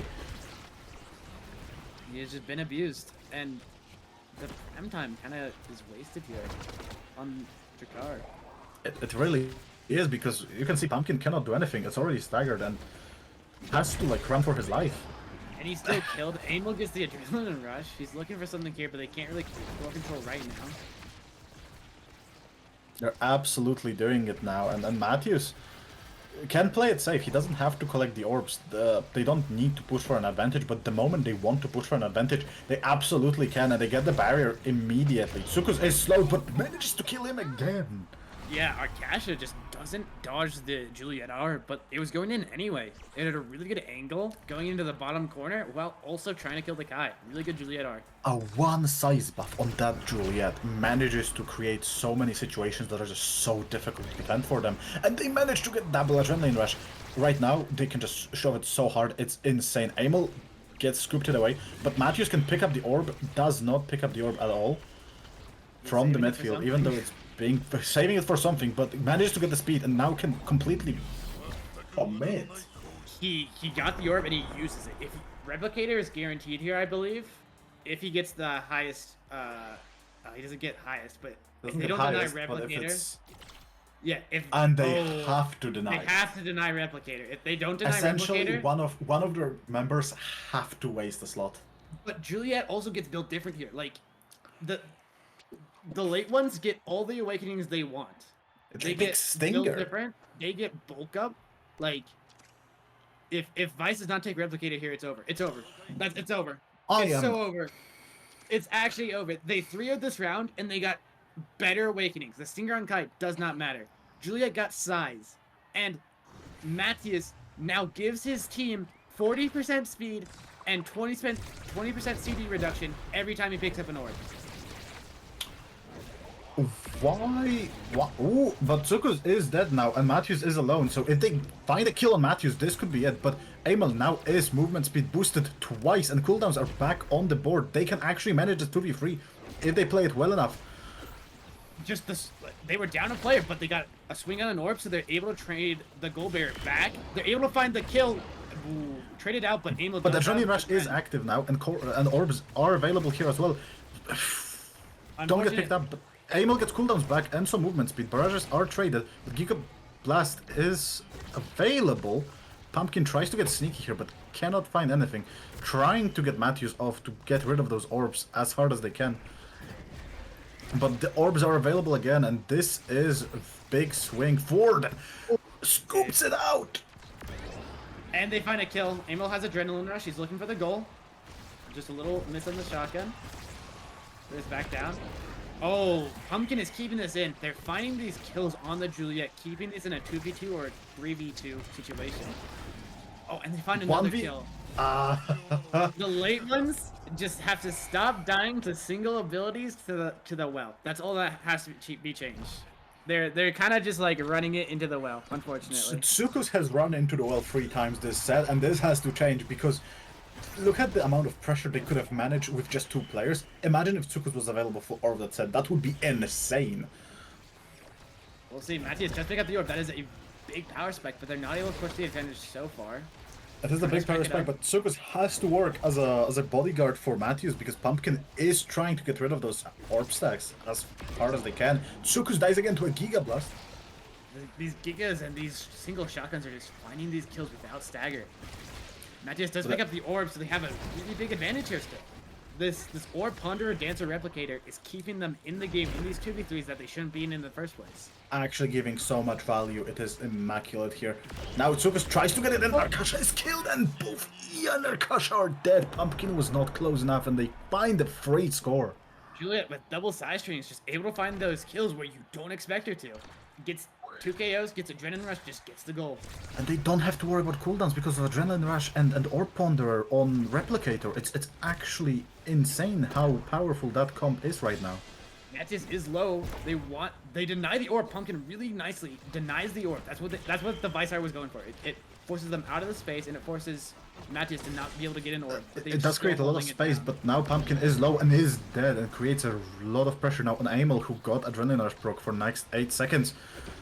Not able to find the goal gate just yet, but they still have pressure. They have core flip. They use it, and they have CDs back. And they get a kill. The orbs is picked up. 2 orb are picked up, so now they are fast and furious, and they are not relenting this one. Tsukus dies, but it doesn't matter. Emil connects into the core. And I think Tsuku's death was actually beneficial because he gets his energy bar back. There's a very small optimization there, but yeah. This Orb Ponderer, Orb Replicator has brought this game back for the late ones. Oh, I think that Orb Ponderer was what they needed, and the moment the Orb Replicator appeared, that was Jover. This is actually impossible to play against unless Matthews does a mistake like this. This could cost the whole game here. Goal gates are optional, as I like to say. Emil tries to score it, but they can't get it forward. They're waiting for these next orbs to come up. Nice Giga, clears it. Nice strike shot, clears it. They're keeping this really close, but they find the kill on the Julie finally. Matthews plays aggressive with the orb buffs, trying to Tries to utilize that Orb Dancer and Orb Ponderer, and it might just work. 1 Giga to it all. Oh, Emil almost finds the goal there with the arc, just a little too late.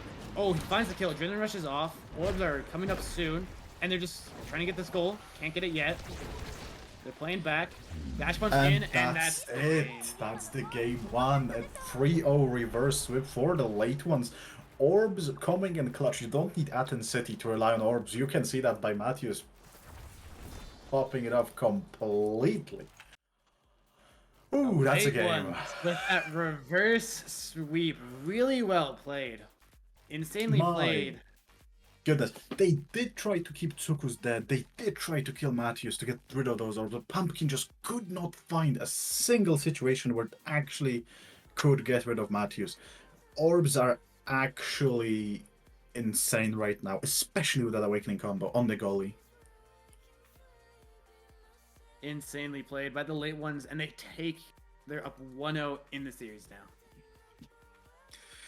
Oh, this makes you wonder how many orbs did Matthews actually pick up this game, because this is crazy. Not that many actually, only 32. Only If we could 32, get but it those orbs on were this- very impactful. Every single orb, speed, Every like single 40% orb giving speed for your team. 40% speed. That's half of, well, not half, but almost half of Adrenaline Rush. With Adrenaline Rush as well, and just general speed of the characters, and whew, Just they won that one set, and that was the turning point. but that was okay. That was deserved for outsiders. I think if you see that your opponent already has both stacks, and you are like, you know what, we can contest that, and you just leave Orb Replicator for the last pick. I don't know. They could have denied it. I think they had Tasha it. could deny it. E could deny it. They just didn't. Unfortunate, and it brings this series 1-0 in the favor of the late ones, which They were 2-0. They were winning, and then orbs just happened, and they let those orbs go. And I don't know if they didn't notice it. I doubt, but maybe they just and think didn't about respect the build. it. Yeah. Well, we are waiting a bit to get into the second game, and I feel like the late ones can win this. The late ones are totally chilling right now. They have 1-win advantage. They can try something crazy without feeling too much pressure. And now a lot of momentum is in their back as they just got reverse 3-0. For a mental game, that's a lot of like momentum for them. That's insane. When you get reverse sweep, you have to fix something for the next series, or it's just gonna feel abysmal. You do get hit in real life. You just get, it's a mental damage, emotional damage, if I may. Emotional But we damage. are loading into the game, and it's Athens City, where it Athens City. all started. Cat's quick strikes are the awakenings, which are kind of weird because they're like good on like, I don't know, Era and like X, and then you have like the Vice stun cheese, and that's like it. Oh, I mean, Castulast is good on Amy. You have to remember that Amy has the Does- creation. Yeah, it gives her like, what is it, like 3 more shots? Or 2 more shots? 30% should be around that, yeah. But Aimal is trying to pull out at Estelle. And Estelle, just don't care about the awakenings, just play the comp you want. Quick strike is good on everything. You have to remember that. Extra energy for the core flip is super underrated for quick strike. People don't realize how powerful it can actually be. Especially on X. The thing about X quick strikes is that the extra energy procs on hitting people. So you get your core flip so fast. Very fast, absolutely. Because not only you get energy for hitting people, you also get energy for dealing damage.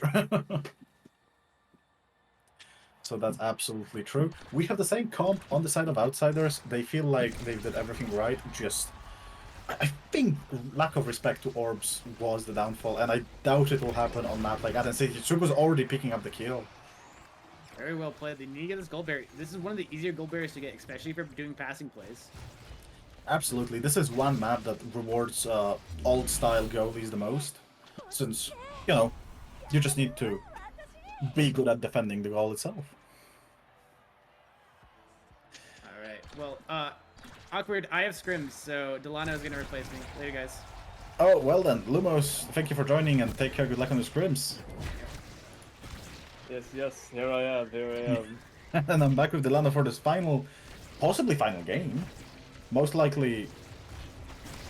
Well, not most likely. It's definitely final set for qualifiers. But Tsukus gets KO'd immediately as we talk about it. And Matthews is very close to being KO'd by Pumpkin. Pumpkin keeps a lot of pressure on Matthews. But orbs are back, so there is some survivability here. Yes, and almost looking like about to return, and actually does return in time. Matthew's trying to hold off against Pumpkin, barely manages to get that, and Natsuka's passes it onto Aimo, trying to get that second barrier, or trying to get the first barrier. Now Aimel is broken, orbs are back, but I don't think it's safe to go for them right now, and good delivery of that Estelle for Pumpkin. And now Pumpkin and Lunar Pilgrim both in front of the goal, and it's enough pressure to be able to score a KO or a goal. Oh, absolutely. Very good setup here from Thunderstruck on Vice, managing to get that Giga Blast in from Arkasha, making that goal absolutely more volatile than had to be. Yeah, and now Arkasha trying to pass the core forward, trying to set up some offense while the rest of the team is brawling it out.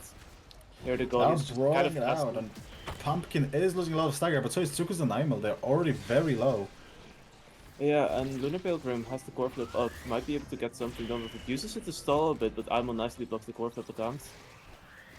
They are playing a bit panicked. They are staggered a lot of the time, and Aimel trying to get it past, but Lunar Pilgrim is keeping it at bay here. Stun's coming clutch. Oh, very nice angle from Matthews, and actually Aimel getting that with the laser. Tsukus almost closed it in with the flying kick, but the ult is gonna cost that goal. Oh, Flurry punches it in and makes Arkasha pay with all of the energy stored up to this point. Yeah, definitely. And now it's already looking like a very explosive and fast game. 2-1 right now in this first set. 2-1, and that first awakening might decide it all. If Orb Ponder or Orb Dancer is available, anyone in this game might suddenly become really, really problematic to deal with. Yeah, definitely, because there's been so many orbs on this map, and they've been able to do so many things with that. Absolutely, Pumpkin managed to find a kill and Aimel is left alone. Pumpkin has been playing very well this time around and is keeping Matthews at bay all the time, either managing to keep Matthews' stagger low or just blocking all of the strike shots from Matthews. And right now, not a lot actually seems to be happening. Both are kind of just patiently passing around with each other, trying to create minor advantages. But no real KO pressure on the field right now. I'm being pretty low on stagger right now though, but doesn't even need any KOs. Just neatly strikes it into the corner, which is going to be enough. Very clean and neat strike, manages it all, and well, Matthews having the MVP, that might become problematic because Orb Awakenings are available. And now the question is, what do you prioritize? Because if you don't pick an Orb Awakening, well, Orb Replicator might be the weakest of the three. But Arkasha completely gives up on the idea and goes for special training, so does Yeah, they Pumpkin. don't seem to be wanting to get those orbs, even though it's so influential on this map. Especially for... Though I wouldn't know if going for Orb Replicator would be a good decision here. I definitely get why you would go for Orb Dancer. Orb Dancer, I think not picking Orb Dancer would be a very bad idea, and not picking Orb Ponder makes me ponder on a wonder that... Why? What is bro talking about? What am I talking about indeed? But it's a lot of cooldown reduction, especially on a map where you have a lot of orbs, and well, we'll see how it works out. So far, Matthews already lost his barrier and a lot of stagger, but Tsukus picked up a kill like nothing happened. Yeah, and now Sukos can very easily shove it past if they get past Pumpkin. Pumpkin very nicely defending the midfield though, and Arkasha is there to cleanly catch every quarter throw at them. However, Matthews isn't as clean with it, barely not being able to get that save against Pumpkin, who is there with a very nice angle. You could see Matthews was a bit greedy on that orb, tried to get that orb twice. A very good bait from Pumpkin, just trying to shove it up and up, and then at the third time just strike it down, and Matthews was not ready for it. He was very tunnel vision on that orb. Yeah, and now Arkasha has the core flip up, is gonna use that immediately to be able to stall. Not really agreeing with that, honestly. Lunar Pilgrim trying to get a KO with the Supernova, but instead ends up KOing his own barrier. Unfortunate angle here for that Supernova from Vice. Yeah, Arkasha trying to get it forward, having to hold open goal here, not an ideal situation, but definitely not a lost one. Matthews doesn't have core flip up anymore, this might be a barrier down, yeah, and Pumpkin still has his flip up himself. Use it as you say it. Well, Emil is staggered, but the Pumpkin does not care, he just goes for the score. Very nice one strike bar from Pumpkin. It was very difficult for Matthews to assess the situation. You see, Emil is staggered, so like, Pumpkin could be anywhere. Pumpkin could go for the KO, Pumpkin could go focus on covering the top side. It's really hard. Power of invisibility. Aimo has been establishing a lot of control with this Estelle over there. A very nice KO from Sukus. And now Aimo is going to be able to use that Estelle pressure on top of Sukus, who still has the core flip up to be able to probably get this barrier down. Let's see if they're going to be able to take it. No, because Arkasha is there with a core flip taking the barrier for their own team. Now Arkasha walks forward a bit, applying more pressures. They kill Sukus, and now They just need to score against this 2v1. Oh, the strike shot is gonna intercept the pass to Pumpkin. And now Imo's in front of the goalie with the core flip. And that's gonna be enough. It's at this point it's just like very difficult situation because it's a coin flip. Either you go up or down, and Aimel had enough time to just cover both options and see what you're doing. Really well played on Aimel, well played on everyone here, but Matthews is not benefiting that Orb Dancer that much. They are making sure he cannot approach the orbs whenever they do spawn. Obviously it might change the moment he gets 10 stacks, but it doesn't matter for Aimel, just shoves it in on his own.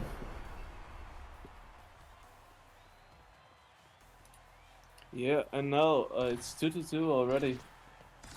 This game is really gonna decide a lot because if they get this round, they will be able to get a training advantage again. But if they don't get this round, it's gonna be a very even round of a game. Absolutely. One more training advantage might just mean that they manage to win the game outright from this, especially with stuff like Orb Dancer fully stacked on the next set. It's gonna start snowballing into a very scary situations. And now both teams have fully lost their barriers. Arkasha still has core flip up though, is gonna use that to do a clear. And now Pumpkin is one-on-one with Matthews. Not able to get through though. Aimo and Izuku's there to support the defense. Are actually able to help a lot, but they're still not out. They're getting suffocated in pressure. And indeed, it's gonna be Lunar Pilgrim who makes that the goal. Very well played here. Went through the barrage and secures a score. And Arkasha gets the first training. Let's see. He already has specialized training. With Hotshot, that Giga Blast will absolutely accelerate the core into oblivion. But he goes for Blast Cannon instead. Chrono Boost being up. Let's see if it's gonna get picked by the... It doesn't get picked. Maybe it's gonna go to Juliet? But Vice picks up the big fish, and that's very interesting. Juliet, we could see for the entirety of the game that favoring on Sparks, even though 2 Sparks are active already, so... But Sparks of Resilience is already on Tsukus, so we might see the reason why. And with this batch continuing into more sets, that Exodia is gonna matter a whole lot more, because right now, it's not doing that much, but in a few rounds it's gonna be a very legitimate win condition. And the final spark that is available is the spark that is the most dangerous one, because that's agility, and we all know how speed importance is in this game. Look at Matthews covering a lot of speed with those orbs boosted at 10 stacks already. Yeah, I'm almost gonna get staggered, or almost gonna get KO'd. But it's actually not gonna be Aimo who falls this time around. Azuku's being so dominant with his pressure, being able to brawl so well, and also looking for a KO on Lunar Pilgrim, but it's not gonna be necessary since Aimo just scores with the laser. Pumpkin keeps getting picked off, either Pumpkin or Lunar Pilgrim keeps getting picked off by Tsukus, just going too close to those orbs. Very easy for Tsukus to find those sneaky KOs on them. Yeah, and they've kind of been hugging the wall very often as well, so that's also incredibly good for Aimo, who can get some cheeky picks with the Estelle laser. Absolutely, especially if we get to the next Awakening pick. Oh, it's a wasted core flip for Matthews. You hate to see this, but luckily Suku still has core flip available. Is going to use that to save it, but immediately strikes it into Pumpkin. Not really what you would like to see. Aimo trying to not to get KO, trying to get the core past Lunar Pilgrim. Not going to be able to get anything though. Instead, looking for the orb, but getting KO'd by Arkasha. A lot of pressure, but the barrier might go down. It doesn't. Arkasha manages to defend, but speed is lost as all orb stacks are gone now with that KO. That's the most devastating KO that could have happened, because now not only do they lose all the orbs, but they lose the goal. And the momentum is back in Outsider's favor. Yeah, and this is looking like a very even match so far. Not really a lot of snowballing happening, just everything kind of in control. Though I would say that Lunar Pilgrim's team is kind of in a better state right now. Having that core flip advantage, of course. Absolutely. Now Matthews has to build up, bag this Orb Dancer, and Pumpkin safely correcting orbs. Doesn't matter if it's staggered and just... Oh, but Pumpkin there, just appearing right in front of Matthews, jump scaring him with the shotgun. Reappears, scores, refuses to elaborate, and goes on. Yeah, that's all he needs to do. If he can just get those goals in, he doesn't really need to be doing anything. He doesn't need to get any chaos or whatever. If he just gets that one good opening. All he needs is to be in position, ready for strike, and that's what he did. Speaking of good openings, I'm of course being no stranger to that under the style, being a whole sniper.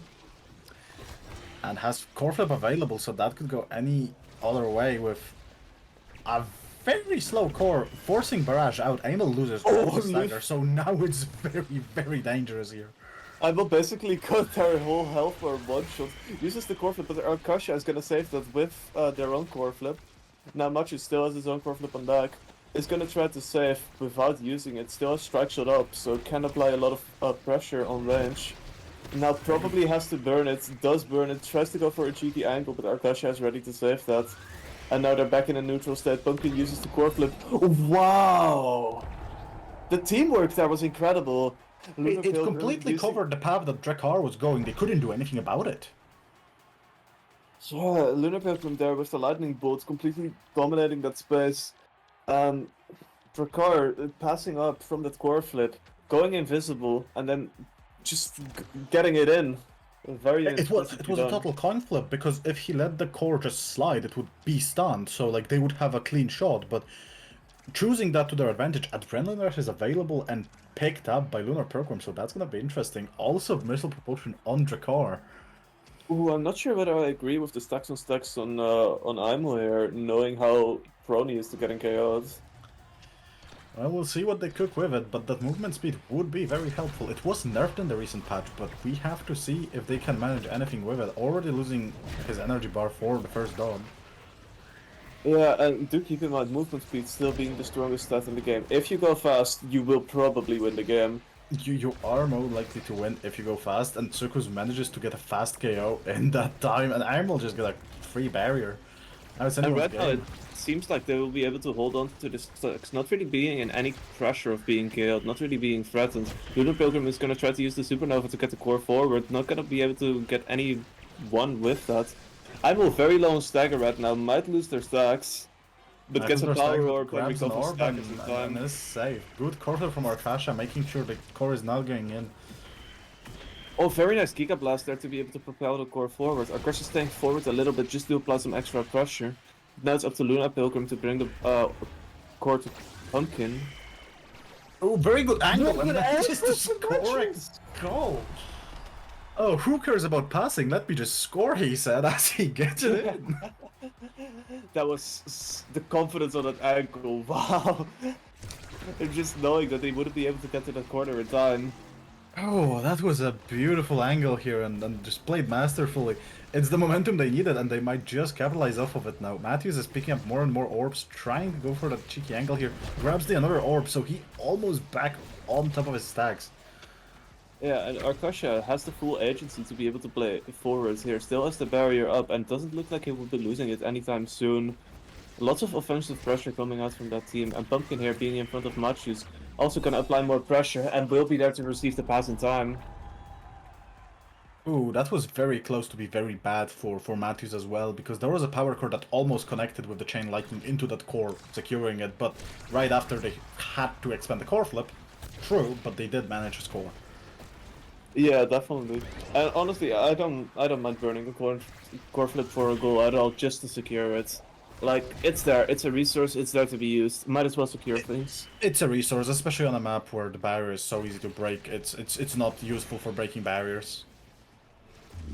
Oh wow, what a wait from Tsukus. They didn't seem to be ready for that at all. A lot of patience. I assume they were ready for Tsukus to be stunned, but I think they were waiting out an ability. Possibly, that's absolutely possibly. Just sometimes, just a simple punch is all you need, and Very nice of it from Tsukus there, gonna keep him healthy.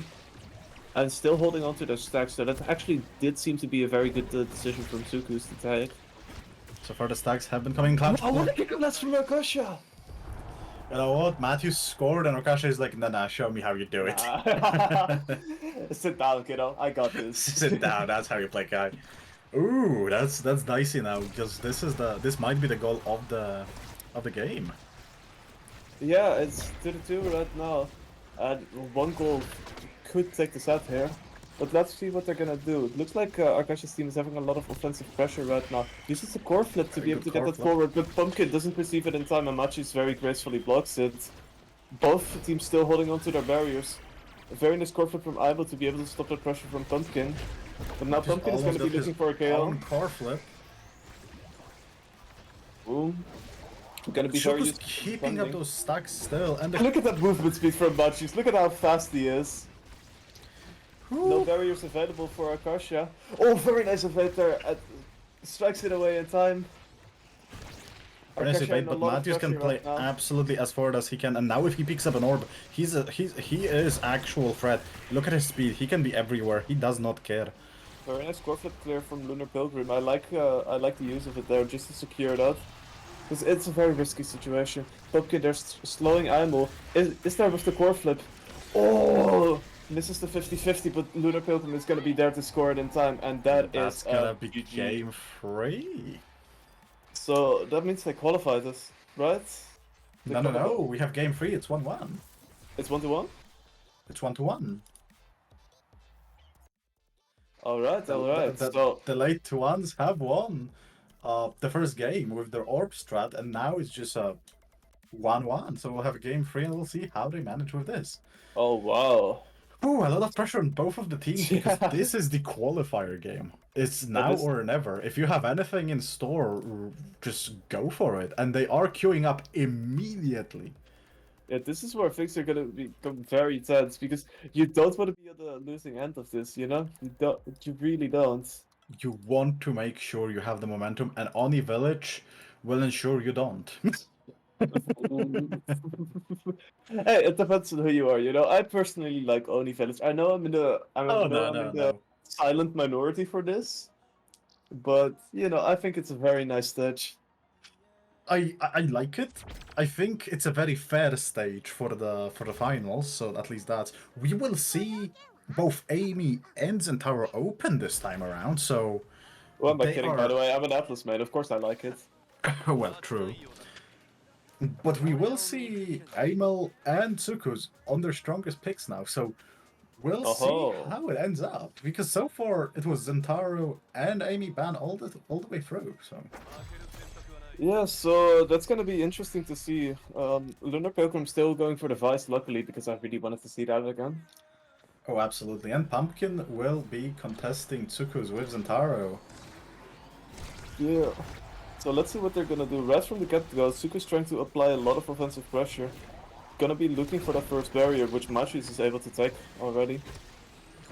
But Machiu kind of tried some barrier for that player. Hear me out, that was an actual strategy. You don't want two barriers, it's way too easy to lose both at the same time. And as I say, Tsukus manages to find one on Arkasha and manages to fight the goal as well. finds the goal. And Arkasha still not level 2. They have absolute advantage here. Yeah, and already Machius has level 2 as well. Sukus is level 2. And Aimo should be getting level 2 very soon. Let's see what they're gonna be making of that.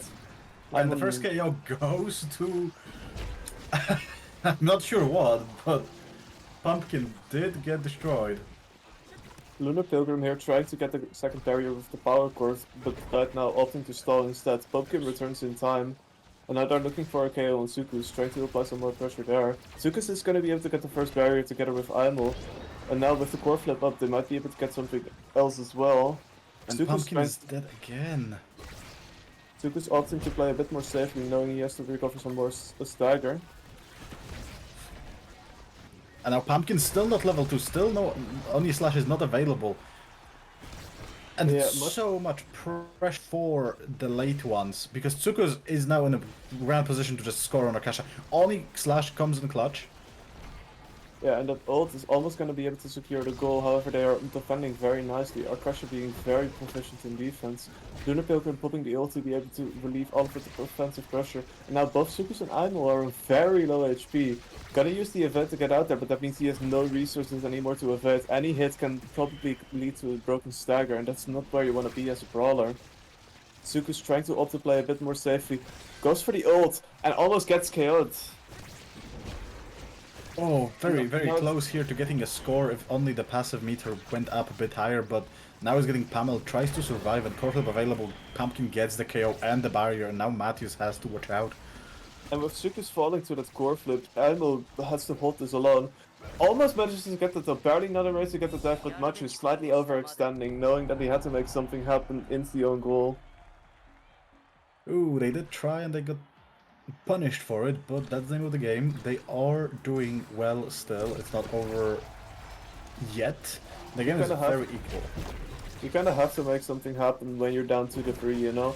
Because if you can't take any risks, you're gonna get outpassed, you're gonna get outpaced, basically. Because they are just able to generate so much more tempo on the field. Absolutely. Now, Pumpkin is dead, but both Tsukus and Aimel are very low and could die at any moment. Arkasha has core flip available, and Sentry Turret is wasted. And Machu is trying to get the core forward again. Aimel and Tsukus, again, both on very low HP, but Lunar Pilgrim is also not that safe right now. Both can die to any hit at this point. And it looks like Aimel's still gonna be surviving. But Popsy evade a little too late, but still manages to survive. And now Pumpkin self-passes to be able to get a good setup. Doesn't get anything out of it though. Dash try to set up. Aimel is very low. Oh, but wow, that's- what a strike. Ooh, Blade Rush passive just gets it in and makes it a way easier game now for the late ones. Yeah, and that goal was huge because they seem to be in a very bad position there, still being able to turn that around.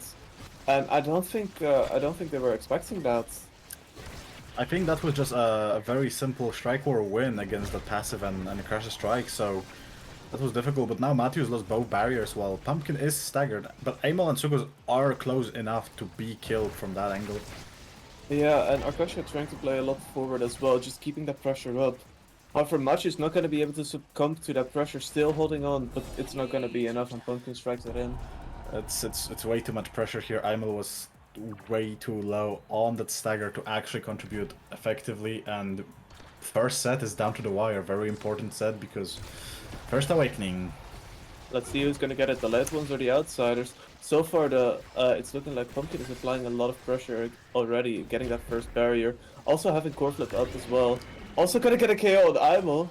Aimel pays with his life and Matthews pays with his core flip just to get one barrier. Now Pumpkin has both core flip and his special. Manages to not get anything from that special. But now everyone's losing stagger left and right. This could be a very devastating situation. It is just looking like a very messy scramble fast. But it's actually going to be Arkasha who loses the barrier first. However, with a numbers advantage, they should be able to take that second barrier down very soon. Machu is very nicely, very cleanly defending this though. And they actually get away with it. Now Tsukus might even be getting KO'd right from the respawn, already on half stagger. Just looking to survive. Gets focused down immediately as he touches the core, and now core is very close, but Pumpkin is low. Pumpkin could die any moment now, tries to regenerate with that wand. But core flip available to Pilgrim. Very nice lightning strike from Lunar Pilgrim there to be able to just pass the core to himself. Now it's going to be Arkasha who burns that core flip to be able to survive. Also barely manages to save from Tsukus. Now Pumpkin is going to try to self-pass to get that barrier. Doesn't get it in time though. Oh, and with that situation, that was really... There was nothing Arkasha could do. That was just a clean setup from Aimel and Tsukus. Yeah, that was a very rough position. Not a lot they could have done for that. Also no cooldowns up, so I'm not sure what you would have done there. There is an orb replicator, and if we know anything about the game one, Matthews does love his orbs. Yep, for sure. I definitely think that's the correct call to make as well, because of how much they got staggered during this game. I think getting extra health shared between your allies would be such a huge benefit. And if you're going to be sitting in your goal as a goalie, you're going to be able to get a lot of orbs. Absolutely, and you have to keep in mind, just orb replicator on its own, this is half the stagger and energy to everyone else in your team of what you would get, which essentially doubles effectiveness of orbs on you. Yeah, basically. And it also makes it safer for your teammates to be able to get orbs, because they don't have to commit to going anywhere. They can just kind of chill. Absolutely, and now Pumpkin in a very bad situation, could be dead to anything really. And Gearblast is now available in Matthews, he could just throw him in, but cannot as he is pressured by Lunar Pilgrim and Arkasha. And now even if they have a person down, they still have 2 barriers up, and they should not be able to take this in time before Pumpkin returns. Pumpkin indeed does return before the second barrier falls, and now it's up to them to be able to make some more pressure out of this. Ult is not going to be able to get the barrier, but they are going to kill Arkasha. But so also Matthews dies. So no goalies on the field right now. Probably gonna try to score somewhere. And Lunar Pilgrim kind of taking a back foot as well as Aimo. Both teams want to just wait for the goalies to come back. This is not favorable to either of them. Overtime is kicking in, and Tsukus is low. But barrier just goes down. Arkasha was not in position yet. Yeah, and now with Suku's this low, he also gets KO'd, and now Pumpkin might get an opening against Matthews. Lunar Pilgrim trying to get the core towards him. It's gonna stun the core, and that pass is barely not gonna hit, but Pumpkin only slashes it, and Matthews holds it. Very good defense from Matthews here now. Onislash might get it in as Tsukus is trying hard. The Lunar Program is staggered and Barrage is not available anymore, so this could be goal right here. Tsukus is trying to pull so much pressure but does not find it. Yeah, Arkasha manages to get out of there unscathed while almost being suffocated in pressure. Now still holding on, getting a KO with their team from Pumpkin. And now all they really need to do is get it in, but it's not gonna happen with Aimel there, who gets it in instead with a core flip. Going left and right, that was a very scary situation where Matthews, you see Zentaro with Adrenaline Rush procced and you just have to clear, but it's so difficult. They managed to find a good angle. Hard. It's so hard to clear against well-placed core flips. It's actually impossible. It absolutely is, but it's also really difficult to deal with someone who is absolutely rapidly approaching that Adrenaline Rush. Yeah, for sure. Like, definitely not an easy situation to play. Now it's gonna be Pumpkin who tries to get the second barrier. Lots of pressure onto Lunar Pilgrim, but now almost getting KO'd. Uses the event, so has no resources to dodge anymore. But manages to recover Stagger in time, so it should be safe for now. However, who's not safe is Pumpkin. Matthews a strike shot to set up a nice barrage to create that striker advantage, but now Core is de-accelerating and no one is fast enough to just approach it in time. And enough time is stalled for Pumpkin to be back. Match is gonna try to wait for a little bit. Gets a lot of pressure onto him, but manages to clear this pretty cleanly. Now Tsuku's almost getting KO'd himself. The Supernova is gonna apply some offensive pressure, but not too much. There was no one really near. Two core flips up on Arkasha's side. Let's see what they will make of it. Everything's going to the direction of that core, but nothing connects. Now barrier gets broken anyway, and Lunar Program dies with full core flip. Unfortunate. Yeah, now the Outsiders are playing with a man less. Uses the core flip there to stall and clears it very nicely for the corner. But is it going to be enough time for Lunar Pilgrim to respawn? It will be enough time, however with this scramble fest you can't be sure of your safety. Overtime is on and now Emil is almost... Well, it is broken, it's almost dead, but Tuchel just finds an angle with that Zentaro. Yup. Ooh, those Zentaro buffs coming, clutch with shorter Oni/cooldown, making Adrenaline Rush setups way easier. However, Tsukus doesn't even need Adrenaline Rush to make it work. No, exactly, you can just dash onto there, go for an ult, and then see what he can make out of it. And now, self-pass from Lunar Program to get that barrier. Now both of them are almost dead, but core flip perfectly defends. Yeah, and now it's actually the Outsiders that are applying a lot of pressure during this round. Usuku's almost getting KO'd here. Pumpkin has score flip up, is probably gonna use it to look for a scoring opportunity. However, Ambo is gonna look to be able to pressure that second barrier. It's not in a position to do anything here though, and Suku's being this low in stagger also might not be able to pressure, even gets KO'd. So now it's gonna be is active for 2v3. Pumpkin now. This is a 2v3 with a very dangerous stipulation. Now they have to make something happen if they want to stay in that game. If they lose a barrier in this 2v3, that's a very scary situation for them. But now Tsukus is back, so they have to come back and try to find another angle. Now Pumpkin is here, but Oh, strikes it around the barrage. I've never really seen that before, honestly. well, you can push it through with enough force. Especially Kai is not unstoppable. It's not Atlas's expanse, but very good pressure from Pumpkin and Lunar Program here. And it seems like they were able to make that happen. However, Lunar Pilgrim gonna end one of those barriers with the Supernova. Unfortunate, can't really prevent that. OS Pumpkin being pretty low on stagger is also gonna be pressured by Machis a little bit. Waiting for the barrage to get back up, but it's not gonna be necessary because Sukus is there for a KO. Lunar Pilgrim trying to desperately get the barrier with a core flip, but it's not gonna happen in time.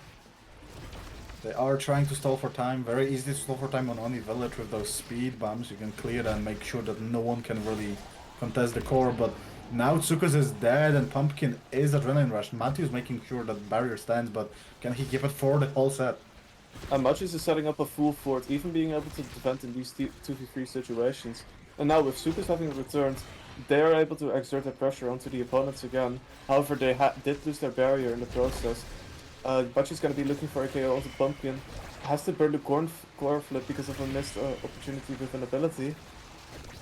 Now overtime is up, but both Zentaro, Pumpkin, and Aimel was staggered, and Aimel pays for it with the blood. And oh, but the power court is gonna secure that goal, winning the strike for basically by itself. ooh, another set, another 2-2 situation. Yeah, this is a very close game. You know, I'm kind of tense here. Machi's losing the first barrier pretty early on. Not gonna matter too much though. However, what is gonna matter is that second barrier. Now they have to guard against an open goal against two aggressive players. Very dangerous here for Matthews, but if they don't get the barriers back soon enough, it will be very likely a score for outsiders. Matthews With how low Aimo is on stagger, they can't really exert their own pressure as well. They kind of just have to accept that they have to sit there in the back, rely on Matthews for a bit. First barrier is gonna fall, but Sukus and Aimo both this low on stagger, not really able to do anything. But actually it's gonna be Matthews that falls, and now this is where it gets really dangerous. Sukus this is very dangerous wait for in the back. Matthews is still manages to down for clear 3 it. seconds. Aimo is very low, so now dies, but Matthews now back. They still have to contest one barrier before they can do anything. Very good Very barrage, smart making sure barrage it from doesn't Matthews. score, but overtime is in and they have to survive this. And that Giga Blast was so nice there. They actually managed to get it 2v3, back to 3v3 right now. All they have to do is get this barrier and get this goal, and then Match's efforts wouldn't be wasted. Actually managed to get a KO. Suku's very low on stagger, now might get KO, but Match's barely misses that, and that's gonna be so unfortunate. So unfortunate because Aimel tried to pass to Tsukus, but oh, Pumpkin and Lunar Pilgrim are here to intercept and get a score out of this. So unfortunate. And now we see Stagger Swagger on the field. Oh, infinite prime time. That is pretty huge, honestly. It is infinite prime time, and I am afraid people will look at it and ignore or ponder because look what happens. Uh-oh. Matthews If Matthews defended gets long an enough. Orb Ponderer, that's gonna be huge. Because those effects also get shared to other players, right? It does, but last second he decides that the prime time is better than cooldowns for everyone. You know, I kind of do get this because of how busted prime time is on Kai. Well, it does.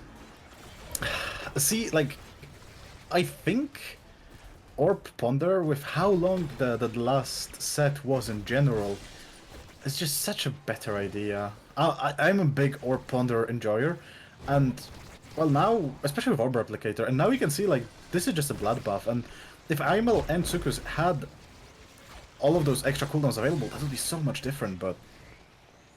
I wouldn't necessarily agree, but you know, let's agree to disagree. Let's agree to disagree, as Aimel gets picked off and Pumpkin, with Adrenaline Rush, can just get both barriers. Or Sukus here not. might have to pop the core flip to be able to buy more time for Aimo. Will probably fall in a little bit as well. Has his stagger broken now? Now it's gonna be up to Matthews to be able to defend a bit longer, giving Sukus a little bit of space. Pumpkin almost falls as well, also has his stagger broken. But He's manages gonna to be pick able up a to kill KO on Sukus, and Adrenaline Rush again active, he can just shove it in with no problem. Very well done, very well done. Ooh, absolutely great play here from Pumpkin. Very good utilization of Adrenaline Rush, picks up all of those kills and manages to just capitalize a lot of barriers or even scores off of them. Yeah, and now they have a lot of momentum going for them. Might be able to extend this lead even further, however, with that KO on their side, it's gonna be looking a bit dire. No barriers haven't fallen pretty yet. Dire. Barriers do not fall, but Lunar Program is really low and could die at any moment. Now, Matthews got a core flip and manages to pass it directly in a way that Arkasha cannot defend and managed to find another goal barrier. But with Pumpkin back in the blue team being pretty much entirely low on stagger or KO'd, they should be able to force that second barrier down as well. Arkasha having core flip up might be able to get some extra pressure. is gonna set up Lunar Pilgrim also trying with the core flip, this time succeeding. And now they've basically brought this to an even field. Well, being this far behind, and the power The chord fighting chain strike is gonna lightning. hit that. Oh, that's so vile and dirty. This one just hurts. This one hurts on the spiritual level because Matthews did nothing wrong. He could, like, he just got hit. Like, his teammate got hit, and just because they were close enough. Oh, that's so unfortunate. There was nothing they could have done about that, and that's so unfortunate. And this time it's gonna be Arkasha's team that's gonna force the first barrier down. Pumpkin very low on staggers, looking for a KO on Sukus, which Arkasha is actually able to take. Very nice assist from Pumpkin. A very And nice now- assist from Pumpkin, and now this adrenaline rush might cause Amel to die as well. Did you see that gameplay from Pumpkin? Immediately bringing Amel's stagger down, pretty much the fool. Forcing an immediate core flip and just killing with core flip, and now all cooldowns are back again.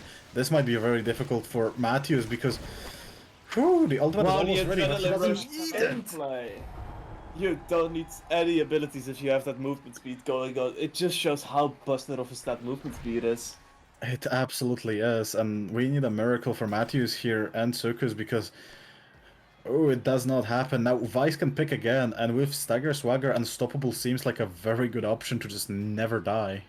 Oh, definitely, but it's actually going to be specialized training to be able to deny that from the Kai. Also going to pretty much be able to one-shot with the Supernova from now on. Ooh, and Tempo Swing on Pumpkin might be the deciding factor of this game. I don't think you can contest that amount of damage from Pumpkin here on out. No, I don't think so either. However, peak performance is also going to be pretty huge on Suku's. Big performance will help, but Pumpkin with the turbo offensive build might just send it all now. I don't see how they're getting back to it, but One adrenaline rush proc might just end Doom for the whole game. Like, being able to be that fast, having that much KO pressure on top of that is just devastating on the field. Not a lot I was to thinking your Akasha is being pressured right now by Tsuku, so something is changed in their game plan. Yeah, definitely. Sukus and Aimo both getting chipped out pretty well, while Lunar Pilgrim and Pumpkin are remaining on full health. Actually, Arkasha being chipped down quite a bit. Lunar Pilgrim forcing that second barrier down. Is gonna wait for Pumpkin to set up. Pumpkin gets a KO, has that adrenaline rush proc, and is gonna use that to not get a KO with And how Matthews just shrimply defending this whole interaction. They cannot get it through. He still defends it. he's still He's defending, but it's not unstoppable. gonna This be is enough. insane.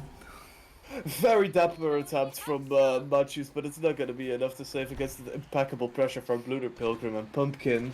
Holy schmoly. He should not be allowed to do this. That was insane. Yo, what is this man? What is he on? Now Pumpkin lost all of the stagger and has no energy. This could be a very easy setup for kill, but Siphoning one heals insanely fast back at it. Yeah, Arkasha actually staying in the backline a bit more. Still applying a lot of pressure though. But Pumpkin brawling a whole lot. Has the tempo swing up, so might be able to get a lot done. Forces two evades down. Now Arkasha gonna pass it on to Lunar Pilgrim, who's gonna try to get some more done. Another adrenaline rush proc on Pumpkin. Might Tries be able to get that core second flip barrier to get it down. out, but Pumpkin is still on top of Matthews, and Matthews has no stagger. If Pumpkin decides to, he can end the life of Matthews right here, right now. Lunar Pilgrim has the core flip, but is gonna wait it out a bit, and that pays off because they get the second barrier. Machu's very low on stagger, gets KO'd here, and now they have to play without a goalie. This is gonna be devastating with that adrenaline rush, and a core flip from Akasha is gonna secure that. Ooh, I think the tempo swing pickup was an actual Actual goal.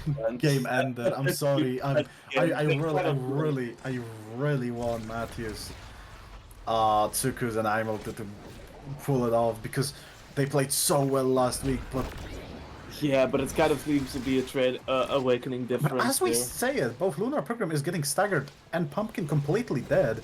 Now, if they can manage a one more KO, this could be a good 1v3 situation. But Lunar Program defending very well, losing a barrier. And now Lunar Pilgrim has to stagger back. Pumpkin being response is also going to be huge, but now they're pressuring Arkasha, and Arkasha actually on pretty low health. Gonna lose that second barrier, and gonna lose that goal due to a very nice Giga Blast.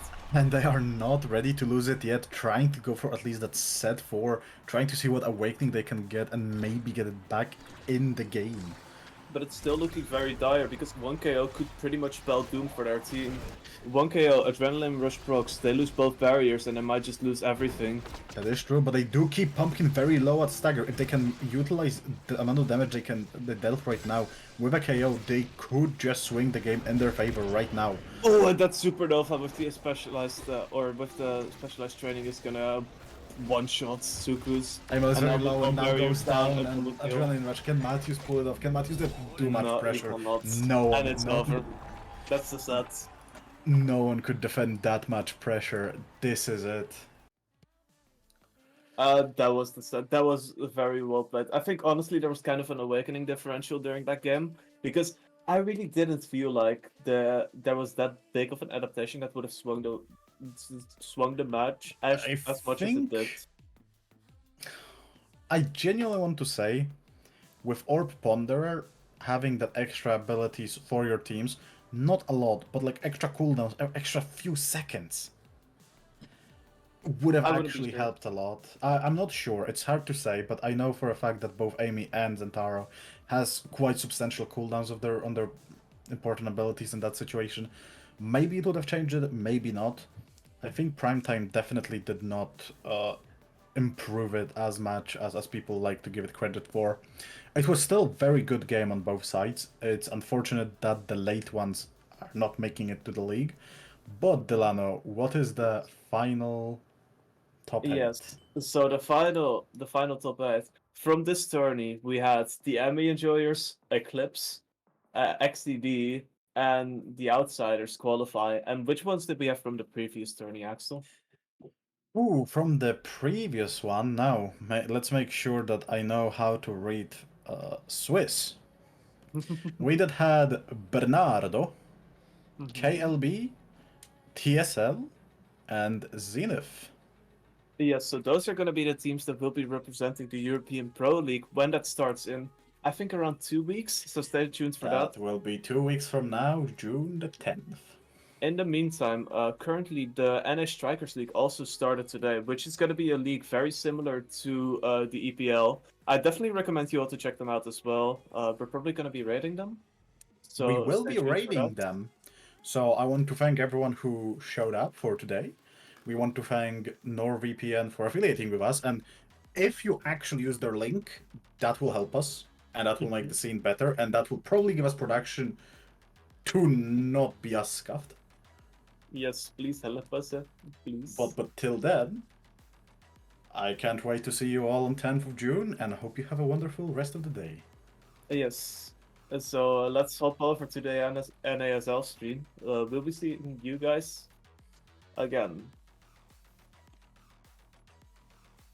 Bye bye. Bye bye.